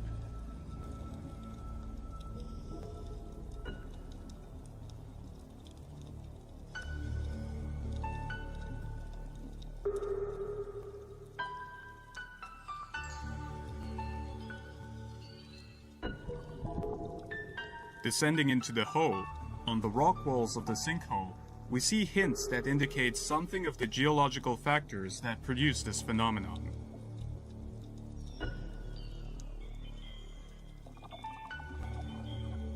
About 40 meters down, we encounter stalactite formations. This huge subterranean cave was formed around 20,000 years ago during the last ice age, when the surface of the ocean was 100 meters lower than it is today. At that time, the limestone terrain experienced erosive processes, which produced what became a huge cave.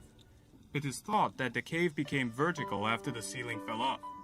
Then, approximately 16,000 years ago, when the ice age ended and the sea levels rose, all this went underwater. Stalactite cannot form in seawater. These formations, which are quite large, must have taken many tens of thousands of years to complete.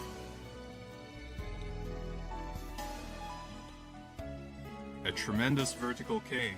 It lies quietly at the bottom of the sea, a reminder that all this was once part of the land.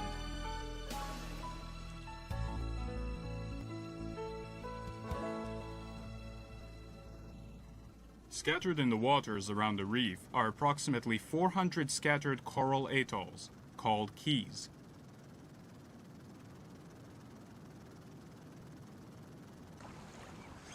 One of the most famous of these keys is Half Moon Key.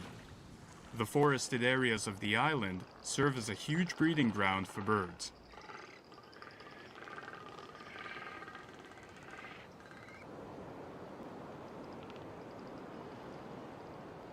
Red-footed boobies are large-sized seabirds, 70 to 80 centimeters in length. This red-footed booby is roosting its eggs to keep them warm.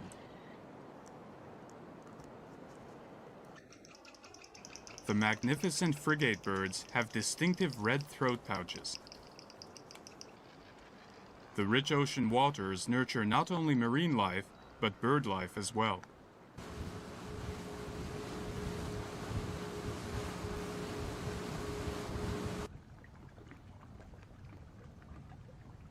A mangrove forest covers Half Moon Key.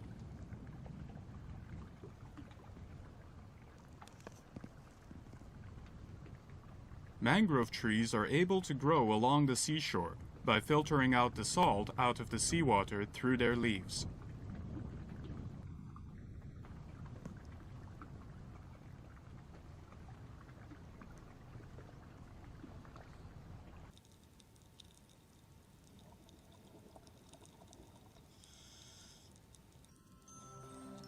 The roots of mangrove trees spread in the water like an underwater jungle.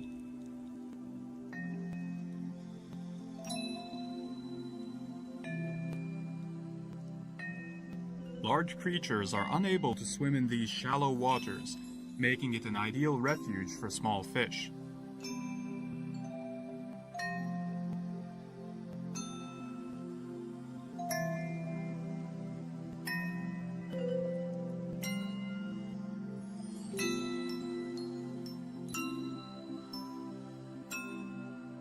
Some unique creatures inhabit these waters. This is the upside-down jellyfish. This creature, a short-nosed batfish, belongs to the Lophidae family.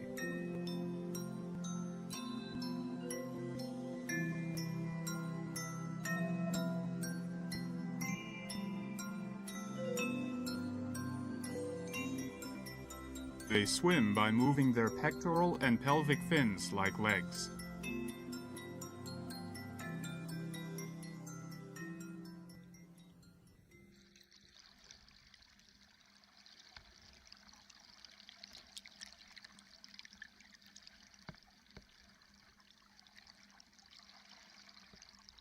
Belize's coral reef system is an important refuge for many endangered species.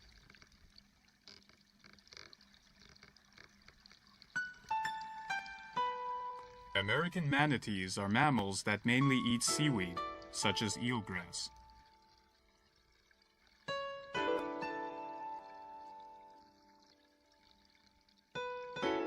Manatees must come up to the water's surface to breathe about once every 5 minutes.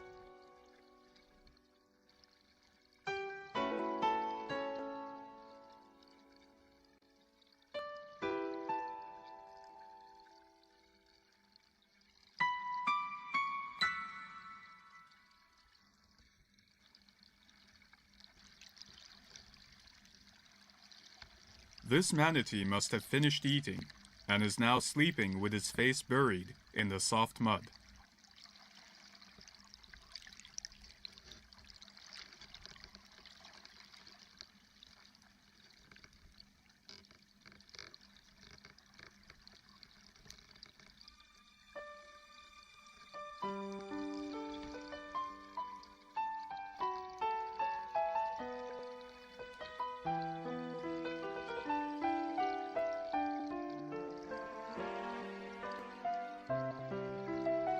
Seaweed, which manatees thrive on, is only able to grow in clean, shallow waters, like the waters of Belize. This is one reason why the Belize Barrier Reef Reserve System is the world's largest refuge of American manatees.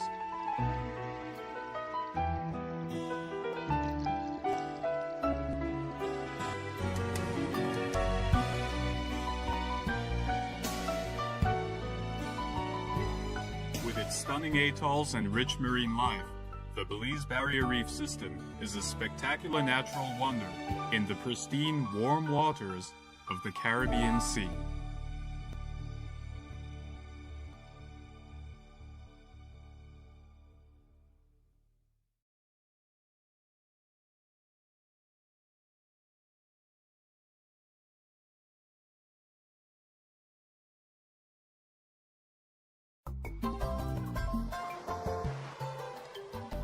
Cuba is often called the Pearl of the Caribbean. A long, narrow island, Cuba extends 1,200 kilometers from east to west and is the largest island in the Caribbean Sea.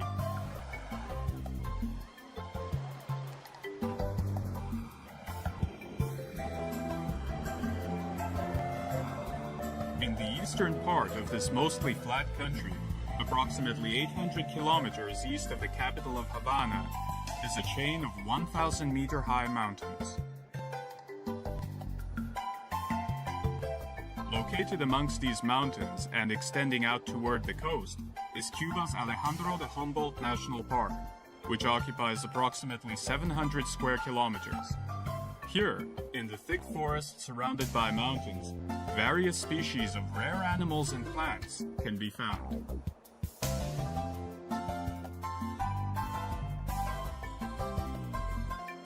This area lies in the subtropical climate zone and supports a wide variety of vegetation.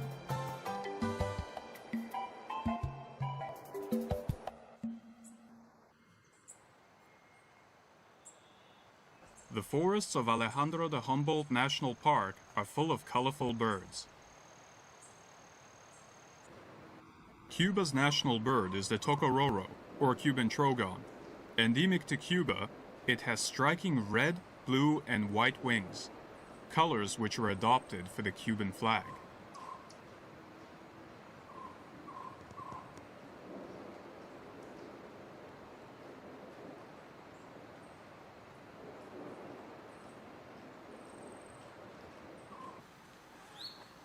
The Cuban tody is the same size as a sparrow. This colorful bird, one of the famous birds of Cuba, is also endemic to this area.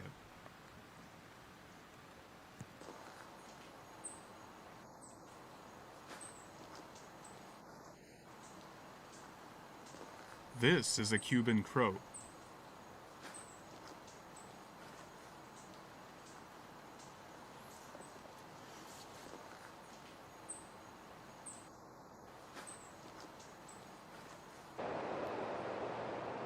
As many as 95 species of birds, ranging from endemic species to migratory birds, have been confirmed in the park.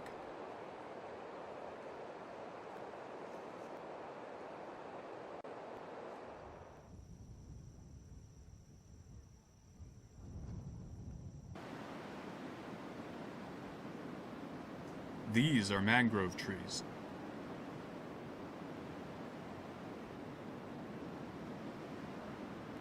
White rock stands out against the dark hills adjacent to the mangrove forest. This white rock is limestone.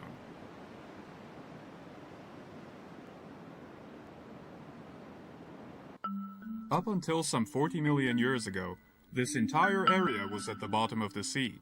Cuba is, therefore, composed of limestone formed from coral reefs of the ocean. The island was at one time connected to the South American continent, and it is thought to have separated from the continent due to a great rise in sea levels several million years ago.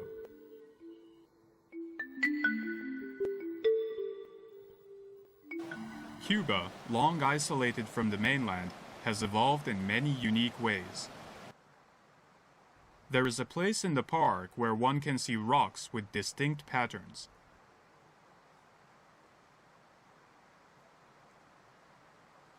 Called serpentine rock, they are metamorphic rocks from the Earth's mantle.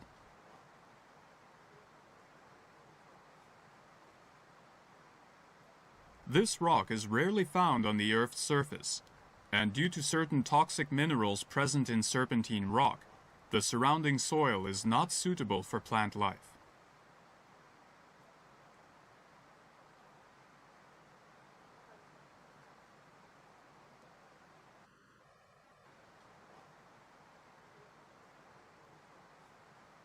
Dracaena cubensis, however, have adapted themselves to be able to grow here.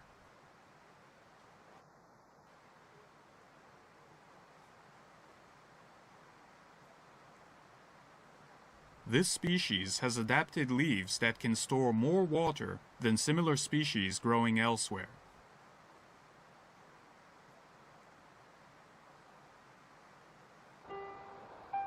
These are poinsettias.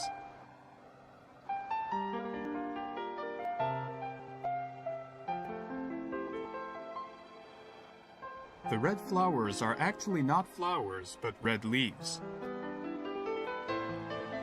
The plant's flowers are the tiny yellow blossoms in the center.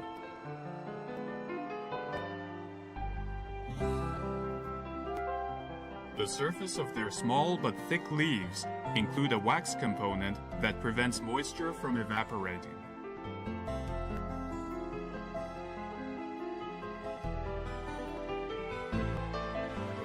There are other species of plants in the park that have adapted themselves to the deficiency in nutrients by obtaining what nutrients they need in very different and unique ways.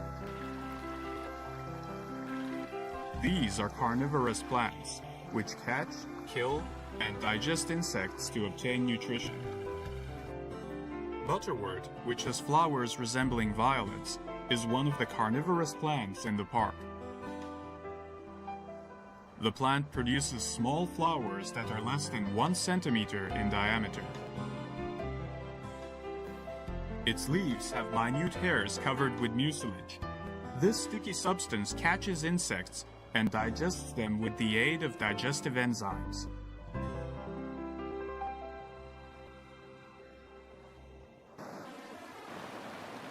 The island's distinctive environment has propagated a unique evolution in plants and animals.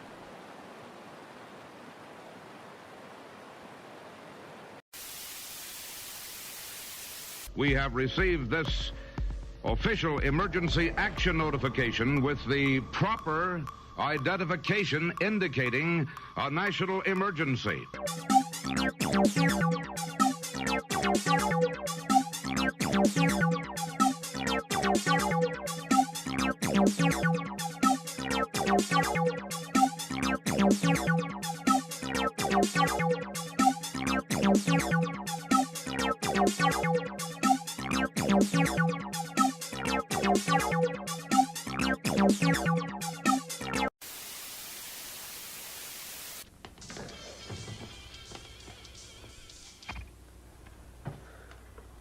Is this yours? No. Your mother said she found it in your closet. I don't know. One of the guys must... Must have who? Must have what? Must have Rhymes? Was it Chris? Huh? Does he have more, you think? Can you call him? Look, Dad, it's... No, I'm taking your PlayStation away. This is fire. Where did you get it? I don't know. You what? You what? Huh, Timmy? Look, Dad needs a loud so he can get a little quiet time, okay? No, you're grounded forever. Where did you get this stank? Dad, Yeah, no, you're in big trouble here, Timmy. Look, Timmy, you're not in trouble, okay? Just who do you get it from? I'll drive you over there. I'll pay extra. I don't care. This shit is fire. Who'd you get it from? You, all right? I knew it, you sneaky little bastard. You been pinching my sack? Well, who taught you how to roll a joint like this? I learned it by watching you. Oh my God. My own boy. A terrible joint roller. Grab my rolling papers. Homeschool starts in 5. Hey, Carol. Bring us some toaster strudels.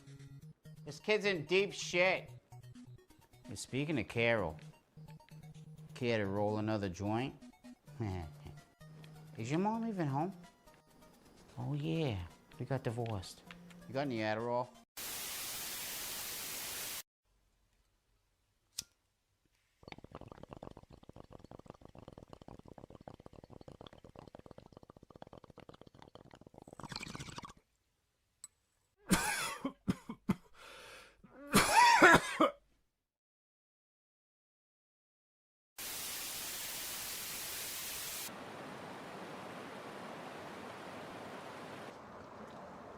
There are several species of animals that can only be found in Cuba.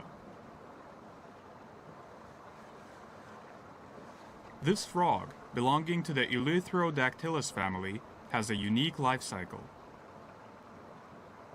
When hatching out of its egg, instead of being born as a tadpole, this creature is born as a frog.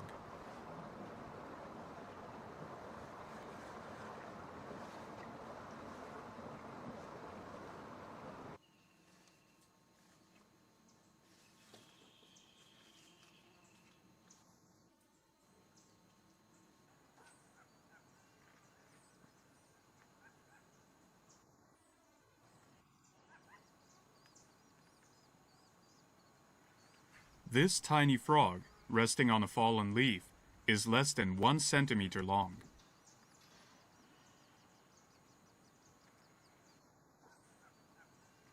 Eleutherodactylus iberia is considered to be the smallest frog in the world. This new species was only discovered in 1996.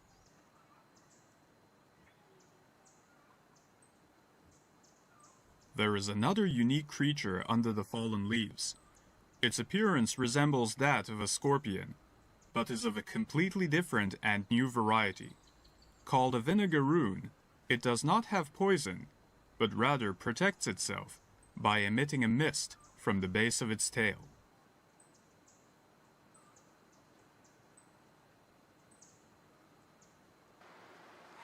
There is also a rich variety of creatures that make their homes beneath the surface of the earth in the park.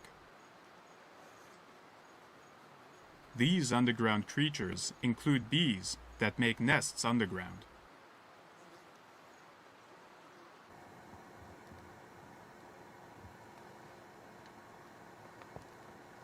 Interesting reptiles are also found in the park as well. A member of the iguana family, this reptile is an Anolis barracoa and is equipped with specialized toe pads that enable it to stick to even the very tips of leaves. Some 83% of the unique reptiles that have been confirmed in the park are endemic to Cuba.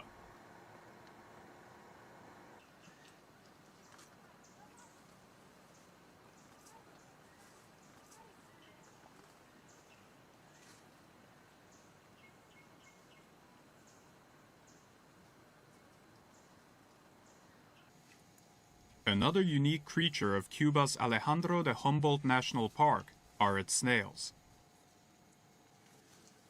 This snail on the leaf is a baby snail, which is also indigenous to Cuba. Since the migration range of the snail family is extremely restricted, Snails are classified by area. As many as 2,000 types of snails have been found that are endemic to Cuba. This park is also the habitat of what is considered one of the world's most beautiful snails.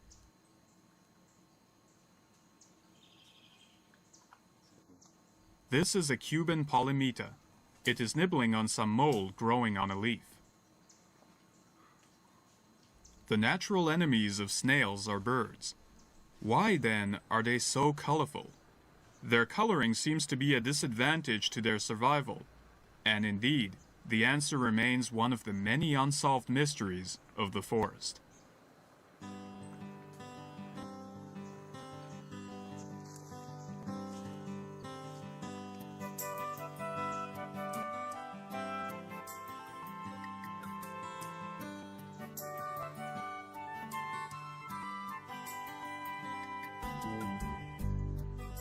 The Alejandro de Humboldt National Park possesses what is truly uniquely evolved flora and fauna.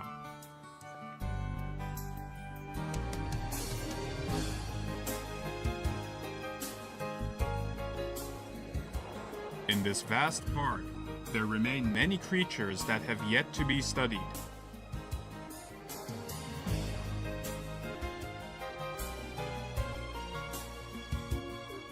This island, lying in the stunning Caribbean Ocean, is thought to be a place with a multitude of as yet undiscovered species.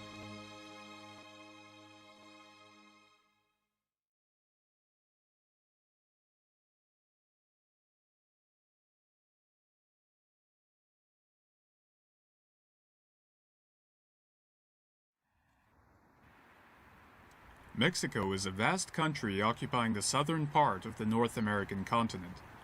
With its humid rainforests and dry deserts, the country has a climate that greatly varies from region to region. Situated in the northwestern part of Mexico, the 1,200-kilometer-long and narrow Baja California Peninsula is extremely dry, characterized by a wide difference in temperature between day and night. Two large coastal lagoons located in the central park of the Baja California Peninsula were registered as a World Heritage Site in 1993. This is the whale sanctuary of El Vizcaino. One of these lagoons, the Laguna Ojo de Libre, sits in the middle of the world's largest salt production field, located here for its extremely dry climate. Surrounded by white sands, the 9-kilometer-wide, 48-kilometer-long inlet is a calm lagoon with shallow waters.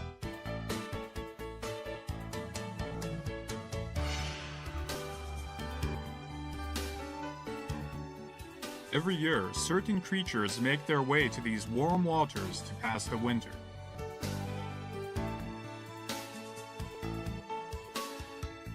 These are the gray whales of El Vizcaino. Each year in December, as many as 1,000 whales descend on the waters here to give birth and raise their calves.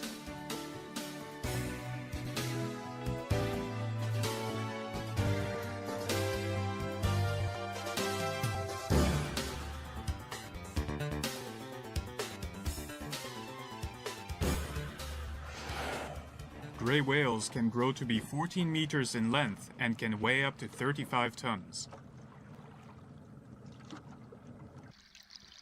Gray whales spend the summer months in northern seas, such as Alaska's Bering Sea. In the winter, they travel south some 8,000 kilometers to arrive at the warm waters of the Baja California Peninsula, making them the furthest migrating mammals on Earth.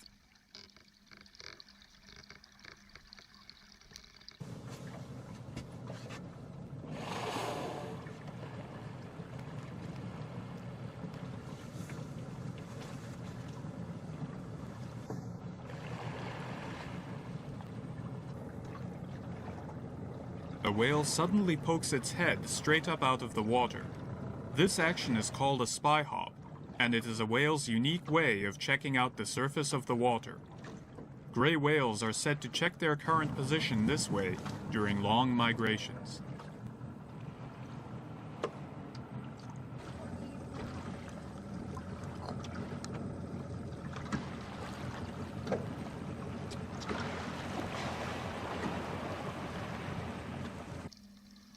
Between late December and February is the birthing season for the gray whale. A newborn calf is roughly skimming its tail fin along the surface of the water.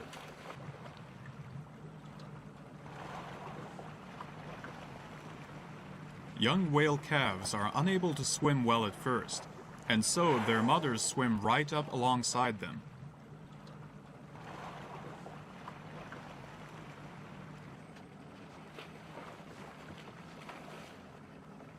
This calf does not yet have barnacles attached to its body like its mother does.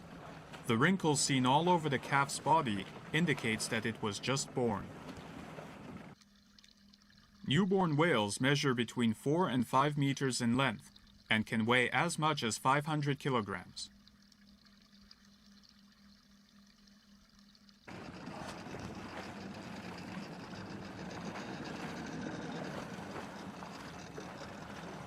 Gray whales can stay underwater for a maximum of 15 minutes. Whale calves, however, which are still not proficient swimmers, are incapable of holding their breath for so long and need to come up to breathe frequently. Mothers often help hoist their calves up to the water's surface so they can easily take a breath of air.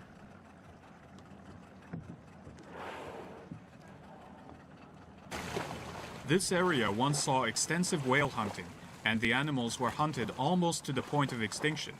However, since the total ban on whale hunting has been enacted, their numbers have steadily increased, and currently there are more than 20,000 gray whales that come to the waters of the Baja California Peninsula.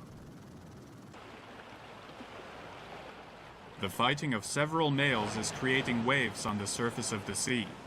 Many whales mate during their migration to the waters of the Baja California Peninsula, but some prefer to mate after arriving.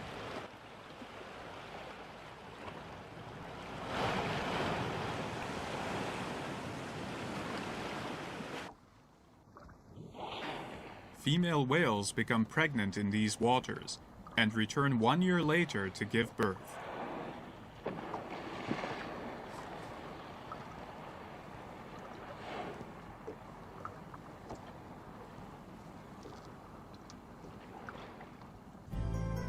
In addition to gray whales, many other kinds of animals can be found in the reserve.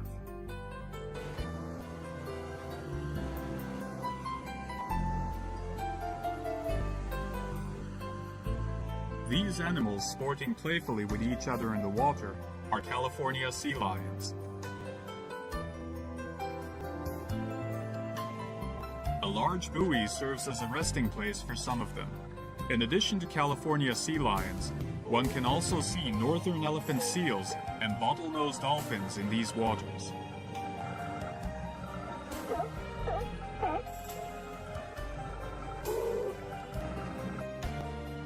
Around the lagoon is a vast desert and wetlands area.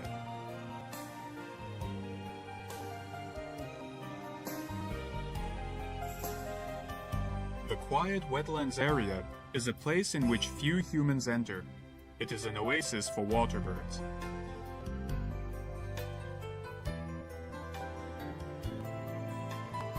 These marbled godwits, which dwell in this habitat year-round, use their long beaks to pull out food from the mud.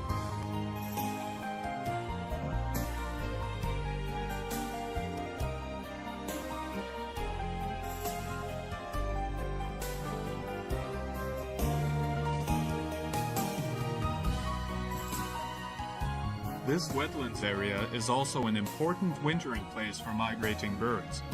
Every winter, 10% of the wild birds that migrate to Mexico pass the winter in the wetlands here. Brent geese and American white pelicans are among the many species of birds that pass the winter here.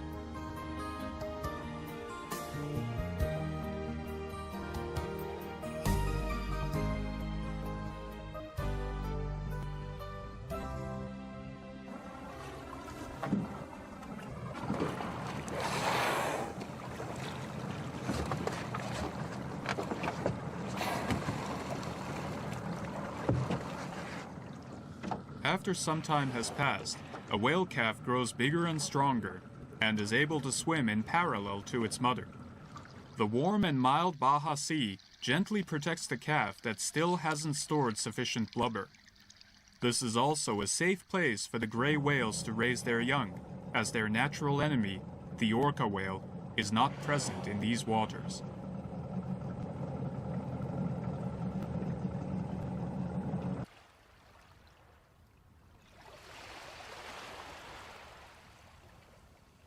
However, in April, when the season for returning to the northern seas arrives, many of the whales never make the trip back north, and instead die here in these waters.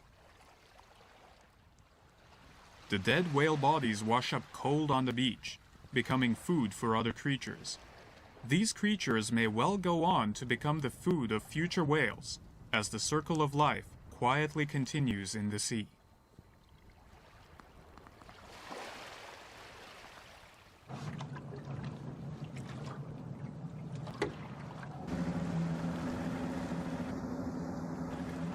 In this sea, a unique relationship has been formed between humans and whales.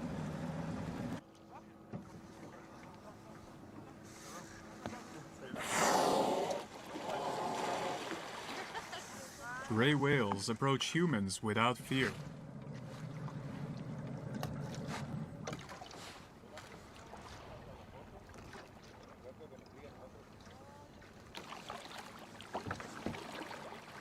The gray whale looks up at the people from the water below the boat. It is not expecting any tasty handouts, but rather approaches the boat out of sheer curiosity.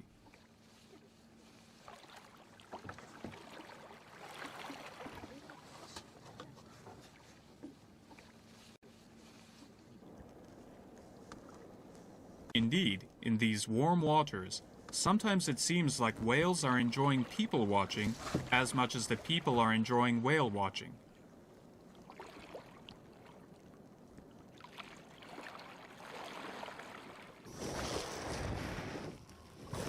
A mother approaches the boat with her calf.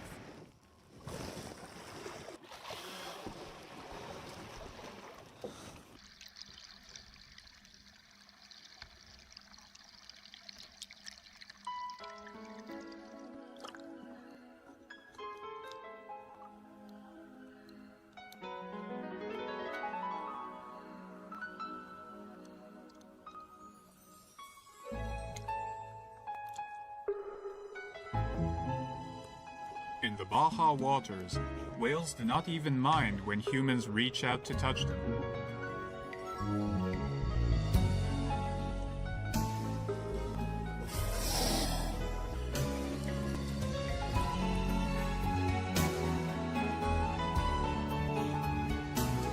With its stunning desert landscape and rich marine life, the whale sanctuary of El Vizcaino serves not only as a protected breeding ground for gray whales to raise their young, but also stands as a safe place for humans and gray whales to interact.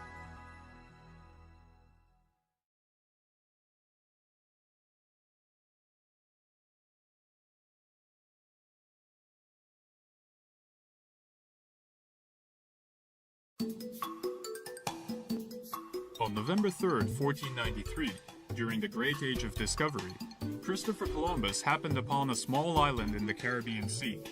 Since it was a Sunday, he named the island Dominica, which means Sunday in Latin. The Commonwealth of Dominica, located in the southeastern part of the West Indies, is a small country with a circumference of only 148 kilometers. The country only won its independence from England in 1978.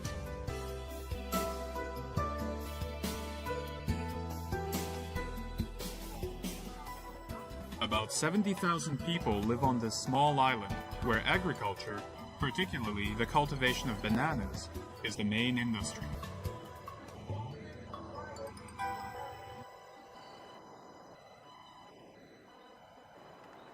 In the southern part of the island, Morne Trois Pitons Mountain hides its 1,342-meter height behind gathering clouds.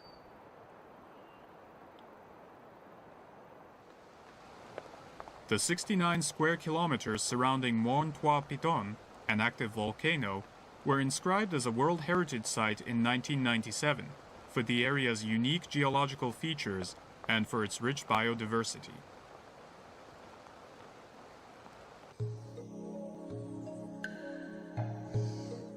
The islands of the Caribbean were born 25 million years ago as a result of volcanic activity, Dominica being one of these islands.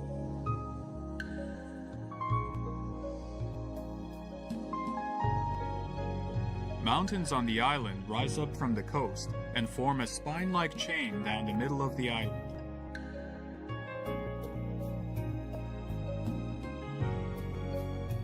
Moisture-laden trade winds, blowing in from the Atlantic Ocean, bump up against the mountains, resulting in plenty of rain.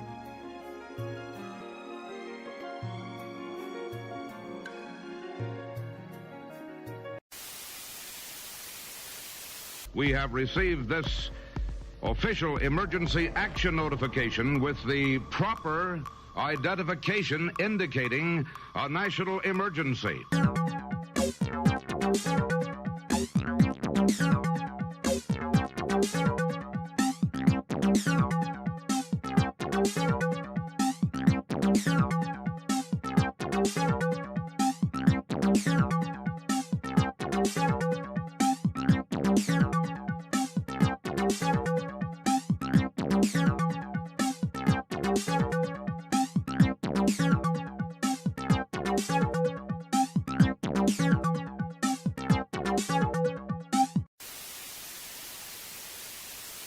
The one thing that led me to believe that there might be some marijuana in the car tonight. 271427. You call 7310-4. Go ahead and start.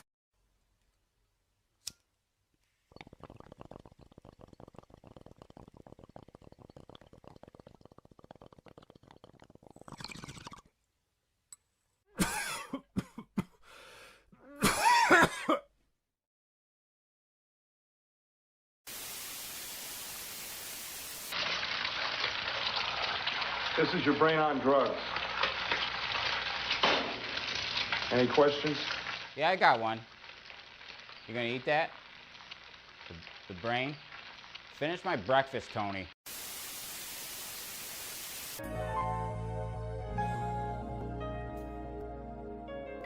Warm temperatures and abundant rainfall from the Caribbean Sea, as well as the volcanic conditions on the island, have created an island full of lush forests.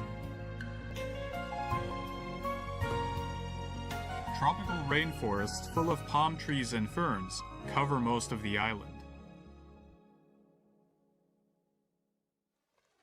One of the trees dominating the forest is the châtaignier, a tree which stands about 40 meters tall.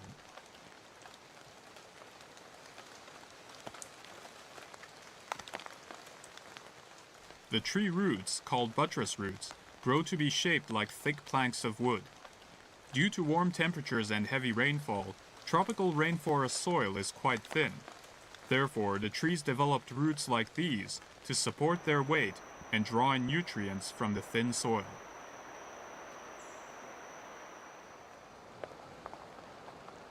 In 1980, a large hurricane devastated most of the forest. The hot and humid climate, however, allowed for a speedy revival.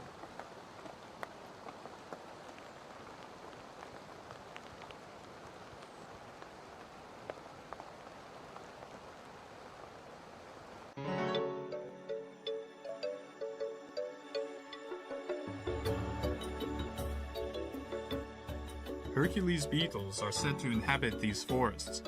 The beetle, which has huge horns, is the world's largest beetle, measuring some 15 centimeters in length.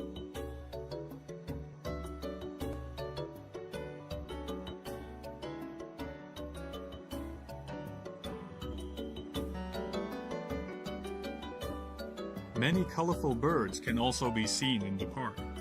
The purple-throated carib is a hummingbird that is indigenous to the Caribbean. These hummingbirds are tiny birds that hover by beating their wings dozens of times per second in order to suck nectar from a flower, resembling bees more than birds in the process.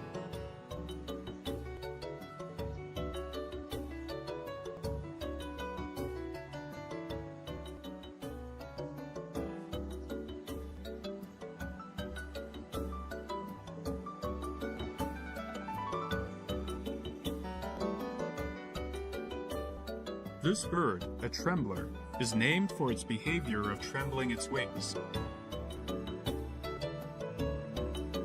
This unique behavior is thought to send certain signals to its friends.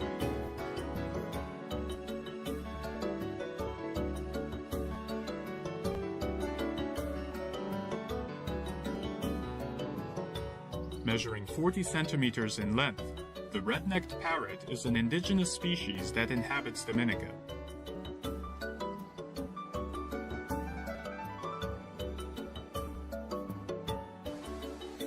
It is said that 10,000 millimeters of rain fall annually on Morne Trois Pitons Mountain, and it is the base of the mountain that regularly receives the benefits of all this water.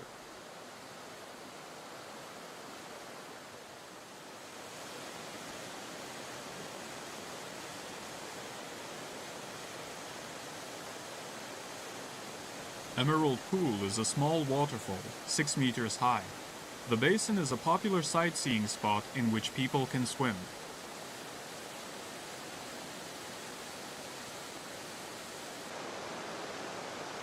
Middleham Falls is the island's largest waterfall, with water loudly spilling over the falls some 60 meters down.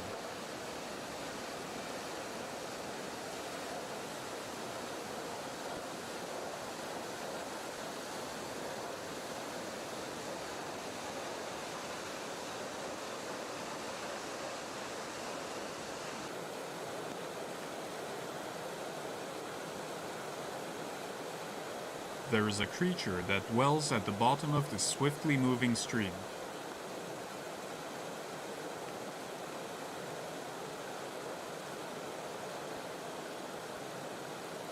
Called a river crab, it has long nails and a 20-centimeter shell, and is a frequent guest on the dinner tables of people across the island.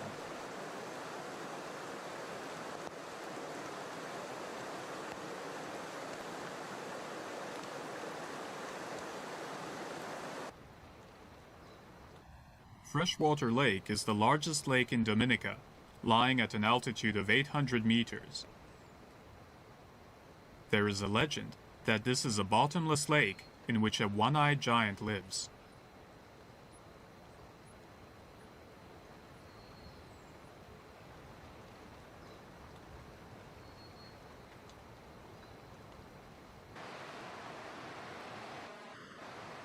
There is a place in the mountains within the park which stands as a clear reminder of the volcanic history of the island.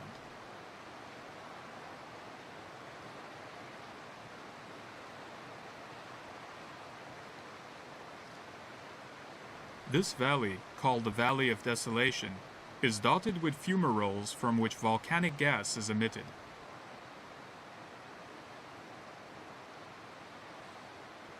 In 1880, sudden volcanic activity completely devastated the tropical rainforest in this area.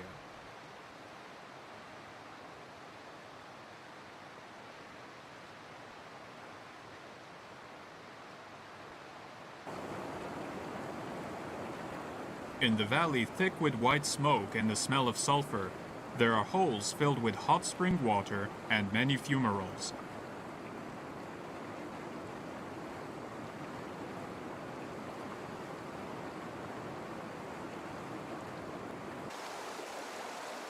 The rocks vary in color because of the highly acidic hot water.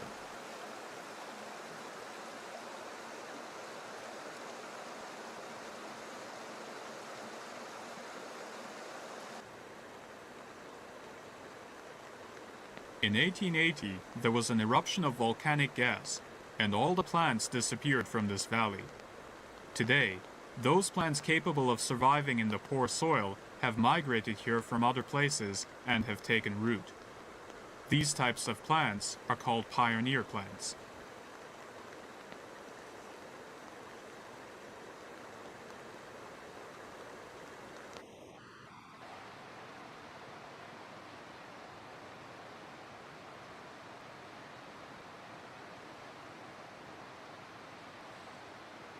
At the center of the park, white smoke can be seen rising from the mountain. This mysterious natural phenomenon is representative of the landscape of Mont Trois-Pitons.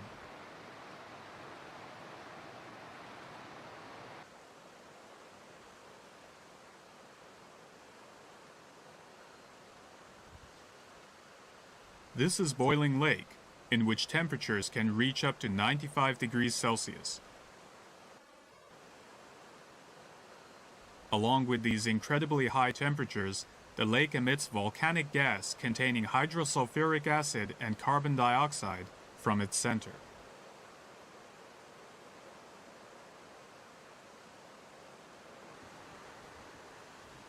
This lake, which has a diameter of 60 meters, is the world's second largest hot spring. Its precise depth still remains unclear.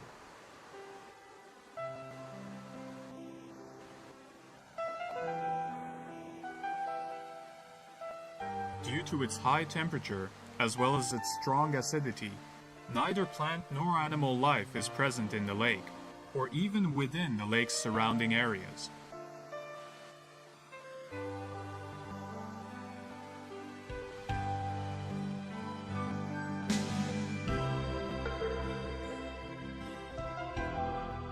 The Mont Trois-Pitons National Park.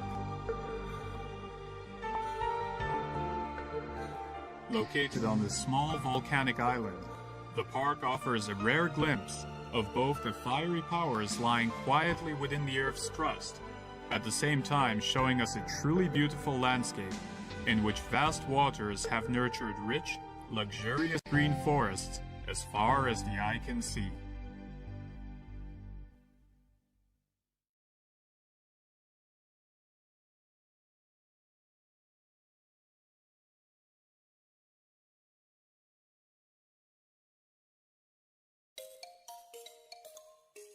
The Republic of Panama is a country located in the southernmost tip of Central America.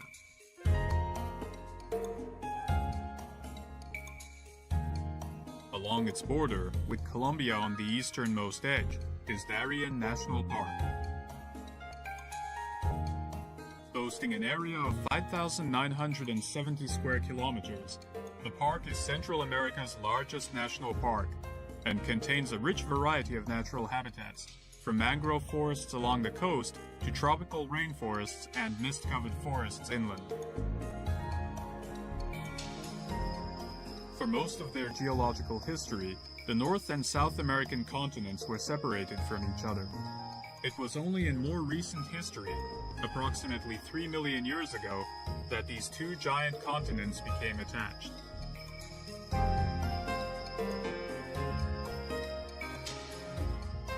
When this happened, their ecosystems also became connected.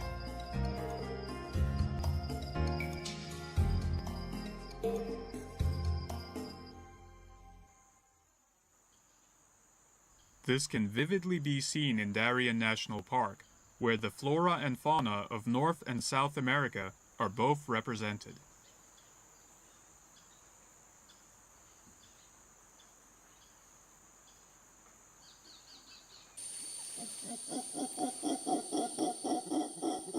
Mantled howler monkeys originally came from South America.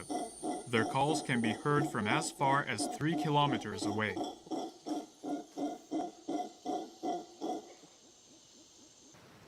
Howler monkeys are the largest monkeys on the American continent, reaching 10 kilograms in weight.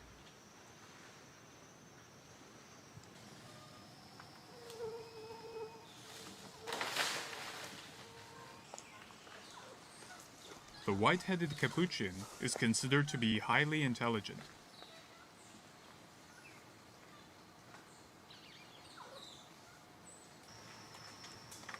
Brown spider monkeys are able to use their tails adeptly, just like a hand or a foot.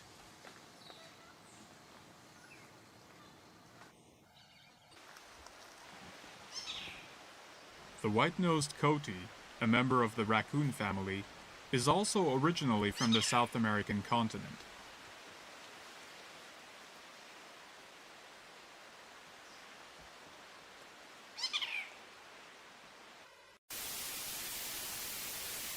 We have received this official emergency action notification with the proper identification indicating a national emergency.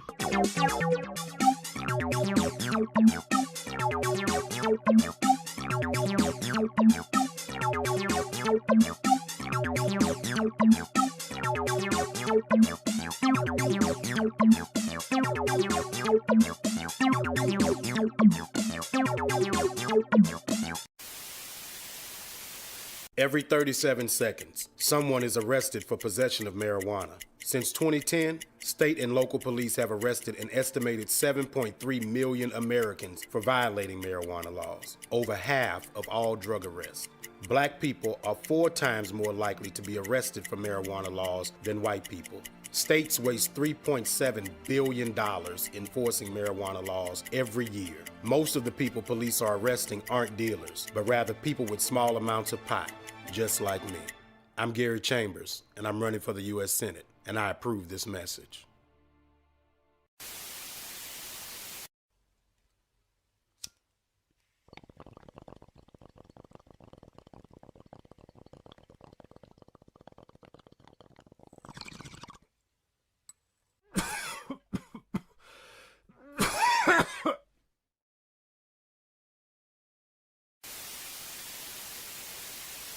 Most of the animals confirmed in the park are creatures from South America. There is, however, one notable exception. The gray fox, originally from North America, is steadily increasing its numbers in Darien National Park.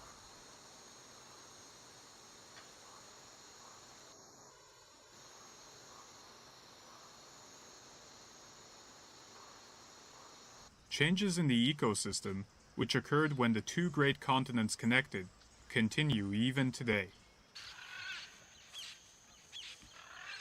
More than 450 species of birds have been confirmed in the park.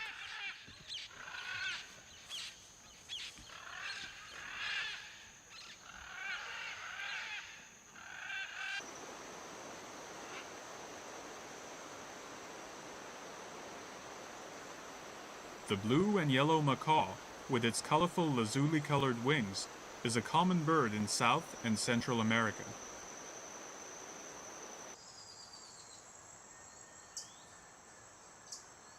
The great jacamar has metal-colored wings.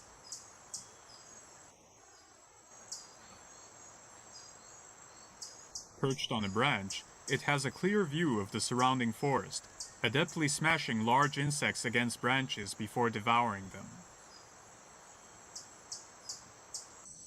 Birds live in close relation with the plants of the forest.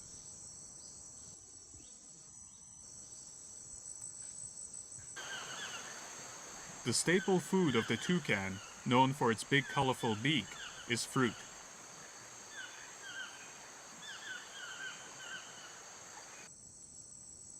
Toucans scatter plant seeds they are not able to digest in their bird droppings, which fall on the forest floor.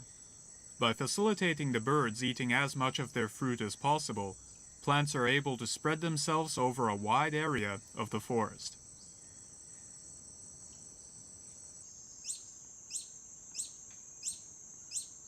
The staple food of hummingbirds of the forest is nectar, and the birds have evolved beaks of various shapes and sizes according to the shape of their favorite flower.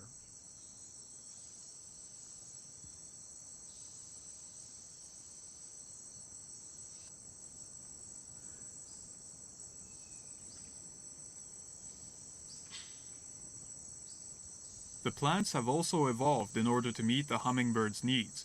For example, in order to have their pollen distributed by certain species of hummingbirds, this tree has flowers whose shape matches that of the hummingbird's beak. It is indeed a give-and-take relationship between the plants and the birds of the forest. Certain birds within the forest make good use of still-standing dead trees. This woodpecker builds its nest in large dead trees in which it can easily peck holes. In the world of nature, there is no waste, not in life nor in death. Interesting relationships exist between certain plants found in the tropical rainforest. This plant, belonging to the fig family, strangles a large tree.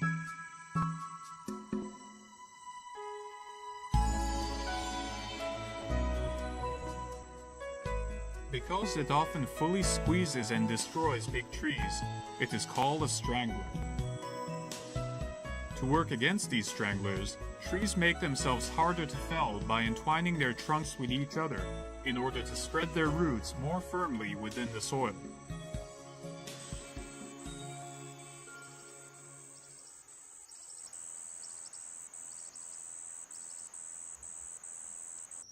Other fascinating creatures found in the forest, if one looks hard enough, are insects of various shapes and colors.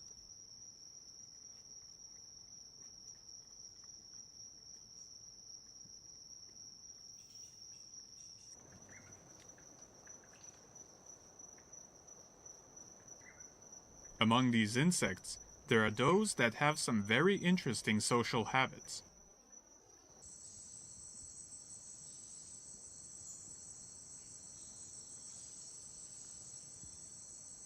A marching line of green ants crosses through the tropical rainforest. This group of leaf-cutting ants makes use of the forest's leaves by first cutting them into small pieces. Instead of eating the leaves, they carry them to their nests where they use them to cultivate mushroom mold by biting the leaves into smaller pieces and depositing the mushroom mold in them for harvesting. The ants ingeniously cut the leaves off the plants using their small chins and seem to effortlessly lift up these cut leaves, which are several times larger than their bodies, to carry to their nest. In order to collect leaves suitable for fungus cultivation, they sometimes travel in procession as far as several hundred meters.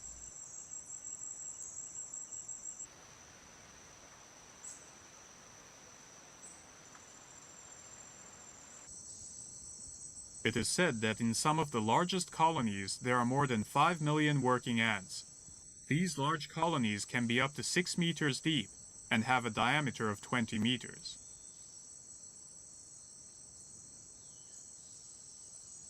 These leaf-cutting ants are truly amazing and unique insects that work together in large groups to cultivate food.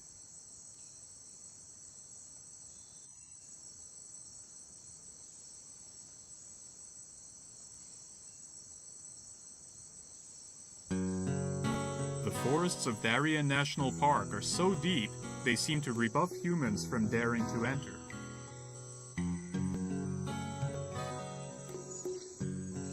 However, there was once a city in the center of the park, which had a population of more than 10,000 during the 1800s.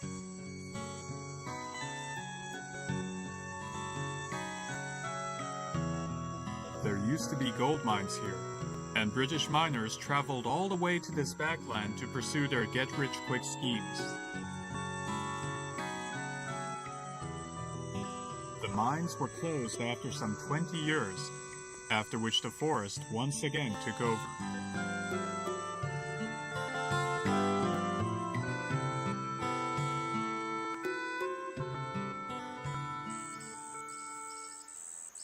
Currently, there are several birds in the park that are in danger of becoming extinct.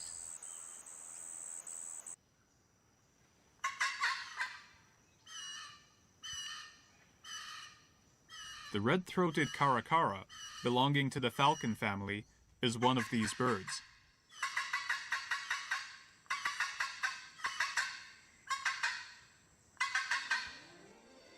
While many species of birds have been greatly reduced in other regions, many have been confirmed as thriving in Darien National Park.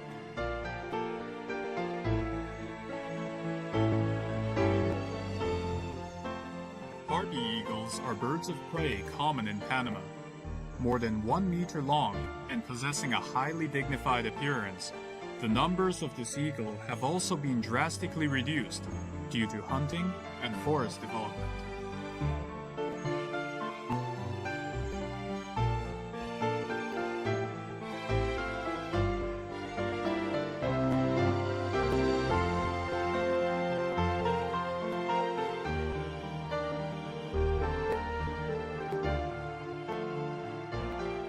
natural corridor connecting North and South America, Darien National Park serves as one of the last places of refuge for many of the New World's endangered creatures.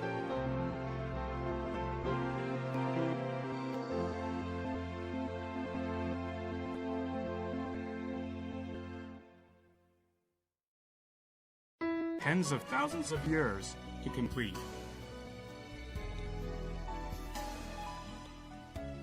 A tremendous vertical cave. It lies quietly at the bottom of the sea, a reminder that all this was once part of the land.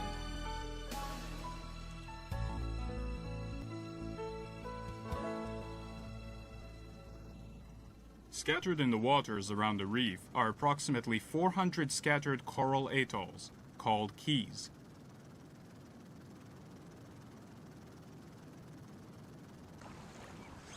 One of the most famous of these keys is Half Moon Key.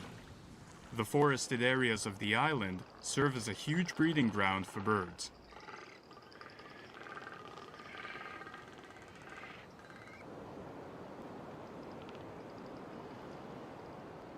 Red-footed boobies are large-sized seabirds, 70 to 80 centimeters in length. This red-footed booby is roosting its eggs to keep them warm.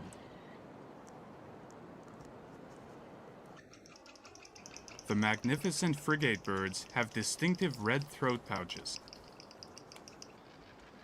The rich ocean waters nurture not only marine life, but bird life as well.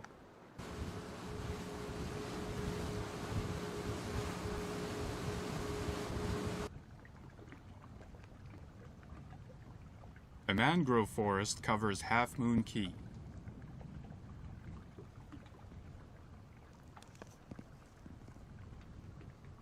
Mangrove trees are able to grow along the seashore by filtering out the salt out of the seawater through their leaves.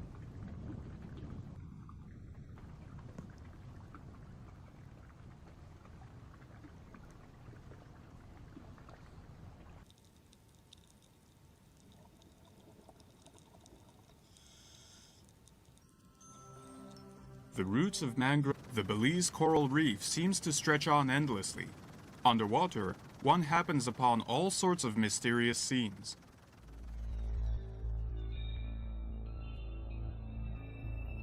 This is called a blue hole. It is a gigantic sinkhole at the bottom of the sea.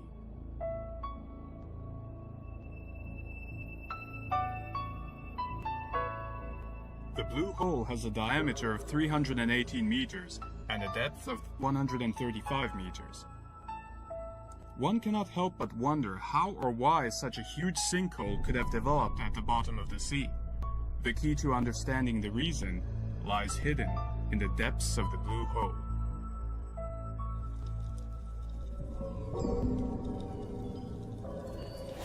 The hole itself is more than 100 meters deep.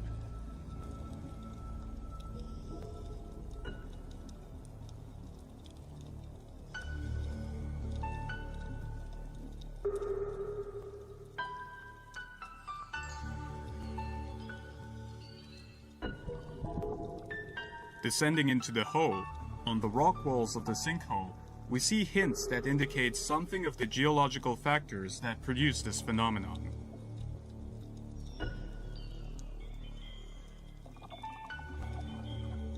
About 40 meters down, we encounter stalactite formations. This huge subterranean cave was formed around 20,000 years ago during the last ice age, when the surface of the ocean was 100 meters lower than it is today. At that time, the limestone terrain experienced erosive processes, which produced what became a huge cave. It is thought that the cave became vertical after the ceiling fell off. Then, approximately 16,000 years ago, when the ice age ended and the sea levels rose, all this went underwater. Stalactite cannot form in seawater. These formations, which are quite large, must have taken many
the sun beats down on the beautiful countries of Central America.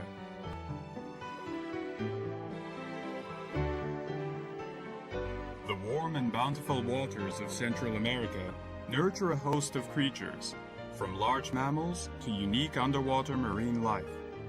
The jungles and deserts of the region also support a great variety of uniquely evolved natural wonders. This land is like a great bridge connecting the ecosystems of the north with those of the south.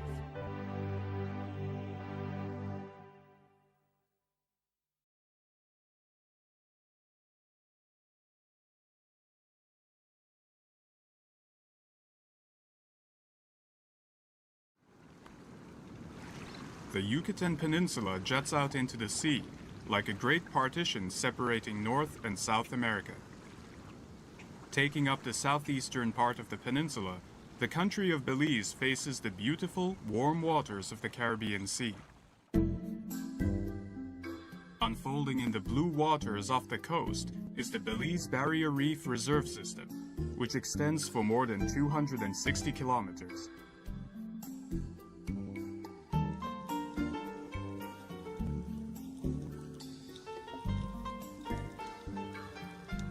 The largest coral reef in the northern hemisphere, the Belize Barrier Reef System, is an oceanic paradise full of an extraordinary variety of marine life.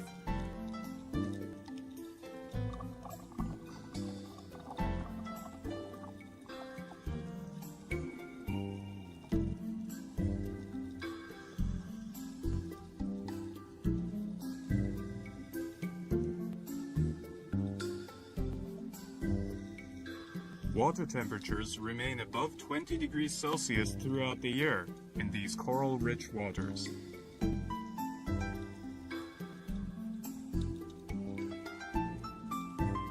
Corals are cnidarians, a phylum of marine animals characterized by their stinging tentacles. This phylum also includes such marine life as sea anemone and jellyfish. Algae, which are aquatic organisms, provide nutrition to coral reefs by carrying out photosynthesis. This seaweed-like undulating life form is referred to as a soft coral. There are two types of coral: hard coral, which has a hard skeleton, and soft coral, which does not. The Caribbean Sea is unique in the world for its great variety of soft corals, presenting the diver with scenes not visible anywhere else on Earth.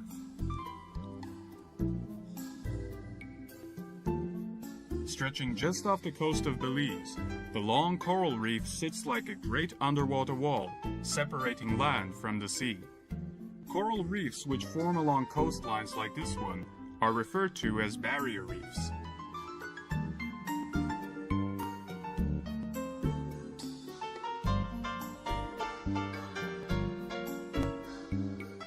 The Belize Barrier Reef is the second largest barrier reef on the planet, following Australia's Great Barrier Reef.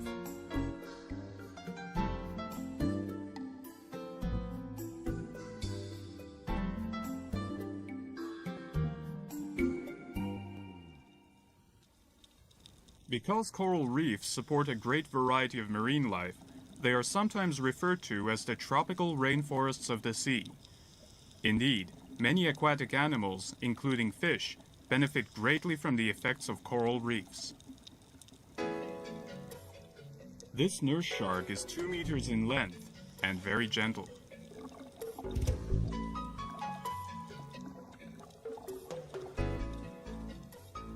The Nassau grouper, a grouper fish, is indigenous to the waters of the Caribbean.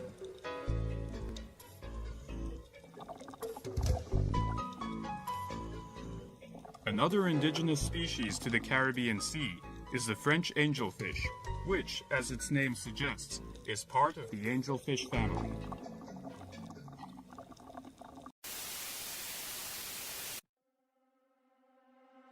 Sticks and stones won't break my bones, but your name might crack me. shattered, then was left alone.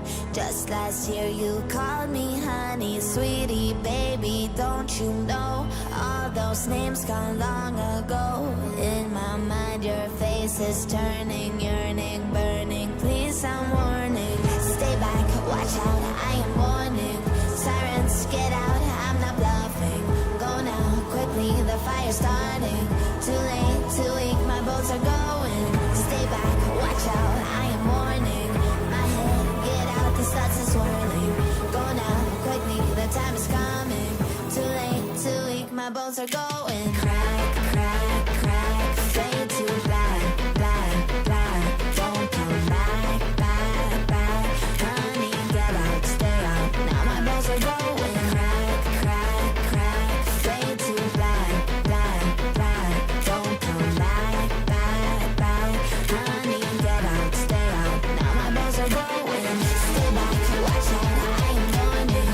Sirens, get out, I'm not bluffing.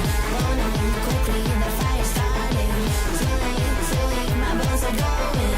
Stay back, watch out, I am warning. My head, get out, the thoughts are swirling. Go now, quickly, the time is coming. Too late, too late, my bones are going.